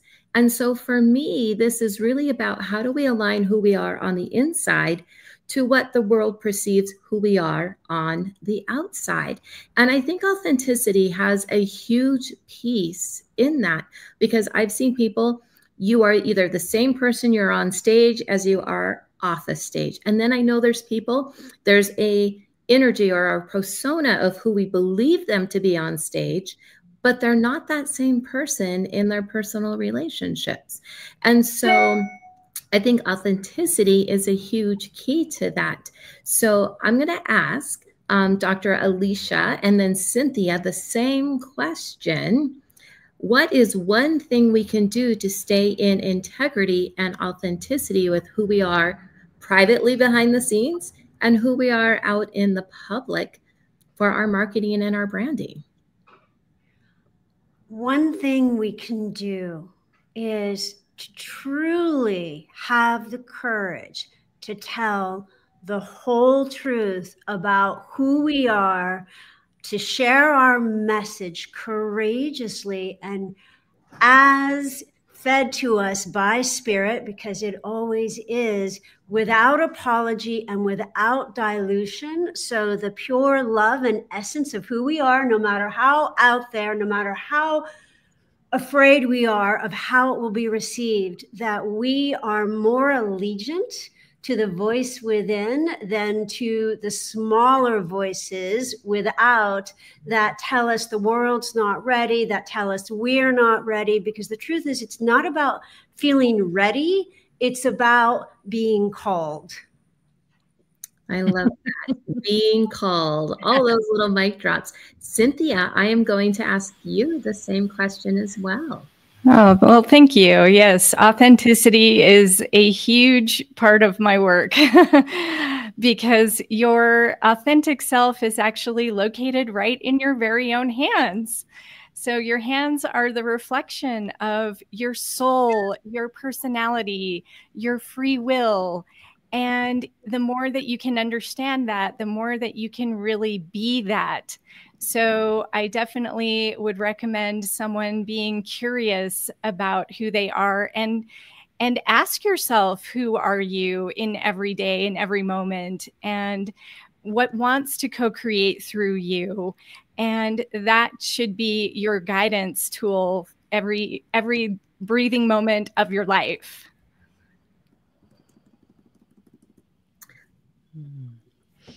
Yes, absolutely there. Absolutely. Tiffany, it looked like you had something to share there. Well, being able to, I was just thinking about what she said about breathing it into every area of life. We need our breath. We need to be in our heart center as we're breathing. And that to me is part of what helps me with authenticity. My mission, my entire being and purpose here is just love and serve. That's it. Love and serve. And however that is to be expressed in each moment is just a gift. And every time I get to serve, it's like, all right, God, I give it to you. Thank you for this opportunity. I love it. And I love you. Right. And that's just part of what it means to be authentic for me.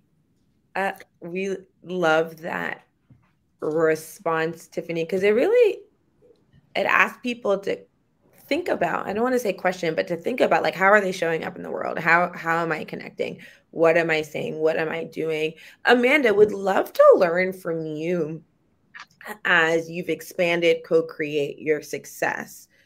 What are kind of the ways that you integrate strategy with authenticity within yourself, with going with your kind of gut or intuitive instincts to actually connect with your audience?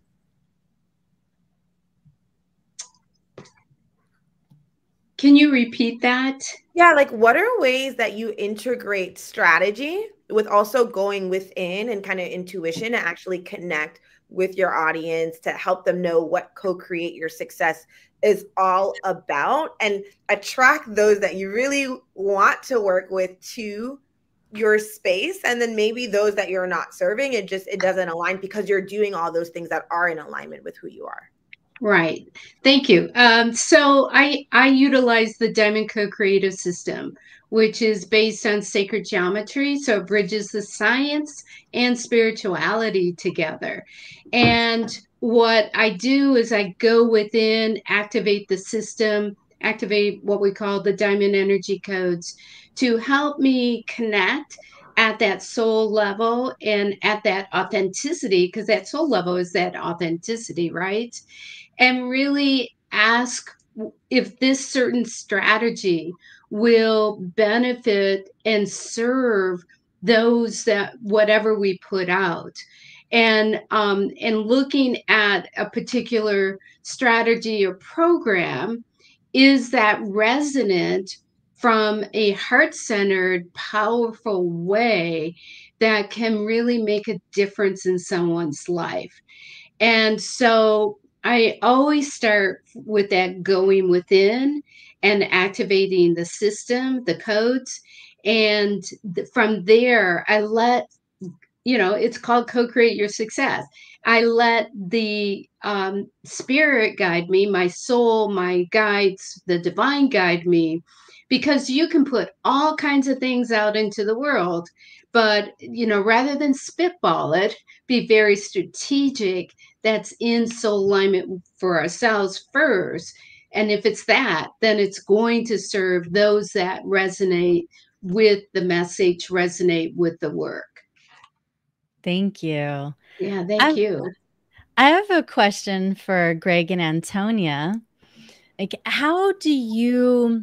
what role does intuition play in the way you bring forth your business, your marketing, your essence into the world?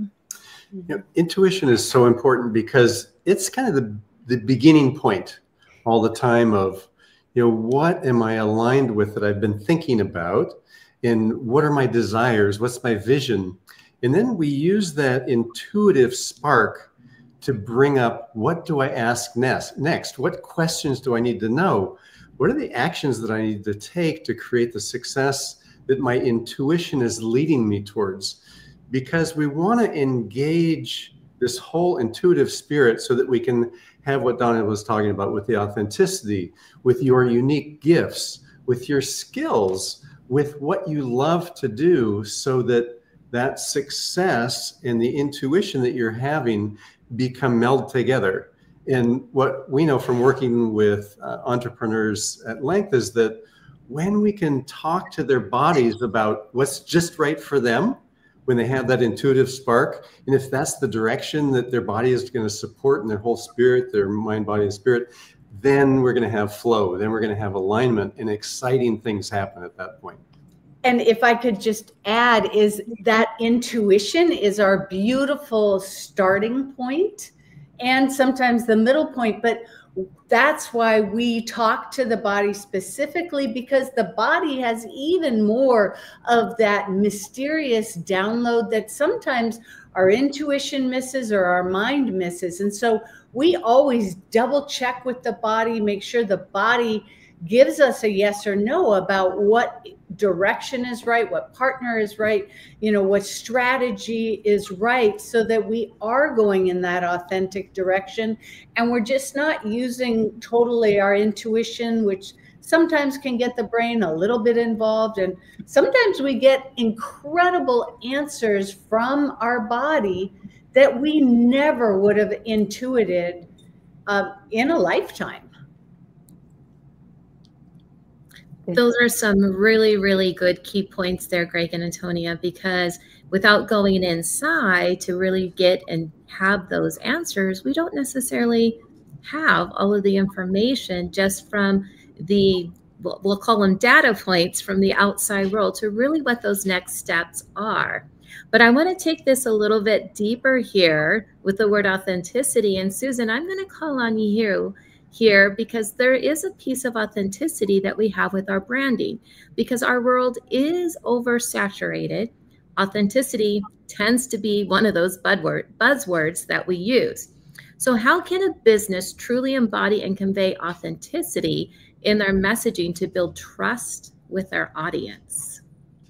So cool. I love this question, Donna. Thank you. So it's so interesting because we get confused a lot of times with like who and what we are. So we're actually the being, we're not the body, right? So the body is the one that wears the clothes. The body's the one that eats the food. And the body's the one that really, really, really likes for you to make a lot of money, because it's the one that likes to be pampered.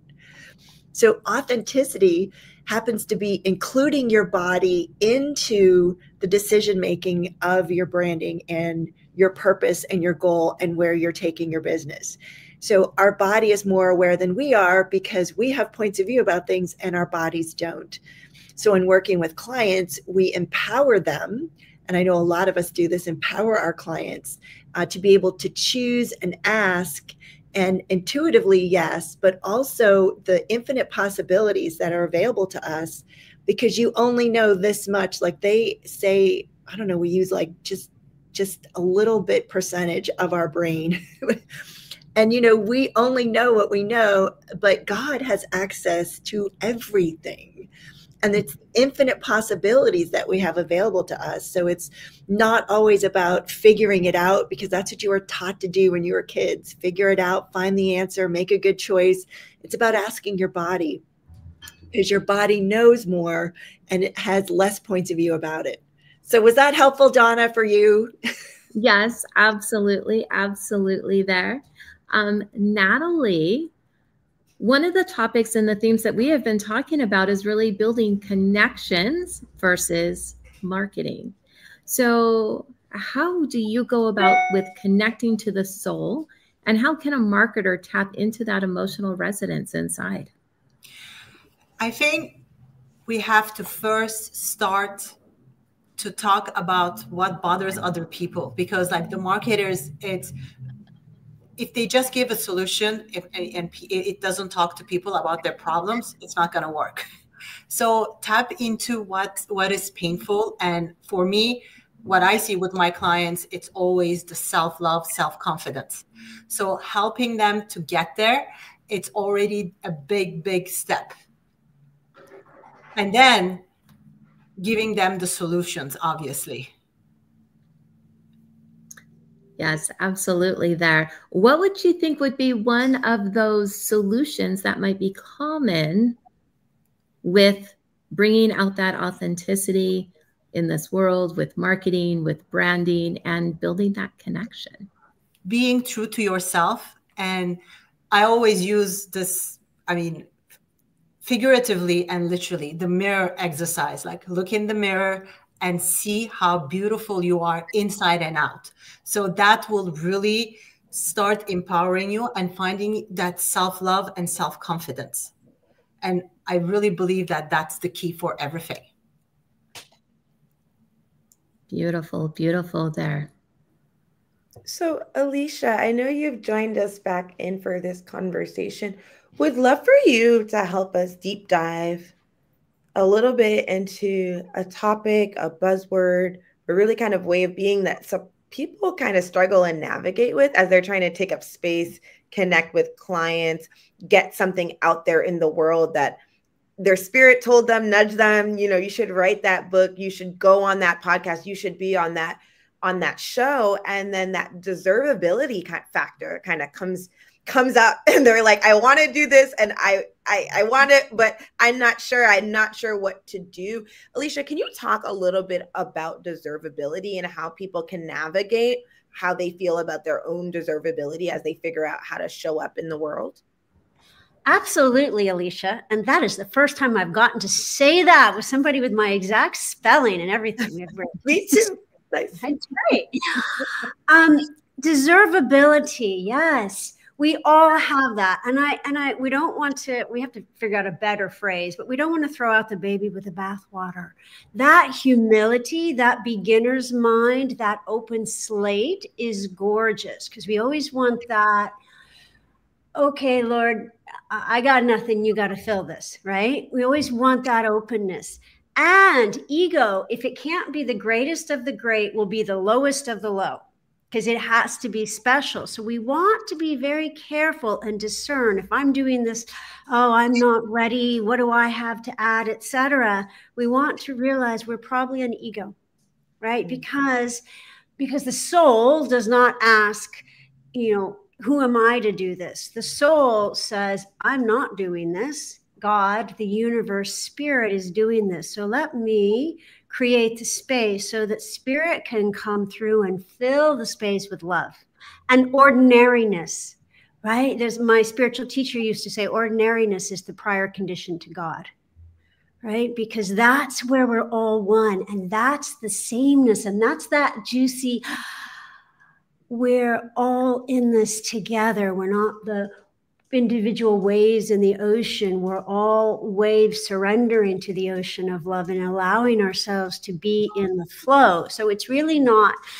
you know, we might want to change our question from who am I to do this to why do I think I'm doing it, right? You know, so it's really about, for me, if I'm asking that question, then it's about just being gentle with that part and surrendering it and allowing the spirit to come through. Wow. I love that. Shifting the question away from who am I to do this, right? To what do I get to do with this? I know I changed it up a little bit, but it was so powerful. I really sat in it for a moment, Alicia. As we go into closing remarks, and we're going to start with you, Alicia, would love for you to share something that you haven't touched upon yet, but you really want people to kind of understand or walk away from today thinking about as they think about how they're showing up in their business today and maybe subtle shifts that they can make to their approach to really help them connect with their audience. So we'll start with you, Alicia, and then we'll go to Antonia and Greg and then Susan. Well, what I want to say to people is you are more beautiful than you know, and we need you. And I'm going to demonstrate what we all keep encouraging you to do, which is, you know, take that leap. So I'm just going to let spirit answer that question, which is kind of scary for me, but it's what we're talking about, taking the risk. So what I hear is, beloveds, we are all in this together. You are not separate. If you think you are separate, you are in a place of pain, if you would be in a place of the most deeply divinely ordained comfort and joy, be aware that I, that spirit, am moving through you every instant with every breath. Your breath is always there to remind you, because God is breathing you when you forget. So just this moment, taking a deep breath, and as you breathe in all the love of the universe. Know truly. And as you exhale, just melt into this precious present. For you were born the beloved, and we are so in need of you at this pivotal time. Come forward. Amen. Come forward. So beautiful. Antonia and Greg, your closing remarks for today. Yeah, you know, what's so important, especially when you're making decisions about how you're going to interact with your clients, is to be in the moment, is to be present with what you are feeling deep inside. And what other people tell you to do might not always be the best thing for you. So to always have that ability to tap into your innate healing system, your real spirit of what's right for you, because that's what's going to guide you to be able to make decisions that are going to really connect outside of yourself to other people in a way where they're going to really feel that authenticity and your uniqueness that you're going to bring to the conversation. Because in the moment is where the connection is. In the moment is that authentic connection, the authentic love, the authentic expression and exchange of energy. So being in the moment, feeling everything, getting that information from your clients and giving that just right time experience and knowledge is what will really help every day and every moment. It's something to keep really top of mind, to be right here, right now with your clients and with yourself. Wow, that's truly beautiful. And Susan, we're going to go over to you for closing remarks. Thank you so much. I firmly believe that when you look at the emotional chart, the highest vibrational frequency emotionally we can be is gratefulness. And that's just below God's consciousness.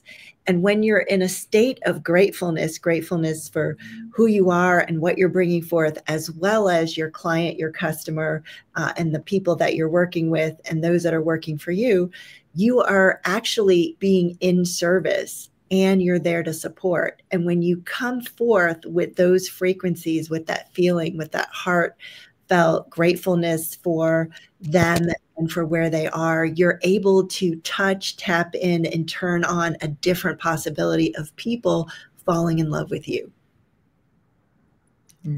I love that. And next we're going to go to Tiffany and then Amanda and then Cynthia to go into their closing remarks, as well as Natalie. And then Dr. Alicia will help us introduce our next guest. So Tiffany, over to you. This applies to marketing, but also life in general. So I touch my heart, I breathe into my heart. And so let's just touch our hearts, breathe in. Smiling at your heart, feeling your heart smile back at you. And then just ask, what would love say? What would love do? And then from that space of what would love say, write your marketing materials. You know, there's so much beauty in that. People will feel your essence and want to work with you and line up. You know, they're like, hey, there's something about this person. I feel their essence. I feel the divinity within them, even if I don't know how to put words to it. And they'll want to buy, you know? It's that simple. You got to work with people that you truly, genuinely connect with and resonate with. And that to me comes from love. I love that. Pun intended, Tiffany. Amanda, over to you. And then we're going to go to Cynthia and Natalie before we introduce our next guest. Well, what came in from the guides was just a reminder to everyone, you're unique, and really tap into your uniqueness.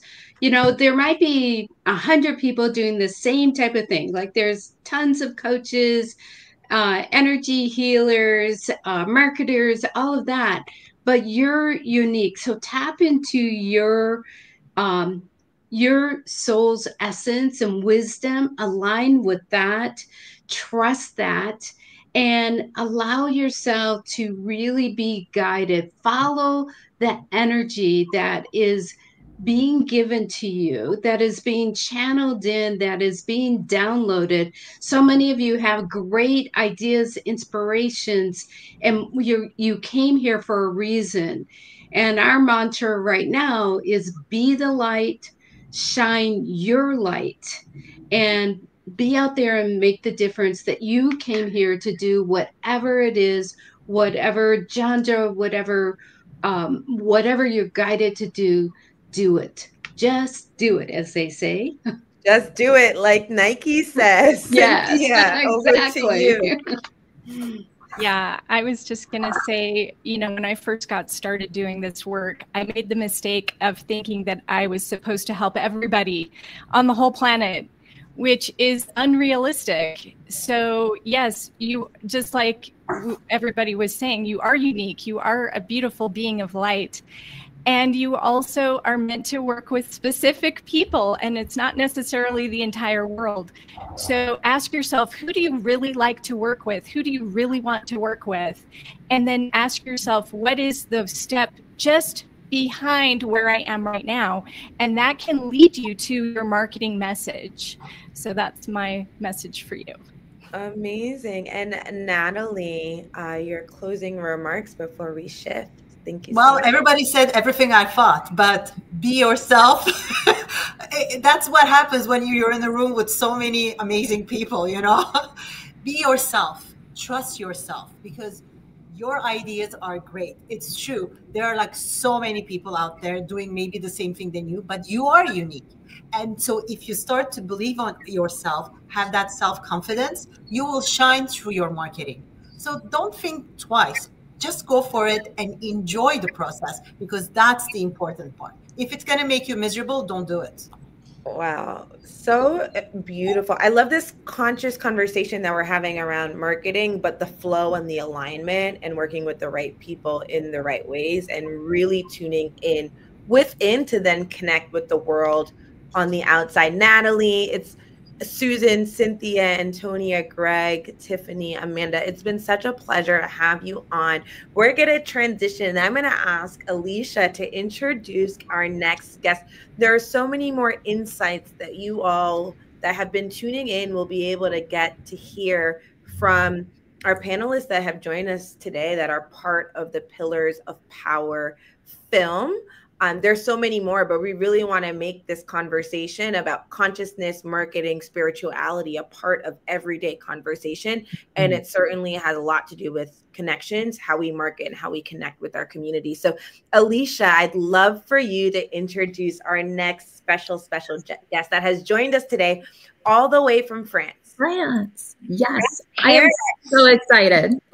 We are, this is such a treat for everyone. We have Sonia Choquette. Sonia has written 32 best-selling books, translated into 30 languages. She's the top teacher of intuition. She is a true legend, and I can tell you from having the privilege of knowing her personally, she is deeply heartfelt. She is a complete love to everyone she meets, and she's truly a living treasure. You will feel the presence of intuition and your own magic as she speaks. Sonia, welcome. Well, thank you. I'm so honored to be with such a gorgeous community. Thank you so much. Thank you so much, Sonia, for being here with us today. We know you are in a completely different time zone than the rest of us here.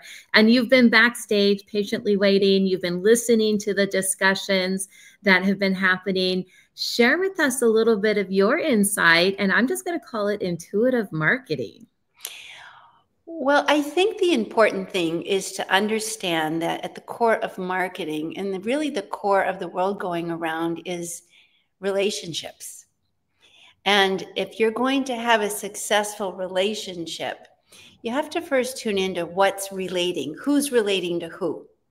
And this is an interesting, just a bit of an anecdote. The planet Venus, because I'm listening to all this spirituality, is the planet that rules beauty and love and connection and romance, but it also rules business and money.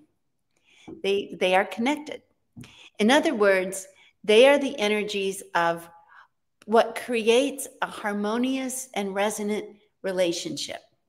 So marketing is a word that we use that actually is trying to communicate how can we create the most dynamic, mutually beneficial, uplifting relationship. And that is very difficult to almost impossible to succeed at the highest level if we're relating on the wrong channel. If my self-conscious, needy ego is so focused on what I want from you, then I'm not going to be seeing you other than as a means to my end. And that's how the ego perceives things. It tends to look at the whole world as me against you, and either you feed me or you scare me. But if you shift the relationship and you recognize that the breath in me, the energy in me, the essence that gives me consciousness is my spirit. And my spirit is not here to get. My spirit is here to serve and to connect and to co-create. That's what lights up the spirit. So if I am relating and connecting with someone spirit to spirit, not role to role, but soul to soul, then we establish immediately a resonant and mutually symbiotic capacity to communicate and understand one another. So if this is why I was listening to all your beautiful teachers about coming into the body and into the heart is where we actually experience that energy of higher self. It originates in the heart center and then it expands outward.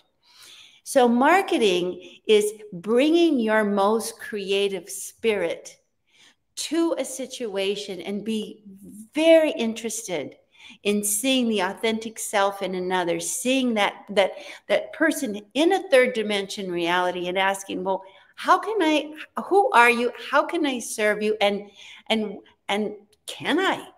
And if it's not me, what can I offer you that might be able to serve you? So you're not looking to get, you're looking to connect, co-create, and manifest something meaningful for both of you.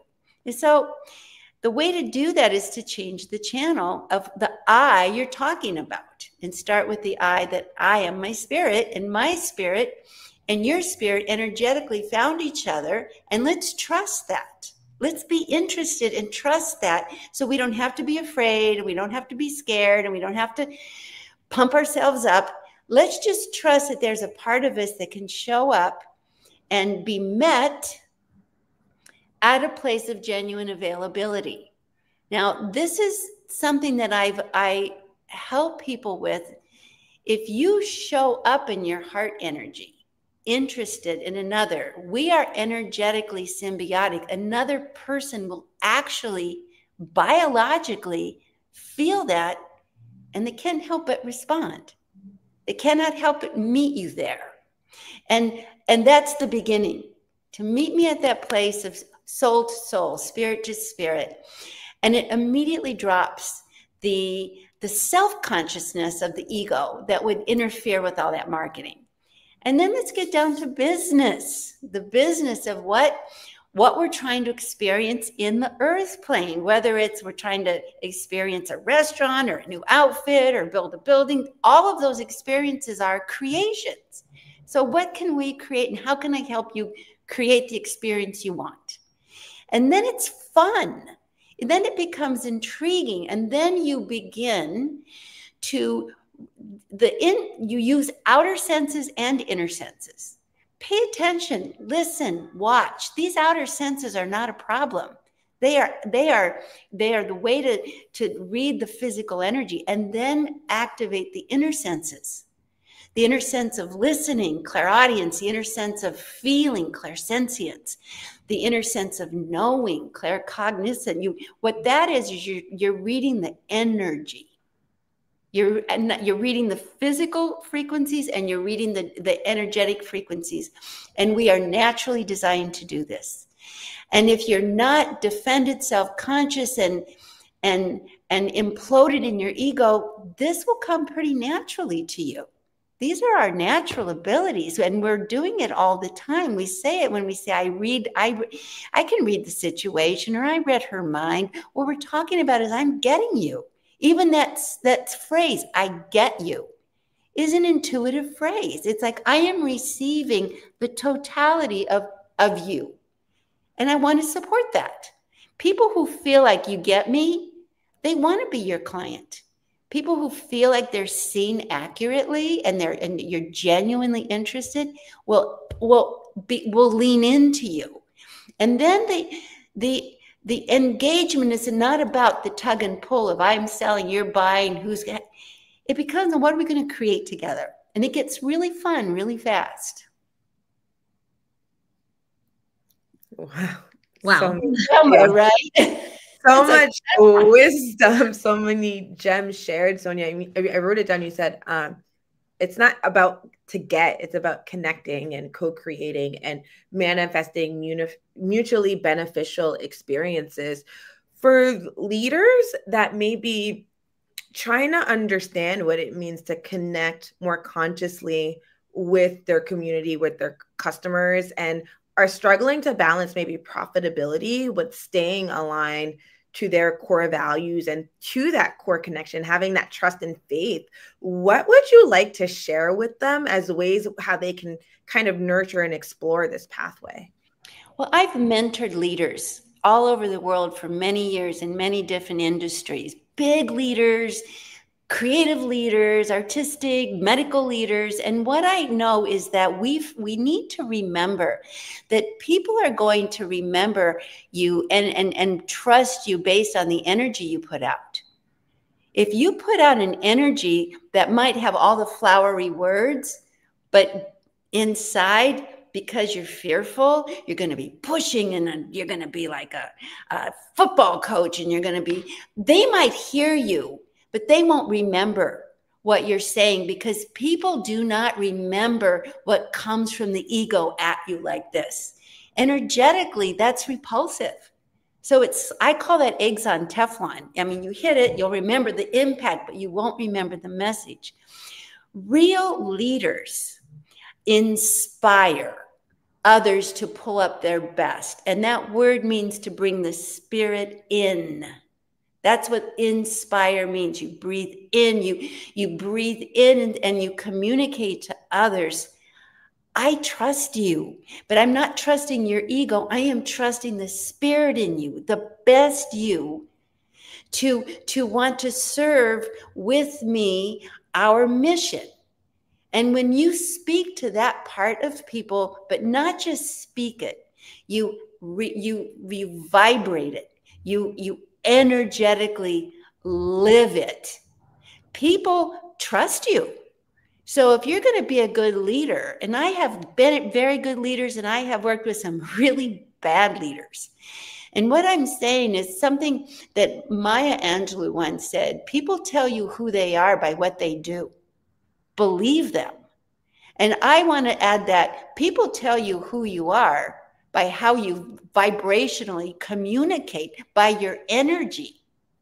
And believe me, you're obvious. No matter how you can smoke and mirrors and put on good suits and cool shoes and happy smiles, if your vibration is not coming from the heart and congruent, people feel it.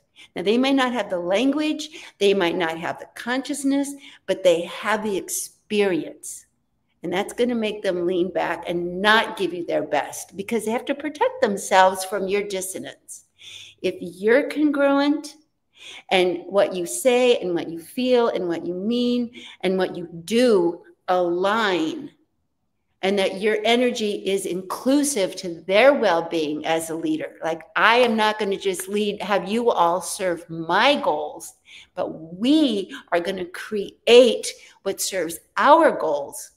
Those are the leaders, and they are energetically, they are so powerful without being intense.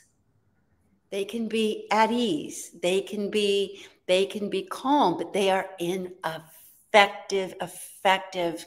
And right now, the planet is waking up. People's inner senses are coming online like popcorn. We are feeling it. We are, all of a sudden, I'm having an intuition. I'm having a dream. I'm having a sense. And so we have to, as leaders, recognize to speak to the highest consciousness of people, not to the consciousness of us, but to the consciousness of the ones we are serving. That's what makes you a leader, is that the difference between a leader and a manager is a manager is taking care of and trying to make sure everything's okay. But a leader is inspiring and is taking care of everybody. And there's no difference. And so when you have leadership energy, there is no them. There's just us. I love and resonate with everything that you're sharing here, Sonia. But I do have this one question, because it pops up in my mind so many different times. And it's a question that I get asked often. And it's about handling rejection. We share our heart, we share our energy, we're authentic, we show up in our trueness, our oneness, but yet sometimes we still experience rejection. Well, it's funny that you say that, because I think half of America, at least, is feeling that right now. I mean, we were just showing up and being so great, and all of a sudden we got rejected.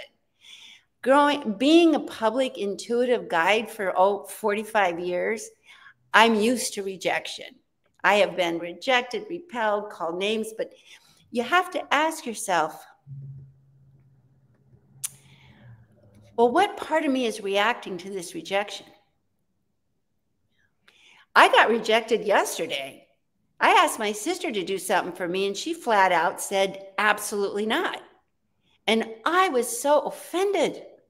How could you do this to me? And I really had to sit with it, because I'm conscious enough to know if I'm having a big reaction, I'm trained, I'm conditioned, and I've lived long enough to know this is a moment where I can grow.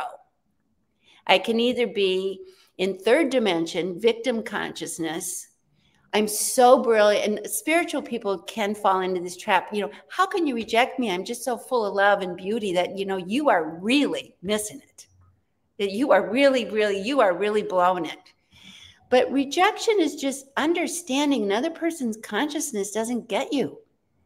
They're not resonating. You're not hitting a note of commonality. You're not understanding where they are. And so they are just, it's a vibrational disconnect. And if you can take it as, okay, there's one of two ways to go. It was mentioned by your panel. We're not a vibrational match. And I don't need that us be a vibrational match. I'm going to move on. Or, I do need us to be a match. So what in me is missing something that I'm not understanding or communicating well about you? I'm not reading you well. One of the biggest reasons people might reject you is because you're not understanding what they need. You're missing it. Number two, maybe they don't want, maybe, you know, I do with one of the experiences I have with rejection is a lot of people are insecure. So the power they have found is the power of no. I'm going to just say no. I'm going to withhold. I'm not going to be in the playground. I'm not going to be in the sandbox.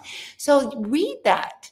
Is this really a rejection of me, or are you exerting the power that you have learned at this point? The power of no. Because I think my experience is that probably at least 50% of rejection is the power of no. That's as much power as people have learned to have. In which case you have to accept. But I also, even in my own experience yesterday, I sat for a good 4 or 5 hours in funk. Big funk. I got rejected from my own sister. You know, I just was like, this is so wrong. But I knew that this was because it was a moment. I call rejection teachable moments. I wasn't particularly signed up for the class that I was being taught, but I thought, well, here it is on my lap. And I realized that, you know, what's really happening here, it has nothing to do with her rejection. It has to do with, it's very similar to some original rejections in my life when I wasn't as conscious and did take things more personally. And so I need to clear that out. Now, why I love your question is because we are in a period in this planet right now with a lot of clearing. So that is going to be experienced, as we've just collectively observed in many people's lives, as a massive rejection. So that is an excellent question, is to develop the resilience and the insight to recognize to read rejection accurately, to really not just feel the experience and say, that's my intuition, I'm being rejected, because to feel an energy doesn't necessarily automatically mean you're interpreting it correctly. Dig a little deeper, give it a little breath, give it a little pause. And if you're all worked up, you're in your ego, have some compassion, take a bubble bath, pat yourself on the back, say, that stunk. Breathe through it. When you calm down and all that adrenaline passes, revisit. Use your inner senses. Was it my voice? Was I communicating wrong? Did I ask him at the wrong time? Did I miss? Review. Be grounded and be interested in why that happened and what you can learn. That really is core. And then you'll get an answer. And then you'll get over it. And that feels really good.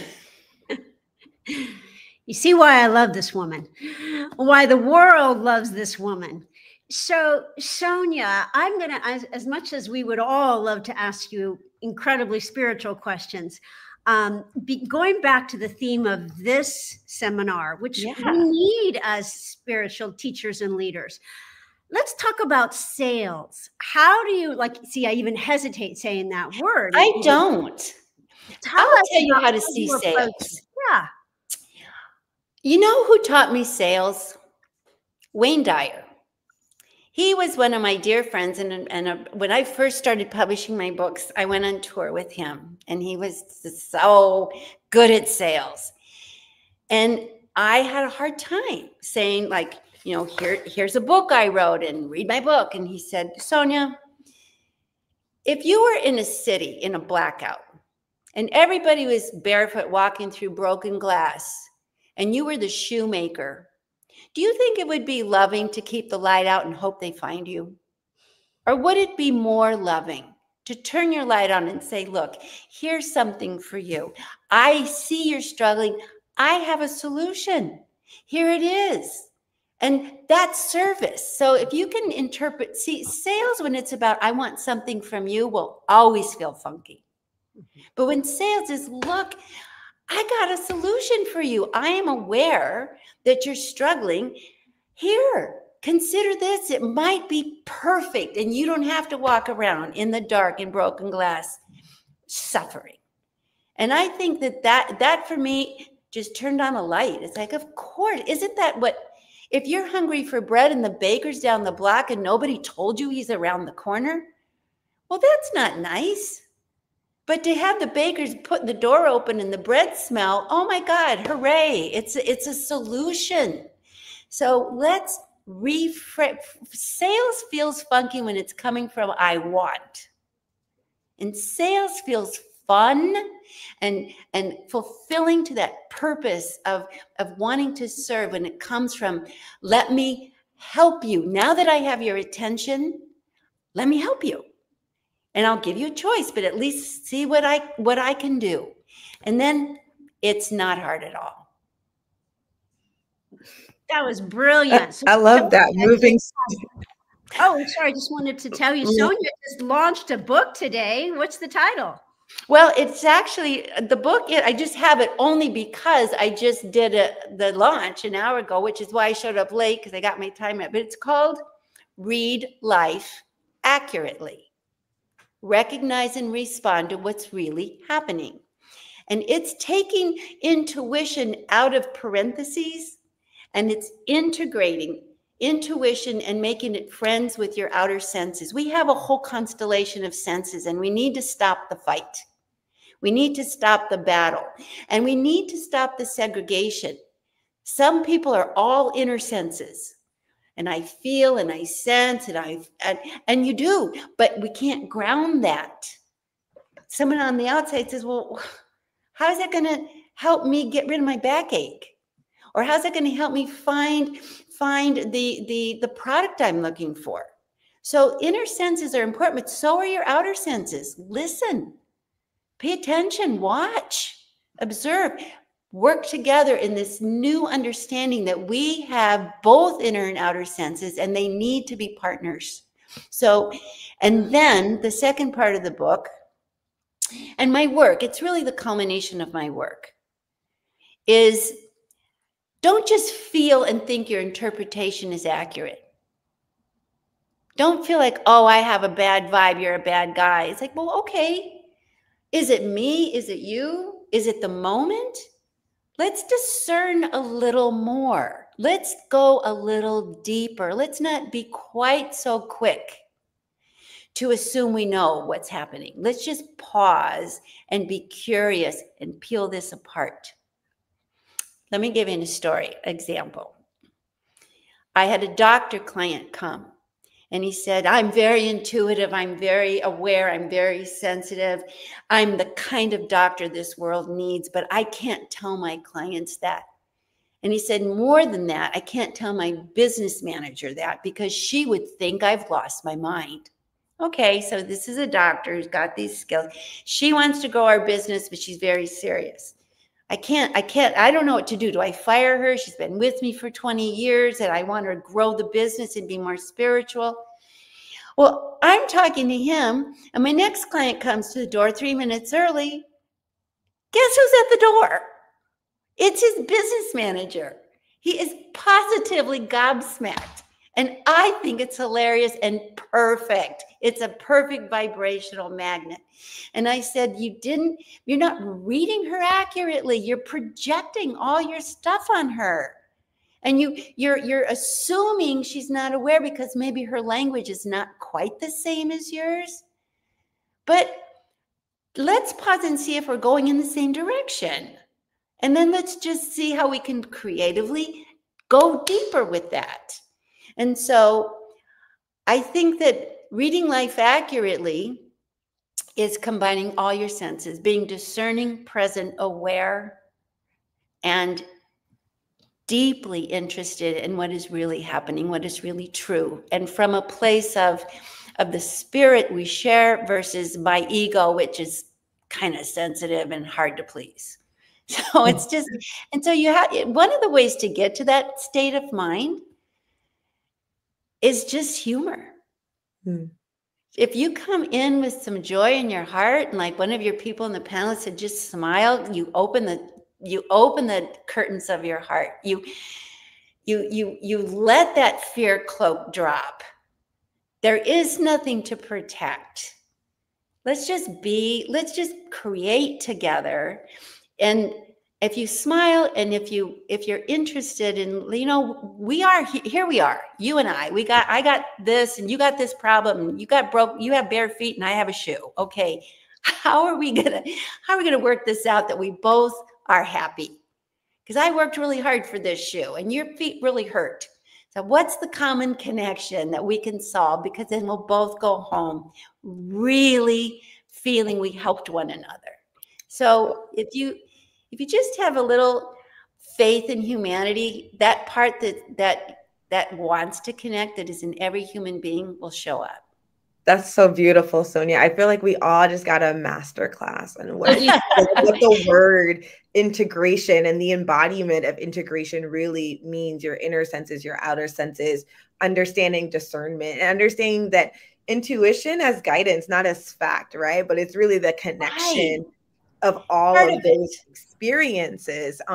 It is such a delight that you are part of Pillars of Power, that you've brought this conscious conversation to the Marketers Forum. There's so much that you said that I think is going to take some time for people to really process. I know I won't speak for others, but I know for myself, I took a lot of notes, but it's going to take some time to process. But that word integration of inner self, of outer self, of how we show up, of when we're ruffled up, is it them? Is it us? Like, we can take that mirror within. And, you know, as people think about their businesses and how they're engaging with their audience, with their community, there are so many key principles that we can lean on here. So, Sonia, there's so many more questions that we want to ask you. I have to have you back on for another dynamic conversation. And we are going to move to bring up and invite our next guest to join us. Thank you so much, Sonia.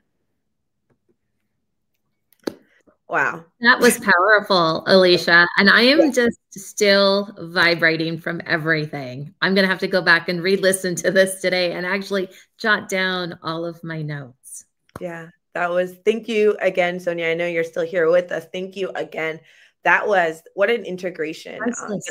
That connection between our inner world and our exterior worlds, and how we move around in that space, and taking us back to heart. Our next guest, it is a delight to introduce, really takes a heart-centered marketing approach to how he engages with the world. He has worked with presidents, people in the UN, executives of Fortune 100s, and he has gone down his own, I want to say, path of discovery, of understanding.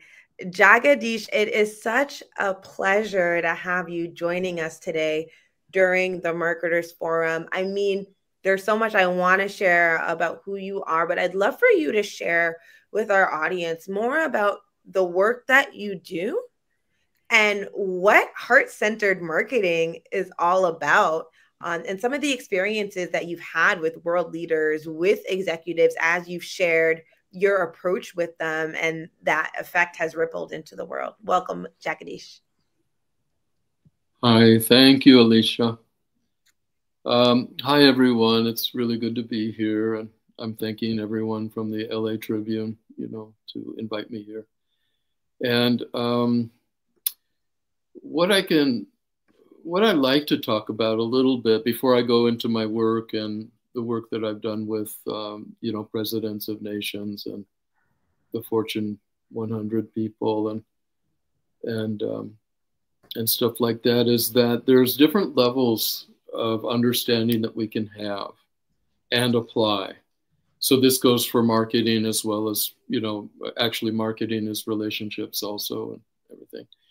And this relates to the humanistic level of interaction and being and thought and concepts and ideas and the reality of human to human relationships and interactions.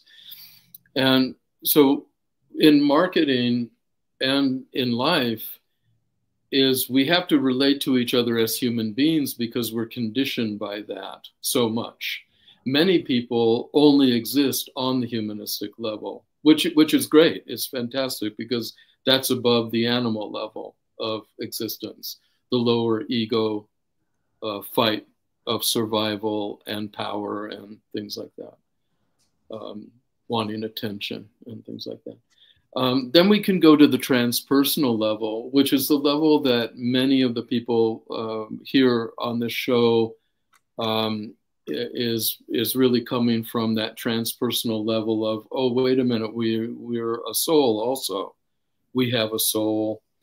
And so if our humanistic level is our true self, because some people who talk about the humanistic level Call that the true self. You know, do this, find out what your true self is through this typology or that typology.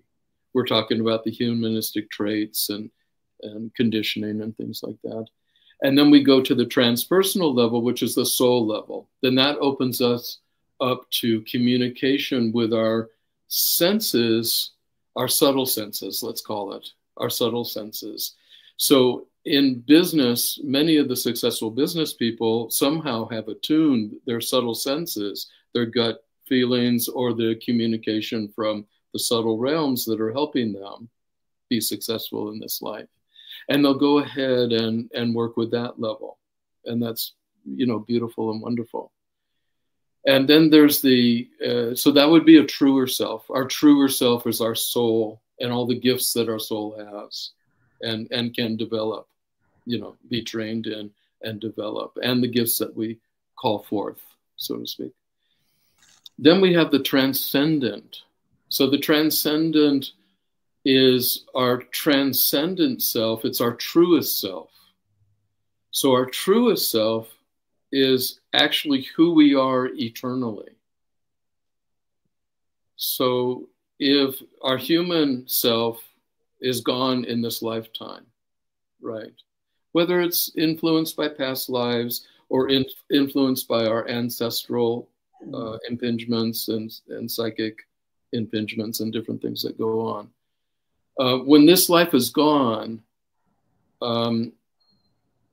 that's no longer, we're no longer involved in that temporary reality anymore.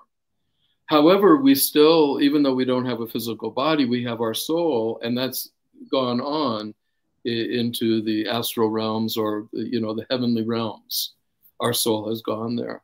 So that's really, really beautiful. We're free of the bodily pain, but we're still ourselves, and we're congruence of all our other existences that we've had, to the degree that we can be aware of them.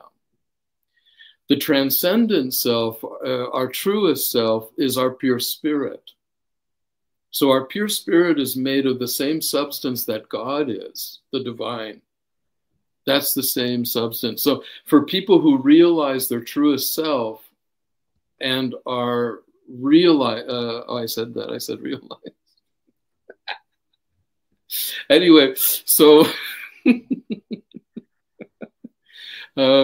so when we realize that on a permanent level, that we are pure spirit, we're the same spiritual substance as God is, and we do not die, you know, et cetera, all the different things. Then the light of God shines through us.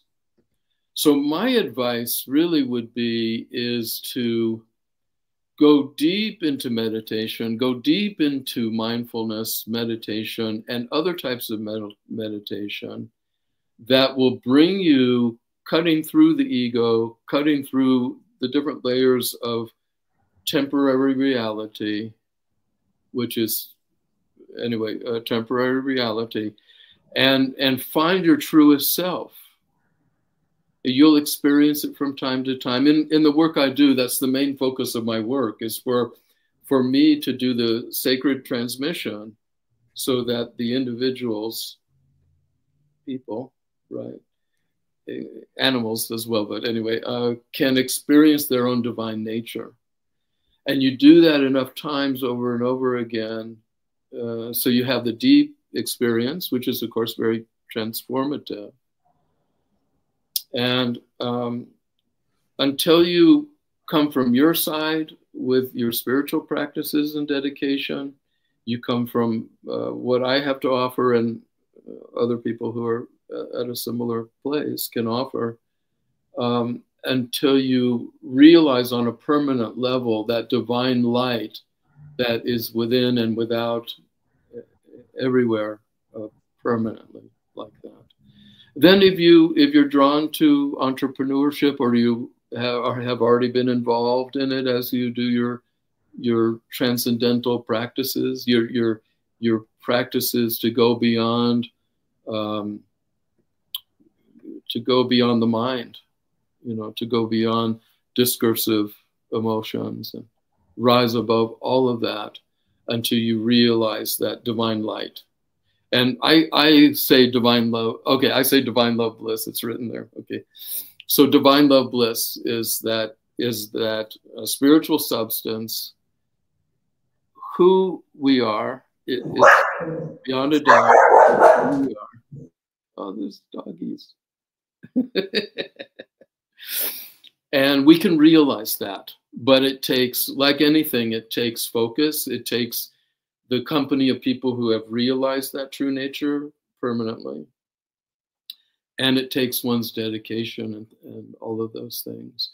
And so when we can understand that and be balanced in the understanding of being humanistic, transpersonal, and transcendent, then we can be powered by the divine, get assistance from the transpersonal levels of existence, and meet people on a human level. And maybe that's the trifecta of where we can be. But one good idea here is that to not mistake a humanistic true self which is temporary, to our truest nature as eternal and beyond misery and suffering, like that. Yeah. Thank you so much, Jagadish, for your share of helping people understand our many forms of experiences and of evolution. And today, the conversation during the Marketers Forum has evolved as we've gone through the day, but a theme, a thread that has really resonated across the conversations is authenticity and connection and understanding our inner world to connect with our outer world and that flow and that alignment. And what you've shared with us today is really how we actually go layers and levels deep of our understanding of ourselves, of our healing and cleansing of ourselves, so that we can bring that person out to the world that then gets to create the business, that then gets to figure out what the marketing plan looks like to connect it with communities, that then gets to figure out how we interact or react to or just engage and experience those around us. You have worked with presidents of nations, with executives, with their works of how they show up as leaders, how they put their products and services out there in the world. What are some of those insights that you have shared, that you've delved into with your clients, that those that are tuning in today can kind of become curious about, that can explore and learn more about, or can say, you know, this is why I understand why, you know, a healing or a session with Jagadish through your transmission really impacts and elevates and up levels the work that I do and how I show up in this world. Okay, yeah. In the work I do, the first level that people reach really is unconditional love, to experience that so fully that it overflows for a number of days after the events that I do. But in working with these different groups of people, including mega celebrities, A-list celebrities that I've worked with, but I've also worked with spiritual masters, genuine spiritual masters, and non-genuine as well. But the genuine spiritual masters of various traditions that I've worked with over the decades, there's a drastic difference. When I go in their field and do the work that I do, you know that they've attained the profound peace and all of these things. And so I'm just really working on the particular challenge they're working through, but their psyche, their soul is so cleansed. It's a whole different way of working. Everyone else that I've ever worked with, the soul has so much conflictive content and erroneous content and unsettled content. And so then that's one big difference. And this difference tells us the value of cleansing the soul, cleansing, you know, from the ancestral lines, which is part of the major work I do, to our own karmic content, to pulling out the different negative content in the blood, bones, and auric field, of course, and the chakras and the other systems that we have temporarily in this life. So with the work, I've been able to, working with the presidents of nations that were in war with each other and conflicts with each other, gradually worked out to be to settle in peace with each other, and now they are not at war with each other, et cetera, et cetera. As you know, I can't name, you know, who I have worked with, but and in the Fortune 100 companies, it was interesting that they attended the actual spiritual transmission work itself, and after that they were like, "Oh my God, can you give me a consultation on our nutritional line, you know, that we're going to be putting out?" Or no, that they've already put out, but with not much success over the years. That was it. Sorry about that.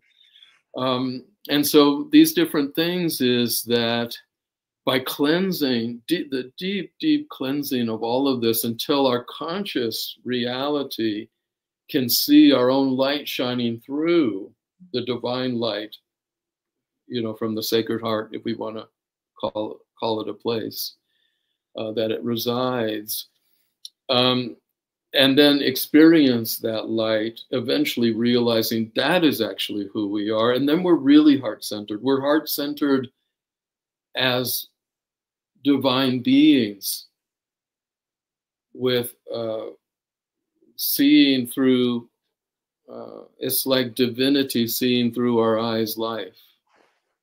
So we get to have the eyes of divinity, of the divine. And sometimes that can get us into trouble until we learn how to work with people again, you know, like that. But it's worth the goal. We're talking about the difference between our temporary livelihood. You know, in short, we can say that we come in alone, we come in naked, we don't bring anything but our qualities, you know, into this lifetime, and we don't take anything with us. So the idea is to temper our goals in marketing and being entrepreneurs with the reality of what's eternal rather than what is temporary. And the other part I want to bring up is what you mentioned, Alicia, is many of us aspire to be influencers, inspire to impact. I mean, Los Angeles Tribune is one of the great factors in the world now of positively impacting the world. And so we do that individually in our communities, our families, etc., you know, who we come into contact with.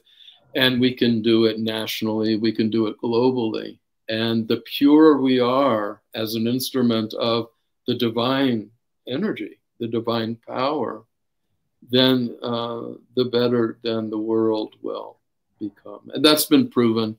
There's different, I don't know what they're called, I forget, scientific testing that's been done on that kind of stuff. Beautiful, beautiful, Jagadish. I have one last question here for you today, because you have worked with so many other amazing people and leaders. We talk about this inner heart alignment, who we are on the inside, the authenticity, the outside. What I'm really curious about here, because oftentimes people struggle with some of the outward expressions when it comes to money, to abundance, to profitability. What I'm curious about here is, what advice do you have for leaders who struggle to balance that profitability with staying aligned with who they are, with their core values and their personal integrity? Yeah. Oh my God. A huge question, isn't it?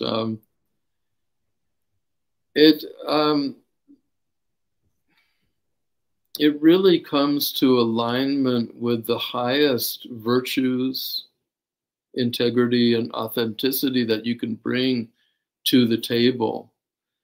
And what was it? Someone said there should not be any millionaires in the world, or let's say billionaires for sure. In other words, we can have so much money just to create the lifestyle that we want, a humble yet affluent lifestyle.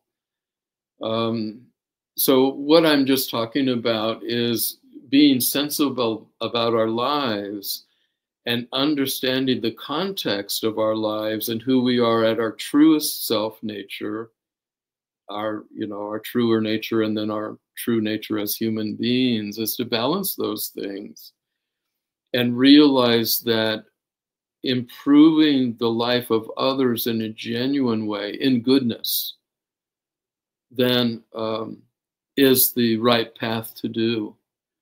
And whether that brings you fame and fortune or doesn't matter at all. And there's, of course, many of the saints of all the traditions that exist, many of the great saints whose selflessness, which is an art in itself, which is a quality that one can cultivate, having, this great ancient knowledge and wisdom about how to cultivate what is selflessness and how to cultivate that.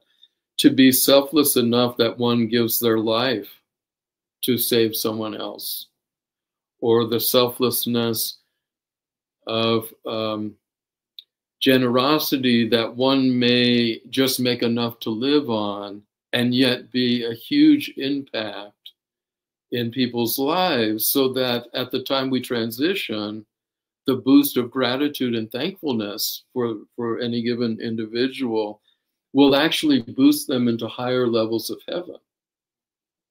Just using words to talk about something. So I want to direct people to look at the importance of our eternality, of our life that keeps going on after we drop the physical body. And what I mean by that, I'll continue just a little, is that we want to put enough dedication and energy, and that can include our business. We dedicate our business and all the work that we do to experience and realize our truest divine nature, because that is the highest way we can serve the world. Each and every one that attains liberation, enlightenment, and in my tradition, it's liberation and divine love of God, liberation in something that is exalted and beyond even our individual truest self or truest nature, then can become co-committant with the work that we do as an entrepreneur and serving others to improve their lives.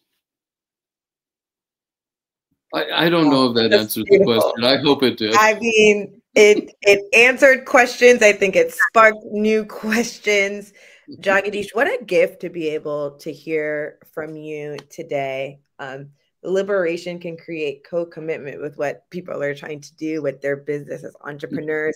You've said so much, but you just ended with that. And I think that's such a powerful statement, because what you're saying is that liberation can create space for more creation and in a different way.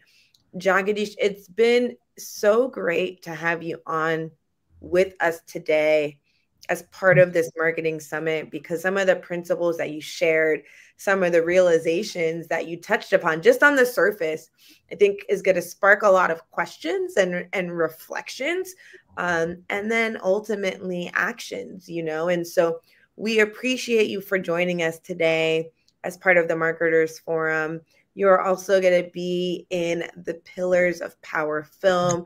You're working on a new book that's going to launch next spring, but bringing really your healing, your transmission, your teachings further to the world. So thank you so much, Jagadish, for joining us today. We appreciate you. Thank you. Thank you. Wow. Donna, we're about to bring our next guest, Deepika, on, who I think has really lived in her own liberation and figuring out who she is and who she wants to be, has really lived in that and is co-creating in life every day. But we're about to bring on Deepika in a moment. But Donna, please share your, we've had the Pillars of Power cast, Sonia and Jagadish, and some deep conversations around consciousness. Would love to hear your remarks as we bring Deepika up to join us. I am just in awe with it because it seems like we're not just awakening, but at the forefront of an entire movement of really looking inside ourselves for the answers that we need to grow, to expand, for the soul's evolution and growth, to really make an impact in the world rather than listening to all of that external noise. And I absolutely love that because the answers are always inside of you. You just have to know which ones to ask. Yes. And Deepika Sandhu, our next guest that has joined us today, is an ex-executive in Silicon Valley. She wrote a book, in fact, a very, very good book, if I may say. Hello, Universe, It's Me, How I Scheduled a Breakdown and Manifested a New Life, and how you can too, all about that inner journey. And she's a best-selling author, also the founder and CEO of Soul Sparks Press, which is all about helping to individuals to find that spark within them and then take action through that. Deepika, I know we've spoken before. There's so much more I can share, but I also know that you were listening in to Jagadish right now. As you further introduce yourself and share a little bit about your journey, would love also to hear your reflections on what Jagadish was talking about, because you've been on your journey.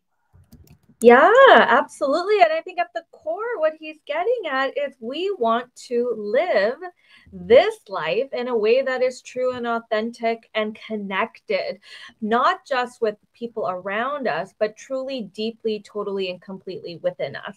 And I think that is so important and so apropos for the conversation that we're having here today.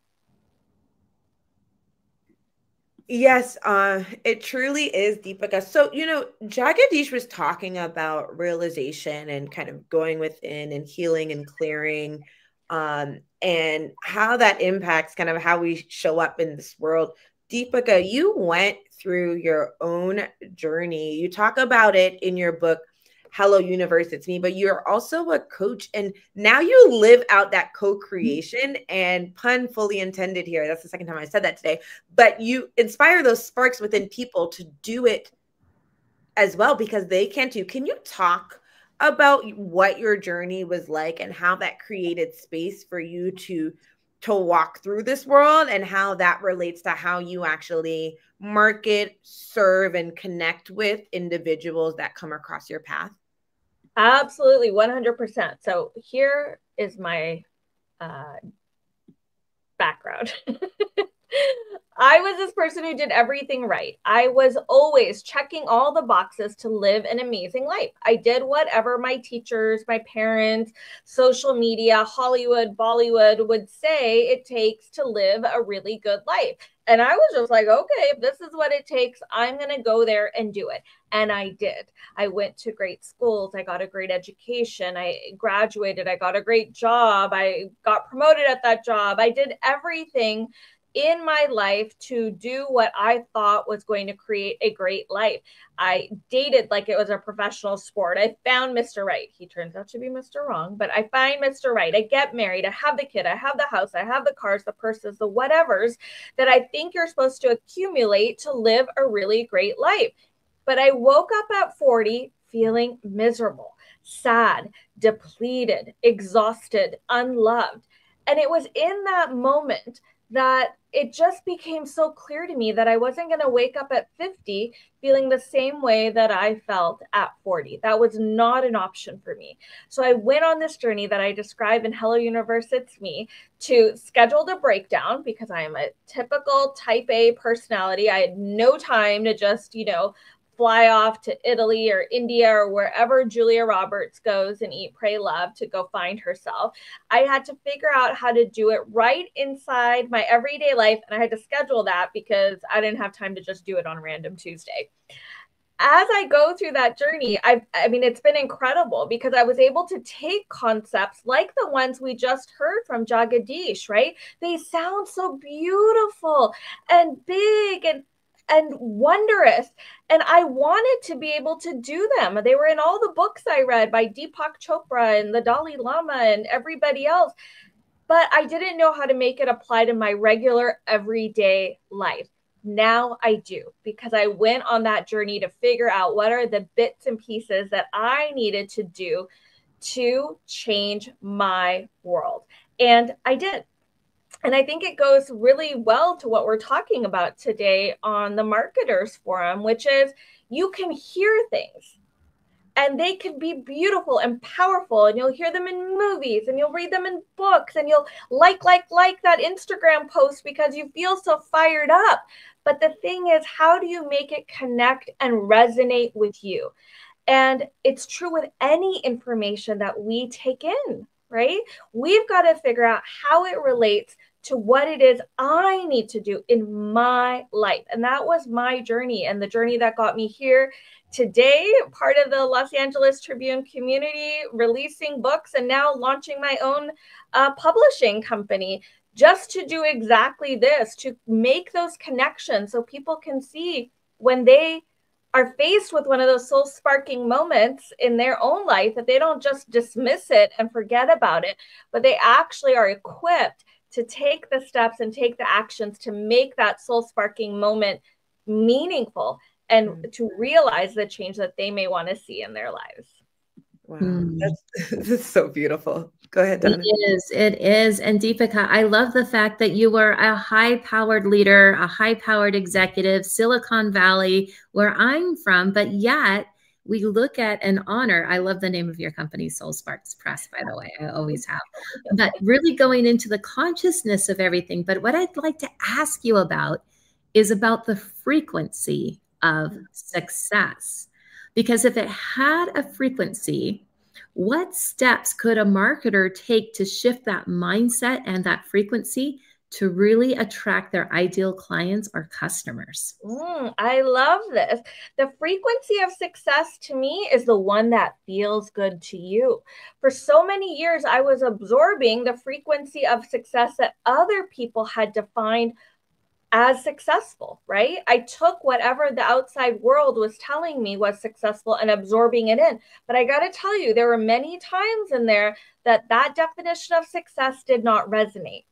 My frequency of success now is if it feels good, it actually is good, right? I want it to be something that deeply resonates. So for me, in attracting my authors to my company, we've got 34 authors writing with us right now. We're on track to release a book every single month of 2025.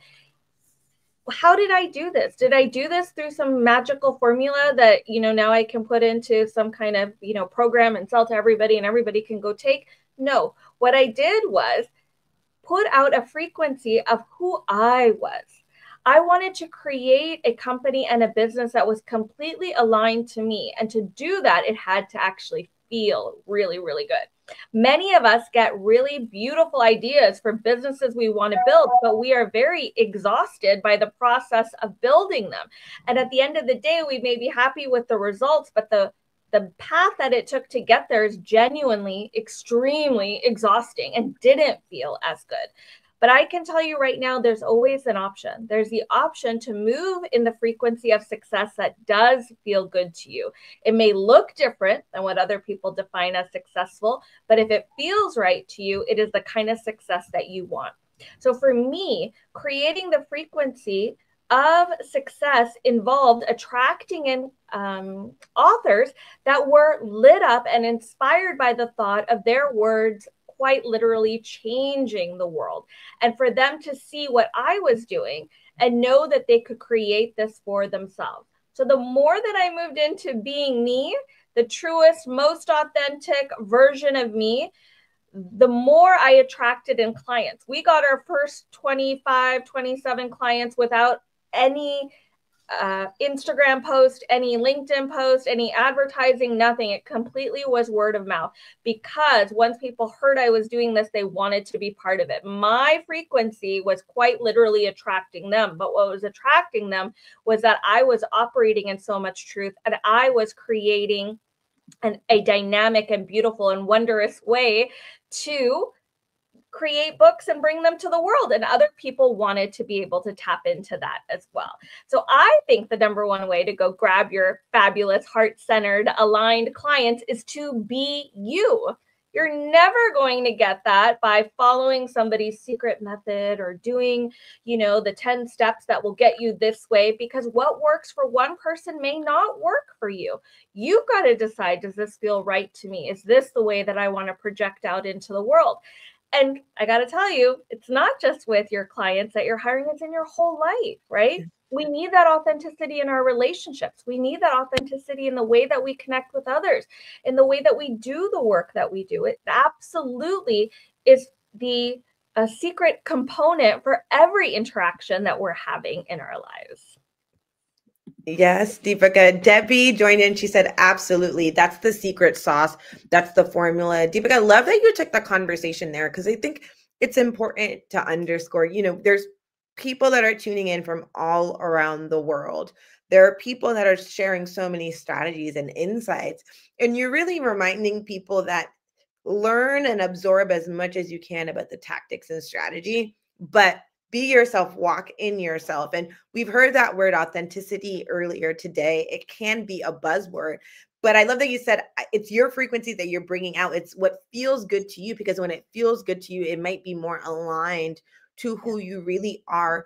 For you, what maybe was something that you had to think about or maybe grapple with as you were going through your journey of saying, the world says I should do this, or I should do that, or I should have this, but my spirit is calling me in another direction, and I want to be able to confidently walk in that space? You said, I was reading the books and, tapping likes on social media, but what have you been able to do to fully embrace who you are and really walk with the full magnetism of all that you are? One of the things that is a lot of advice for those of us who run businesses online is to do launches.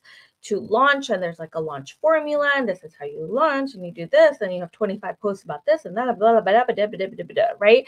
Or hit them in the DMs and ask them what the problems are, and like all these things. None of which for me ever felt particularly good, because just because I look at a calendar and think, okay, I'll launch this day, that day may come and I may not actually feel like doing it. And I've given myself the permission to be intuitively led in my business. And what that means is, and I said it earlier, I want to do things that make me feel good day in and day out.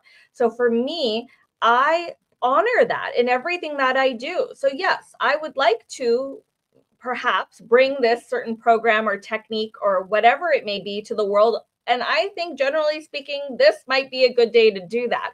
But I don't time myself to that, because if I wake up that day and I'm not feeling it, or the energy doesn't feel right to me, I don't do it. Now, there's an old version of me who, the Silicon Valley business executive, working with all these different tech companies to help bring their innovation to the world, that could not have just been intuitively led on which day we should decide to comply with whatever it might be we need to comply with. That did not work. So my background and my experience is to be more rigid. Like, you have to do this, and you have to do this by this date, and you've got to follow this. But now I think we're in a whole new world, right, of how things can operate. And we don't need to operate in these boxes that may have been created for us. So for me, I've given myself permission to be intuitively led, and I encourage you guys to explore that for yourself as well, because I will tell you, it has been very freeing. I don't feel like doing something in my business on a Monday. guess what? I'll just wait till Tuesday. And it doesn't mean that I'm procrastinating or that I'm lazy or that I'm not being productive or all the other words that we give ourselves. It means that I feel like there might be a different option and I'm allowed to follow that option.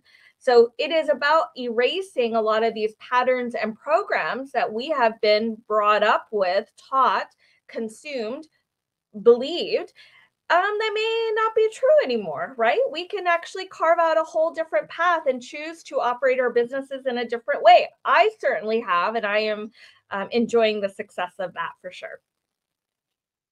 That's so great. Donna, I saw you smirking. I would love for you to kind of share what your reflections were just now. It's those heart smirks. It's heart smirks. A new word I learned from Alicia recently, heart smirks there. I love everything that you're saying and the thoughts that are going through my mind, Deepika, because often with marketing, we have to stand out in a crowded space. And here we are saying, do your own thing. Here, you don't have to follow the formula. Here's the 5 steps forward, but do it your own way. How do you stand out in a crowded market space? Well, I am me and you are you. And we are meant to stand in our truest, most authentic selves, and it will resonate with the right people, right? I think a lot of time when we're following the formulas, following the advice, we can get a little lost in that process, right? And we won't stand out because we're actually trying to be more like other people. And I think when we give ourselves permission to be who we are and to stand out and to do these things, we are allowing ourselves to be seen. Being seen is so uncomfortable, I gotta say. I am fresh off of a full week in Mexico City promoting the Spanish version of Hello Universe, It's Me. And as fabulous and wonderful and amazing as that was, it was also exhausting. But to be seen is to serve.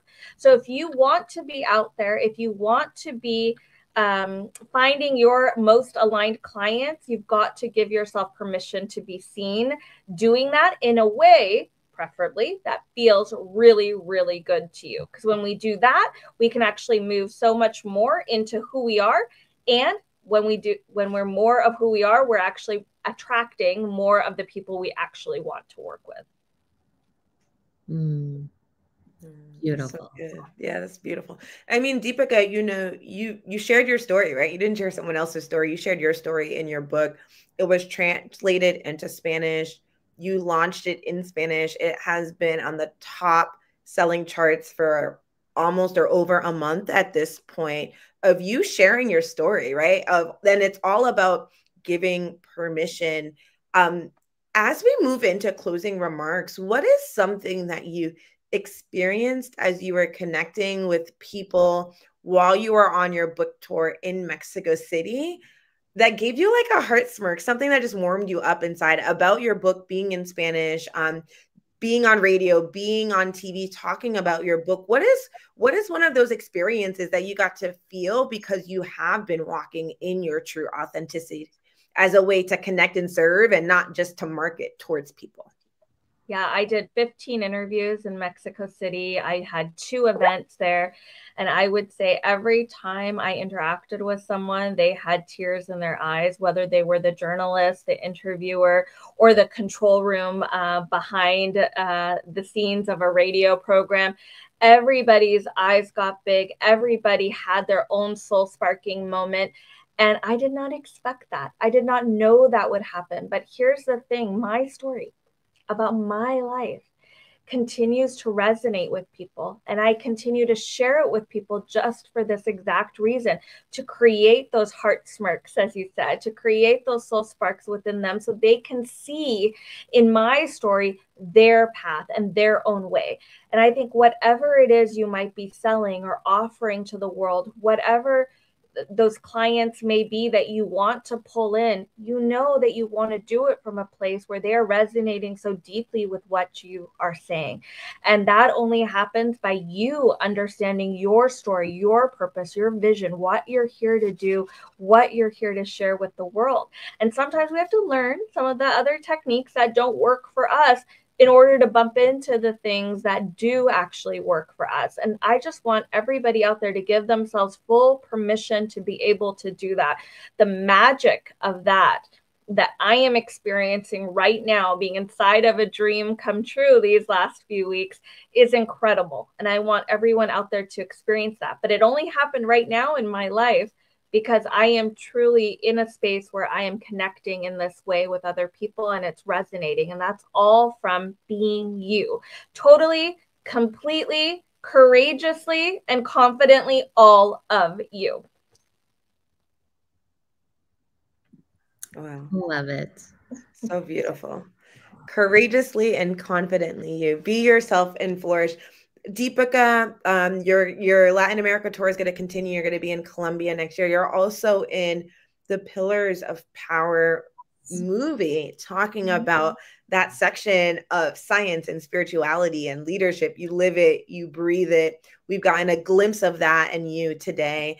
And I know our community is going to have so many more opportunities to connect with you. We appreciate you for joining us today. Thank you so much. And we will see you next time. Thank you for having me. Thank you, ladies. Thank you, Deepika. I mean, these conversations today, Donna. Well, yes. And I love the name, Soul Sparks, Heart Smirks. I'm thinking there's some books in here. There we go. I think so too. Donna, I'm going to be staying on, but I'm really delighted for you to introduce our next guest. He does so much. Donna, over to you. As Jerry, get ready for us. We're going to bring you on stage in just one moment. Yes, I'm so super excited to bring Jerry. He is part of the Pillars of Power movie that is going to be coming out. I recently met him. And when I did, he was in Hong Kong. And now he's in Arizona. I don't know where he goes next, but I know he's from London. So he has this international business with everything that he does. So let's just bring Jerry up. Welcome, Jerry, here to the stage. And if you could just share some fun things about you and Star Magic Healing. Hey, Donna. Hey, Alicia. Well, first up, just thanks for having me. It's an honor and a pleasure to be here. So yeah, I mean, fun things, fun facts. I mean, we travel the world and we get to see people change in the most phenomenal way. I mean, I'm in Sedona now. I was in Orlando at the weekend and we did a group healing. There was a lady there. She had no thyroid. She had it removed. And during the healing session, her thyroid physically manifested into place again and came back online. I mean, these kind of things are just wild, beautiful, alchemical, what some people would deem miracles. But when you understand the universe, the mathematics of the universe, when you understand frequency, you can create this change in people all the time. We have people that get up out of wheelchairs, people whose eyesight comes back, people who have brain tumors the size of tomatoes and they're told they'll be dead in 8 weeks and they're alive 8 years later with no brain tumor. These kind of things are happening 24/7, 365. And I am fascinated by every single time it happens. It's not like, oh, it's another day at the office. It's like, this is amazing. I cannot believe this is happening again. It puts a massive smile on your face. You radiate joy. It's fun. It's transformative. And seeing people step into their power and get their lives back when doctors are told them they'd be dead or they're just in a real the depths of despair, and now everything has come back online and they're firing on all cylinders again. For me, this is just the magic and the joy, and it's what brings that kind of divine spark, that kind of spark of pure potential in my soul and the souls of everybody else. It's why we do it. It's why we get up every single day. So for me, it's not work. It's just my mission, and Star Magic Healing is a frequency that we share with the world. And yeah, it's just fascinating and exciting and fun, everything rolled into one. What I absolutely love, Jerry, is you have this international practice, and yet there's still a science behind the healing of energy, vibration, frequency. We all know Nikola Tesla's work, Albert Einstein, a bunch of the others that are great as well. And healing really falls underneath the category of energy. It's just a transmission or a transmutation of the energy. It cannot be destroyed. It cannot be created. It just changes form. But to apply that here to a marketing sense, what I'm really curious with you is when we think about the energy and transformation work, but yet on a marketing standpoint, how can people in marketing align their energy with their campaigns to achieve better results? I don't think it's something you've even got to try and do. You can't try and do this. If you try and do it, you're already messing it up. Like, you are the transmission, you are the frequency. So for me, I just have to be me.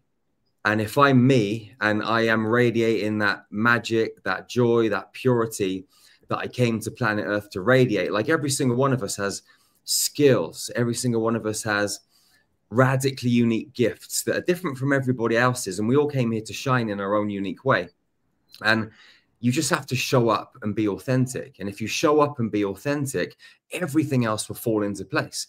But if you're trying to kind of put on some kind of persona or false identity, you're just building your castle on shoddy foundations. So the best way to kind of present yourself to the world is to show up fully, wholly, and authentically, and not give a flying you know what about what anyone else thinks. You know, you have to truly step into your power and just go for it, you know, in every which way possible. That is, it's simple. It's not rocket science. That's so deep on a lot of levels, Jerry, because you're saying show up, and it's like push everything else you've learned away so you can just be, so you can go into that remembrance of you. Jerry, you're a healer. You travel around the world healing, and you capture these healings on videos. You can find them on YouTube, on your website, and you share those stories. For you, why is it important to kind of visually share the reactions and the experiences of what people can experience when they connect with you and when they go through their healings, to share that with others, you know, that are experiencing it in the world? Yeah. It's a good question. Before I answer it, I just want to touch upon this. Like, you know, you said I'm a healer. Now, if you go to our website, like, yeah, I'm a healer and everyone knows me as a healer, but really I'm not a healer. Nobody can heal anybody else. And anyone that says they can heal anyone else is full of it. So I'm a facilitator. So what I do is I create an environment so the human being can self-heal. So like our bodies and brains are like biological computers. We're uploading and downloading information 24/7, 365. So what we do is we tap into the back end of someone's biological computer, which is full of energy, frequency, and code. Past lives, future lives, they're all just kind of present, that they're all parallel life experiences. Once you get into the field, there is no past and future. So we're able to tap into these traumatic experiences that a soul is having on a quantum level and change them. The reason it's so important to share it with the world is because social proof is everything. I remember when I first started doing this, I was like, man, I can't come out into the world and share this with people. Everyone's going to think I'm nuts. So what I did is I went to a Mind, Body, Spirit festival, and I went with my daughter. This is back in 2013, 2014. I just written my first book, Into the Light. So I went along, I did a talk on my book, and I had these really rubbish kind of like marketing, real rubbish marketing material. It was terrible. It was horrible. And it just said energy healing on it. And I had this like little Excel spreadsheet. And I said to people, listen, put your name down and I'm going to give away 3 free healings at the end of the weekend. So about 70 or 80 people put their name down. And on Monday morning, I phoned every single one of them and told them that they'd won, just so I could practice. So I had 70 to 80 people to practice. I worked on them for the next couple of weeks, got some amazing results. And I was really being pulled to kind of start Star Magic, but I didn't have the courage and the confidence to come out and do it without that social proof. So I phoned all of these people back up. I said, listen, I'm coming to your house this week to have a cup of tea. I'm bringing my video camera. I want you to tell me all about your experience and what happened. So I went round to everybody's house, got all of this kind of information, these testimonials, and then I felt confident to put it up, you know, start the business. And since then, we've always been like really proactive in getting testimonials. So if someone comes to us and says, Jerry, I've got kyphoscoliosis, which is an S-shaped spine and a corkscrew spine, I'll say, listen, have you got the medical records and the evidence of the scans of this? Because we're going to fix this, but I don't want to fix it until you've got the scan to prove that what we do works. So I'll say, go and get a scan and then we'll do the work. So then we've got the before and the after, and that is priceless because it shows that what we're doing is actually working. And then you present that to the public, and it gives other people the confidence to kind of step into this arena. And also when people are on camera and they're sharing their experiences, other people that are watching this and looking at this are thinking, you know what? This human being's a little bit like me. They're not weird and strange and crazy. They're actually normal people. So maybe this would be beneficial to me too. And it encourages people to kind of step forwards into an environment and give energy healing a go when normally they would have sort of held back in the bleachers and they'd have never jumped onto the park and never given themselves the permission and the opportunity to have their healing facilitated. So social proof is everything. I love that. And you're absolutely right that social proof is really everything, because I think it builds confidence, it builds integrity, it shows and demonstrates your gifts, talents, and abilities, and what you can really do to facilitate for others so that they can create a different environment for themselves.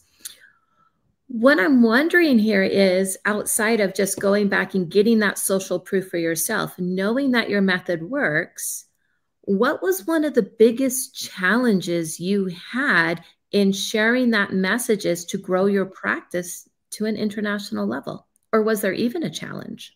Yeah, I mean, I've had loads of challenges. I remember when I first started doing this, loads of doctors got together and they created these websites, and they had like energy and lightning coming out of my hands, and they were calling me Harry Potter and all this sort of stuff. And then in 2017, I was arrested for healing people with cancer. I went through a 2-year court battle, and they tried to put me in prison. And I remember I was in New York at the Conscious Life Expo giving a talk, and I flew back to London. I was with my 2 children because I split up with my wife when Star Magic started. Our frequencies weren't in alignment anymore, and the children stayed with me. So I homeschooled the children. So they just traveled with me, you know, sharing these healing trainings and meditation workshops, etc. So we flew back to London, and I went into court. My children were under 16 at the time, so they had to wait outside. And when I went into the courtroom, I had a massive bundle of testimonials that my clients had written to say, oh, Jerry's healed me from this and that and blah, blah, blah, and bundles from cancer. And the judge turned around to me and said, Mr. Sergeant, there's nothing that I would love more than to lock you up and throw away the key. But my hands are tied because you've got 2 underage children outside, so I can't. So they fined me like $5 grand or $6 grand and then just sent me on my way. But I mean, even this year just gone, I was in America again. I flew back to England. I had to go to Scotland to do another workshop. And all of the newspapers had just decided to get together again and call me a quack and all this kind of stuff. And I was on the front page of newspapers and magazines. And I mean, they've tried to kind of like dismantle me and derail me. But every time these kind of things happen, I'm like, yes, I must be doing something right. So it inspires me to do even more and go even harder. And I just see this as just a beautiful experience that is ruffling a lot of people's feathers. And obviously Big Pharma, they want unhealthy people because unhealthy people make money. We're in the business of creating healthy people so that they can be free and understand how to heal their own bodies, because everyone is designed to self-heal. So there's been loads of challenges, loads of things, loads of curveballs that have come into my path on the way, but I just see them all as exciting. I don't go into fear about anything. I always just rise to the challenge and think, you know what? This is beautiful. This is just triggering more people. So let me raise my game even more and ruffle even more feathers and go even harder and spend even more money on advertising, help even more people, and just get myself out into the world even more and just go harder and deeper and help as many souls as possible step into their full superhuman potential. Wow.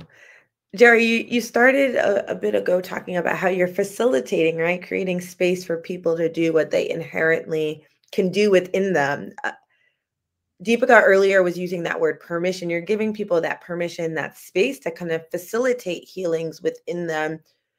But you also, it's an integration, a balance of the inner and outer. You understand what you bring to the table to facilitate other people come, and you've found ways to share people's testimonies out there so people can see themselves in others.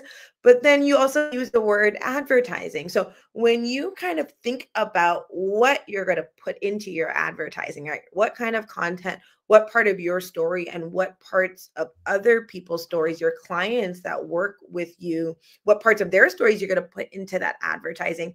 What do you think about, right? Because there's content from so many different perspectives, their story from so many different perspectives. So how do you then think about, okay, if I have an advertising plan, what goes into this advertising? Curious here. I mean, for me, it's so simple. It's about metamorphosis. It's transformation. So from my own personal perspective, I used to be a criminal. I smuggled drugs and guns, and I was involved in lots of high-profile bank fraud. My life was just completely different.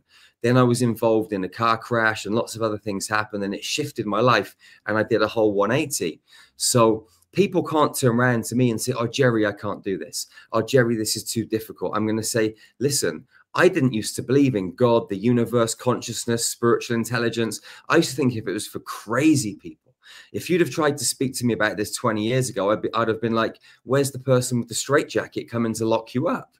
But now it's my life, and it's all I share with people. So that kind of transformation, that metamorphosis that I've gone through is absolutely imperative to helping other people stand that it's possible to be able to do this.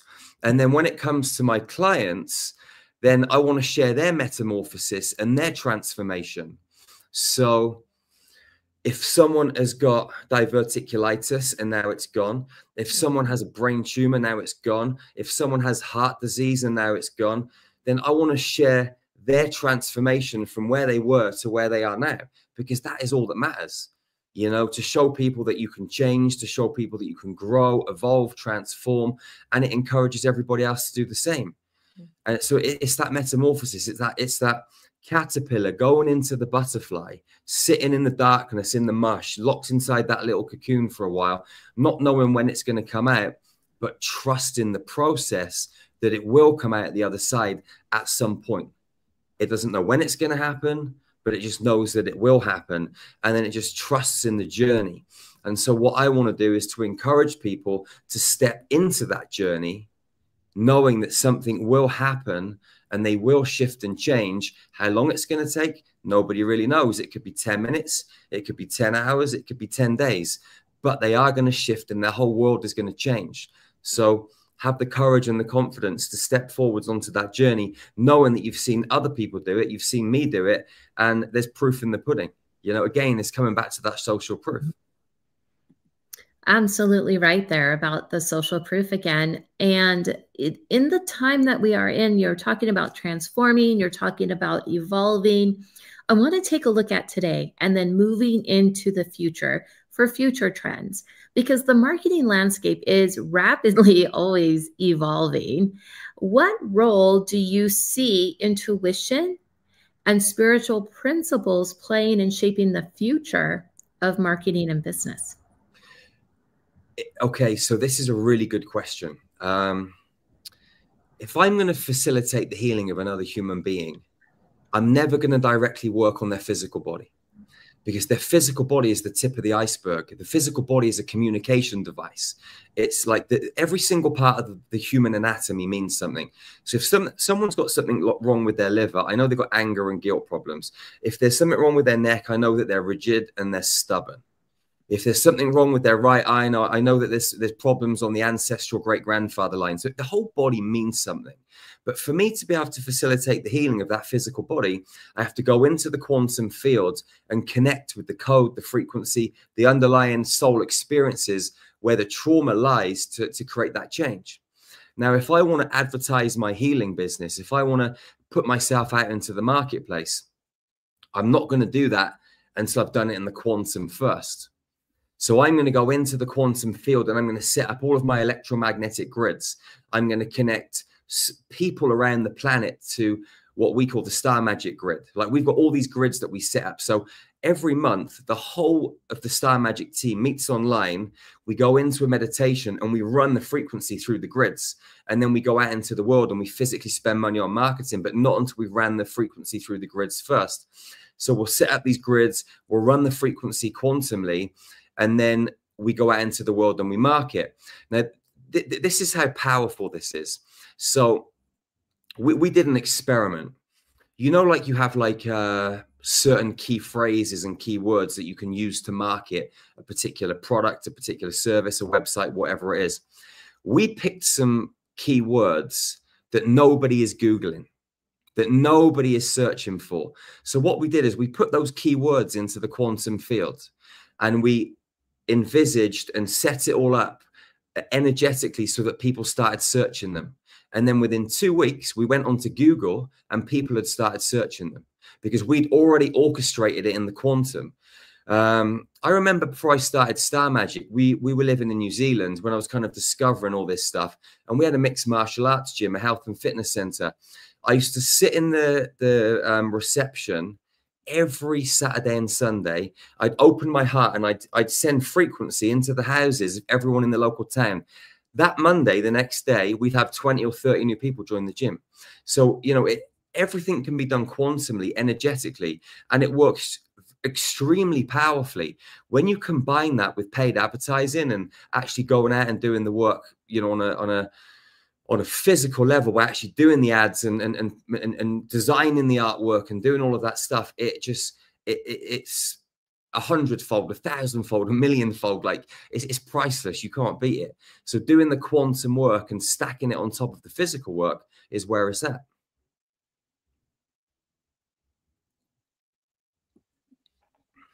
That's fascinating. Debbie said it in the comments. I'm going to say it again here. Jerry, so great having you on today. What is something that we haven't spoken about yet that you'd like to share about how people can connect, can serve their communities? I love, we're not going to say sell to, serve their communities as they think through how to be authentic and who they are in their own story, and how to align those around them that, you know, are aligned to their message, to their service, to their product, to connect with them as part of your closing remarks. Thank you so much, Jerry. Yeah, that's cool. I think everybody, that's wrong to say everybody. A lot of people in this world, they try and fit in. You know, when we're born, we grow up with our parents and people around us that are close.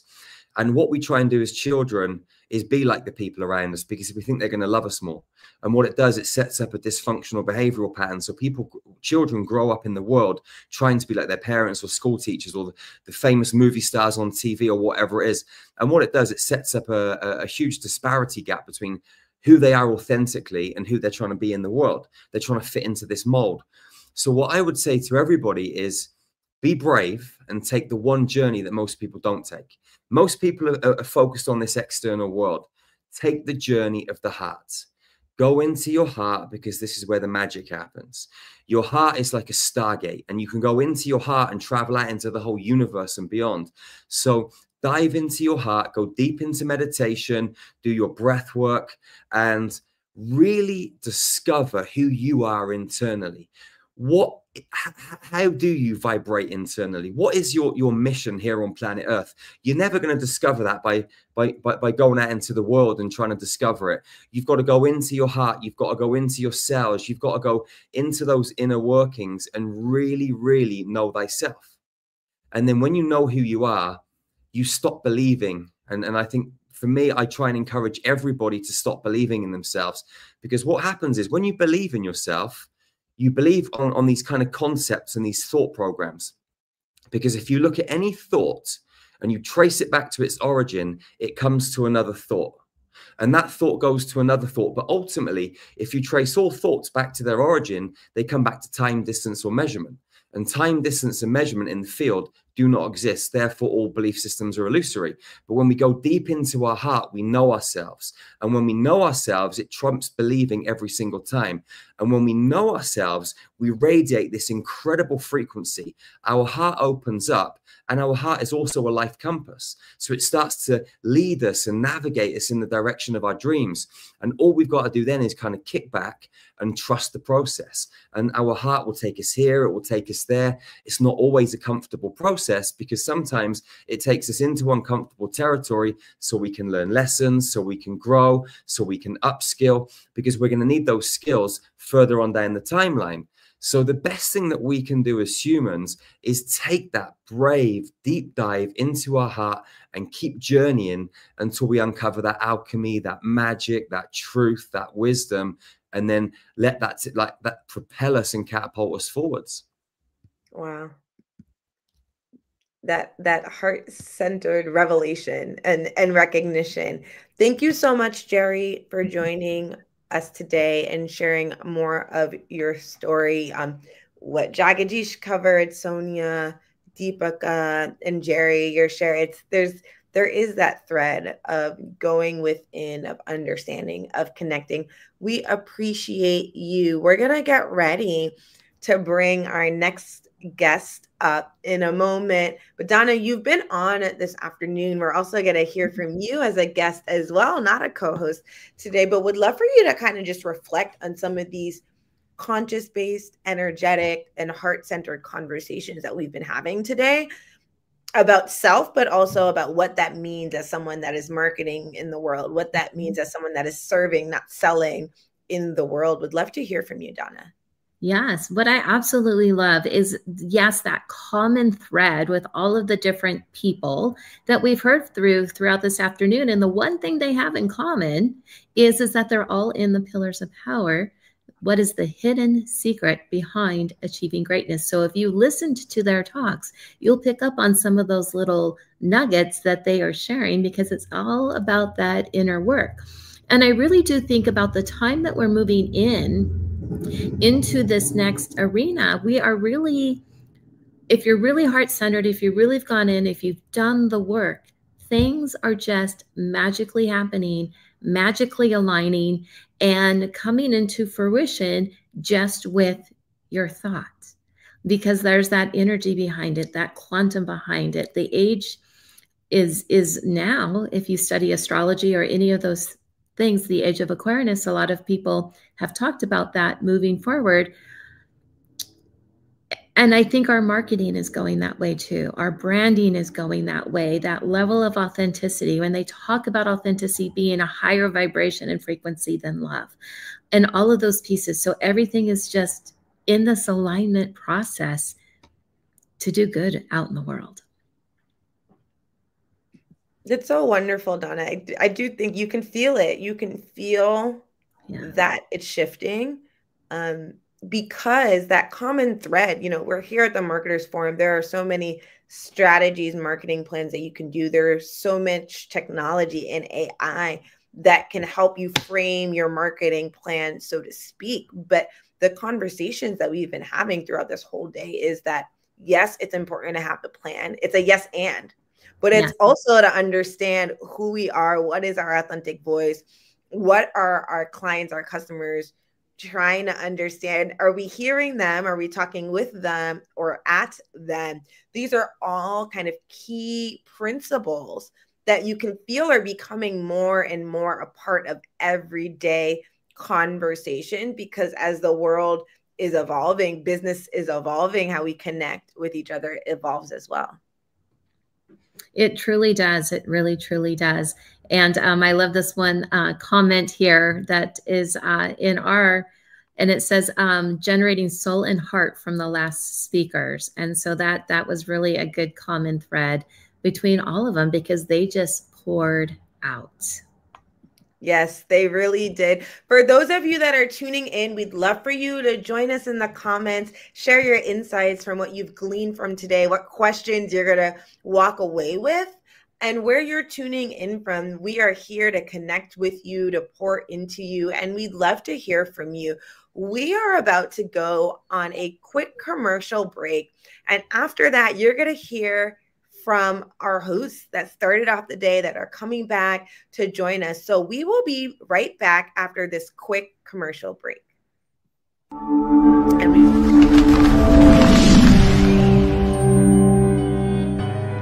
Welcome to the Los Angeles Tribune page. Here you will find original news programming, exclusive digital events, and shows that are directly from the community. At the Los Angeles Tribune, we believe in giving a voice to the voiceless. We are proud to be the only national brand to empower everyday people to make a difference. Since 1886, our reputation has been built on truth and responsibility. Thank you for watching and making a difference. For general inquiries, contact today. Thank you on behalf of the Los Angeles Tribune team.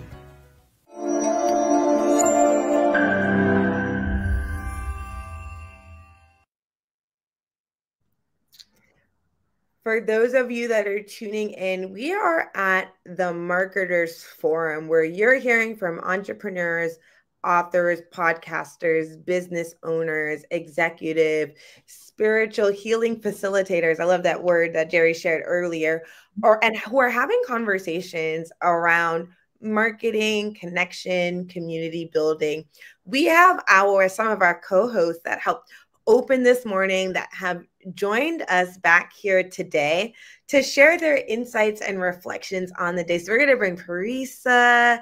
Ava has joined us today. Karen is here. I know that you all have been hosting with us today, have been tuning in, have been in the comments. Ava, I'm going to go over to you. Would love to hear about your experiences and some of the questions that have come to mind as you've been engaging in the Marketers Forum today, day one of a 5-day Marketers Forum. So people have so much in tune for them. Absolutely. Day one is phenomenal. I begin to wonder whether it's the season, the time that we're in, where people are really looking for authenticity. We almost have authenticity antennas, like we're anti-sales and we're looking for like authentic passion and conviction and real belief. And the day one was almost all about that, right? Like everybody was just like really speaking about their passion, their conviction, tuning into heart, being aligned with soul. And I love that, that's what we communicate, because, if we look at the definition of marketing, marketing is the art and the science of creating value. It's the art and science of creating value. And I actually was saying that it would be a disservice for us at the Los Angeles Tribune to not say what we do. We're going to have a segment when we say what we do at the Los Angeles Tribune. And now we have all of our co-hosts. So I also wanted to invite everybody to say, what is it what value do you create? Because we get to demonstrate, to our audience that, when you know that you deliver either an idea, a product, a service that's of value, you are responsible to making sure that that gets known by people. And that's called marketing. That's in itself is called marketing. And I love how Guy Kawasaki runs with the evangelist, right? The chief evangelist of Canva, the chief evangelist of Apple, because that's exactly what we do. When you're convicted with the value that you bring, the value that you serve people with, then you become the evangelist of what it is that you bring value in this world. And so I to me, that's marketing. Let's be loud and proud, talk about the value, that we bring to this world. Thanks, Alicia. That's so wonderful. Appreciate your share, Ava, because it's the value. It's, it's not selling, it's serving. What is the value that you're bringing to other people? Parisa, you've been on today. You are hosting. I'm telling you, I'm sharing with the world. I'll be waiting. I love your notes and your end of day recaps that you share with insights from all of the wonderful speakers that have come today to really pour and share from their heart. Parisa, would love for you to share some of the nuggets, some of the gems that you wrote down, but also what those gems kind of inspired you to maybe think about in a different way, or just say, all right, I'll go back to that, or say, oh, I've been doing that, other people do it too. I'd love to learn and hear more from you today, Parisa. Thanks, Alicia. Today has been really special because I feel like for the first time in a little bit of time, I've been taken aback at the level of intentionality, the focus of value delivered, value offered, and the true intention behind the message that has been so consistent across every single person. And everyone has such a different background. Everyone has varying levels of experience. Everyone is in their own niche. Everyone does their own thing. They have their own specialty and their expertise. Yet there's this very common thread And this common thread, I feel like, is not one that we've been on this trajectory for very long. I feel like marketing and a lot of business strategy is very plug and play. It has been very plug and play, very logistical. There's formulas to things. You just follow the formulas, you figure it out, boom, done. No. We're in a different era now. It was so evident today through every single speaker. This message is consistent. The ways that has been is gone. It's done. It served its purpose. It served society. It served commerce, business, companies. It served its purpose. It's fulfilled its time. It is different now, though. We're in a different era where intentionality doesn't just matter. It is essential. Really thinking about the value you want to deliver, that you want to show up as, is absolutely necessary. So a few nuggets that I want to touch on. To start off, pretty much reiterating the same piece, Crystal this morning with the trainers panel said, what value do I want to bring to the person? What value do I want to bring? Being intentional, thinking about the person, really focusing on what they're needing, what they're wanting, what would truly meet them where they're at. And Lauren, when she said, lean into the fear, because we can't just show up and be these things and ignore our humanness. We cannot. We still are human. We still have our own limitations, our own fears, our own insecurities. We get to approach and confront ourselves in this process if we are truly wanting to meet the person with value. Deepak said, the person you are trying to emulate is not you. It serves no purpose for you to try to emulate someone else because they're not you. Such a simple statement, but so confronting and so amazing at the same time. I was like, yes, this one is so gold. Like, the person you're trying to emulate is not you. Next one, Peter Swain said that everyone is a great marketer. We've just forgotten how. That really does speak to the fear that Lauren shared. That speaks to what Crystal had shared. That everyone's a great marketer. We can all show up in that way. We can all get what we can bring, we can offer, we can help serve, we can build upon, we can create longevity and foundation and success. We just need to peel back the layers and really discover and get clear on what that actually looks like for ourselves.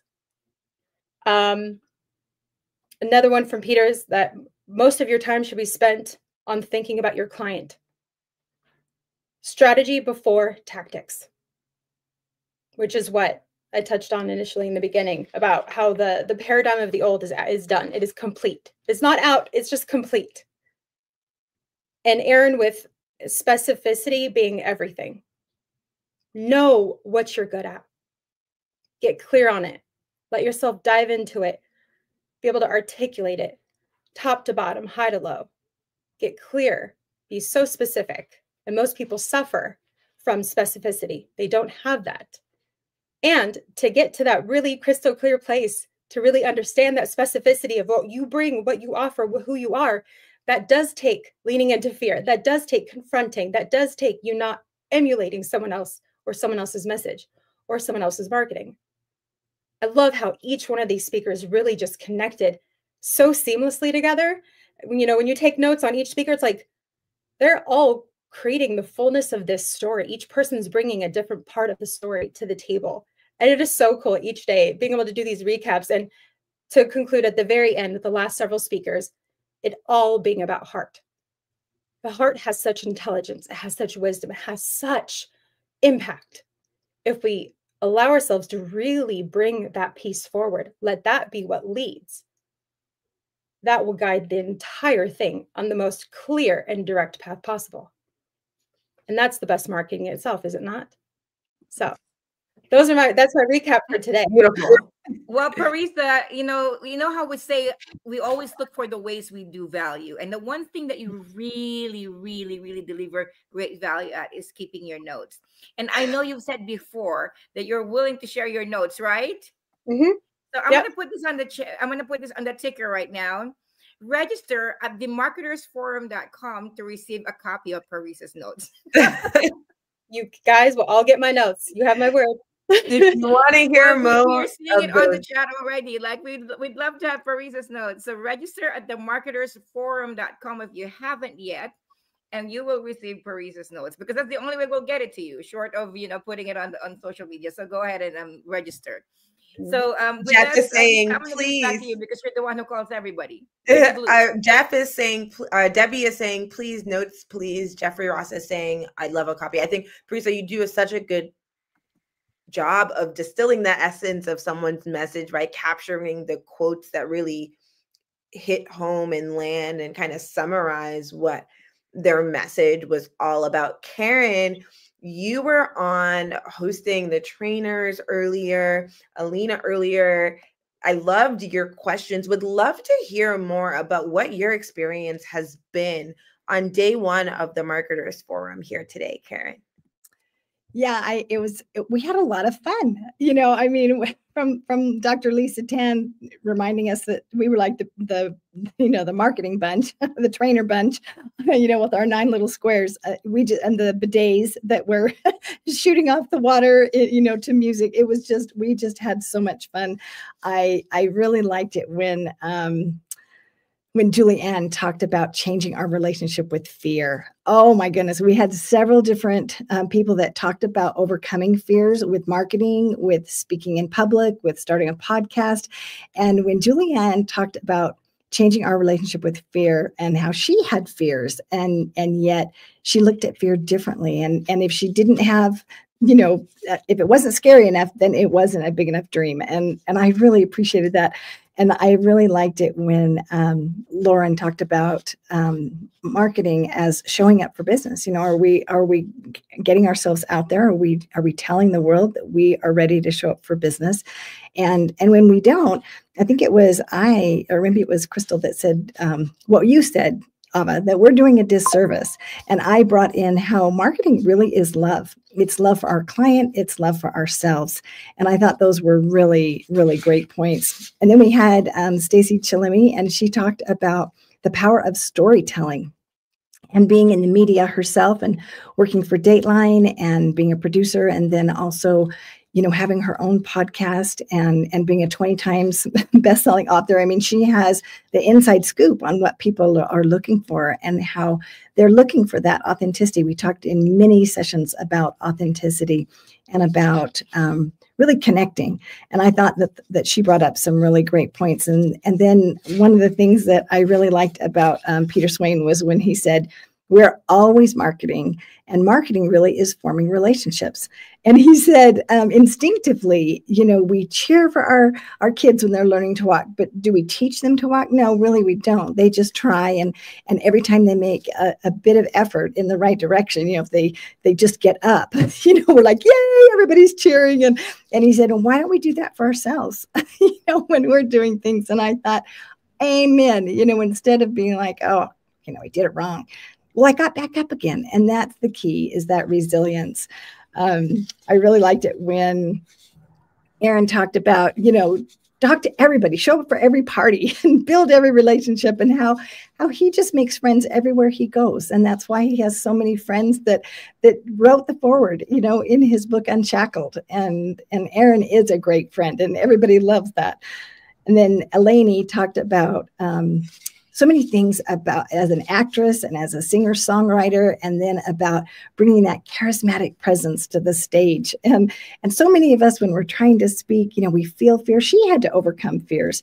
And yet when we put ourselves out there and we face those fears and we take courage, then just like you said, we are blessing the people that are listening. And we have so much. We have a message within us. Most of us feel passionate about this message as an author, a speaker, a podcaster, an entrepreneur. We want to share these messages. And I just think it's so amazing how the Tribune offers so many platforms where we can share those messages. And I want to give another plug out for the Los Angeles Tribune Women's Journal and our newly formed Los Angeles Tribune Speakers Journal, where we can share those stories, where we can get those stories out there and get that visibility and let the world know who we are so that we can show love to the world. There's so much that you shared, Karen, as you talked about Eleni and Stacy and authenticity and that fear that people can really have of getting their stories out there. But what's been beautiful to see is actually what happens when people can connect and share their stories. We've heard so many different dynamic stories from the individuals that have joined us today. There are so many messages within, and Karen, like you said, there are so many ways that through the Los Angeles Tribune, the visionary leadership of our CEO, Mo Rock, and the entire Los Angeles Tribune team, there are so many ways for people to get out their message, to get out their story, to connect with the world. Like you mentioned, Karen, there's the women's journals, there's the speakers journals, there's the Spanish journals.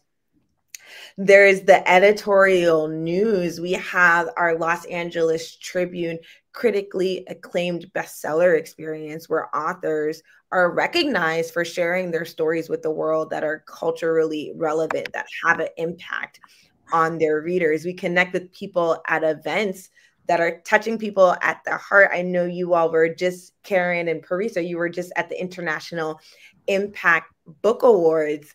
There's the publishing division, and then there's meeting people through the story of film, right? Connecting with people through film. With Donna Campbell, you're the director of the film division. There's the podcast network. There's so many ways that people can connect and share their stories, but all of it is hearted in the heart.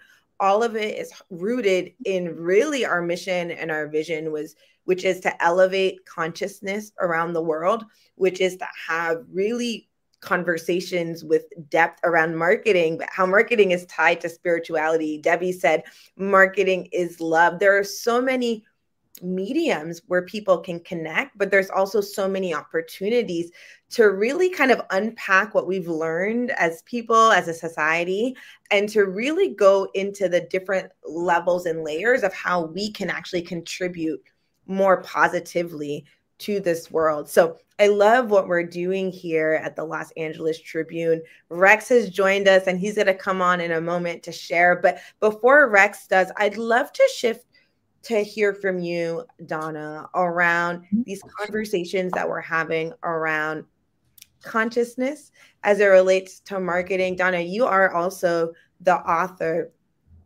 of the Abundant Soul book, which is using storytelling, but also inviting us to look at our relationship with abundance in a different way. You are a writer, a speaker, facilitator of healing, but you also are the leader of our film division, really integrating all of those experiences into the mission and the vision of the film division. So I'd love to hear more from you, Donna, about today on the Marketers Forum, but also about what it is that we're doing here at the LA Tribune with the film division. One of the things I'd love to share is that as a writer, as an author, you have your story and you have your story to share, to give a mission, to give a vision. And part of that for me is really creating the world a better place. Now, what do I mean by that? I mean by elevating everybody up in vibration, but I know I can't do it alone and that others have to come along with me, or maybe I go along with them to really create and elevate, because there's over 8 billion people on this planet. We're all going to touch people differently. And that's what I really, truly love. One of my premises is that I believe that there is abundance for everybody. And so with the Abundant Soul, it integrates the different healing principles around money, around marketing, around some branding, some influence, how money is emotional, and how to really work on the inside to get the outside result, which is a theme that we've heard throughout all of today, part of the consciousness. But really what I think a book does, and what I love about the Los Angeles Tribune and the publishing division, is that the book establishes you not only as an expert, but starts positioning you authentically, but with trust and credibility. And when you have that trust and you have that credibility, you can really make great strides and change the world, give the voice to the voiceless, putting out positive news media, all of the different pieces that go into this new era of marketing that we are really stepping into. And what I absolutely love, I know today was only day one, you guys. We have 4 more days of this. And I know we have amazing experts coming on who are trust and credibility experts in so many different arenas. I know we have Dr. Joe Vitale coming up. We have Dan Kennedy coming, Joseph McClendon III, Brian Tracy. They all started. And you know what? It all started with a book. So there we go. We have 4 more days of this, and I'm excited to hear from the experts. It's 4 more days. We are just getting started. As Donna shared, there are so many people that have had these conversations of conscious marketing, of magnetic marketing. Dr. Joe Vitale, Dan Kennedy, the legendary Dan Kennedy is joining us. Motoko is going to be joining us from Japan. You know, she is part of a media organization in Japan that is on a similar mission as the Los Angeles Tribune to really connect with community, to share stories that are inspiring and to really positively impact the world. Rex Sykes, it's so great to have you on with us. I know that you've been tuning in, you've been commenting all throughout the day. Rex, we're only on day 1 out of our 5-day Marketers Forum, but would love to hear from you some of your reflections on what you have been thinking about as we've gone through the Marketers Forum today. Well, I think first off, you all deserve a big round of applause. Those here on the platform, those who aren't here at the moment, what a beautiful first day of the Marketing Forum, and the caliber and the guests, or the caliber of the guests and the quality of the information has been wonderful. And a lot of takeaways for people. I hope they will not only watch the next 4 days, but they'll go back and watch each of the days again and again and again to extract the most from it. You know, it's fascinating. I had to do my show today too, and that oddly enough was on marketing. It just worked out that way, but it was on marketing, and we were talking, and you know, it's what's beautiful about what I was able to see here today and elsewhere is this connection with spirit and consciousness and prosperity and abundance and giving for all. You know, the oldest profession on the planet isn't what you think it is. It's actually something beyond that. It's the sale. In other words, even for the oldest profession to have worked, somebody had to first market it. Somebody had to first say, hey, guess what I have for you? And the point being is that we go way back in time to the very beginning of time.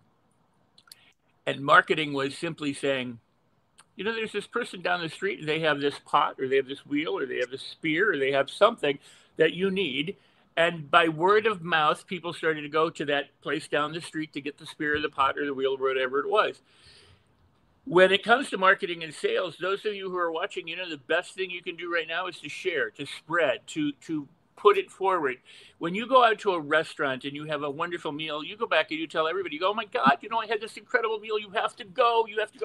Or you see an incredible movie, or you read a wonderful book. You go, oh my God, you have to read this. You have to see this. That enthusiasm is what marketing is all about. It's capturing the enthusiasm for yourself, spreading it to other people so they too can capture that and then spread it to someone else. That's how sales are made. That's how connections are made. That's how relationships are developed. That's how the world goes round. And the Los Angeles Tribune and the people you see on the platform, and even those you don't see, but you will see again and again and again during the next 4 or 5 days, are important to that process. And know this most of all, you know, it's all spiritual. It's all consciousness. It's all about awareness. It's all about the kind of love and goodness and generosity that we feel. You know, some people say it's troubled times. Yeah, okay. Depends on how you look at it, right? You know, it's night at some part of the world right now, and it's day somewhere else. A bird requires 2 wings to fly. Take the very best of what you have and share it for other people so that they can get excited about it and share it with other people. And then as we do that, as a friend of mine used to say, you can light 1,000,000 candles off of just one, but your candle has to be lit first. So the first day of this forum, this summit, was a candle lighting day for all of us.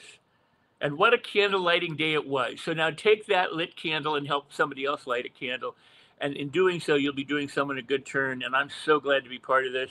And I'm so glad that the message is going out, that there's positivity, optimism, inspiration, edifying, uplifting, and all sorts of transformation here at the summit, here at the Los Angeles Tribune, and here with the people that you see right now, the ones you can't see right now, and the ones who are coming. So with that, I just say, wow, great time. Wow. I say wow to you back, Rex. To light other candles, you have to light yours. Marketing is enthusiasm. Marketing is love. Marketing is conscious. So many powerful experiences I think we've all had today on the Marketers Forum. Michael Silvers wasn't on today, but our hearts are with him. We're praying for everyone in the state of Washington that was impacted, that has not had power. Michael Silvers, the VP of the Los Angeles Tribune, will be joining us back here tomorrow on day 2 as we kick off and continue these conversations around marketing, but from a different way, an elevated way, a dynamic way. There are so many more insights and gems for us here. If you're tuning in right now, we encourage you to share the Marketers Forum with those that are in your community, share your reflections back with us. We love the comments. We, on behalf of the Los Angeles Tribune team, our CEO, Mo Rock, it's been so great being with you today. We will see you soon on day 2 of the Marketers Forum. If you're just tuning in, tomorrow you'll hear from Dr. Joe Vitale. You will hear from the legend Dan Kennedy, Joseph McClendon, Dr. Emily Letran, Steve Smith, who is with Sirius XM Radio, and so many more guests will be tuning in to share their insights and their stories and their perspectives with you all. Until next time, we appreciate you for being part of the Los Angeles Tribune community, and we will see you soon. Bye, everyone. Bye.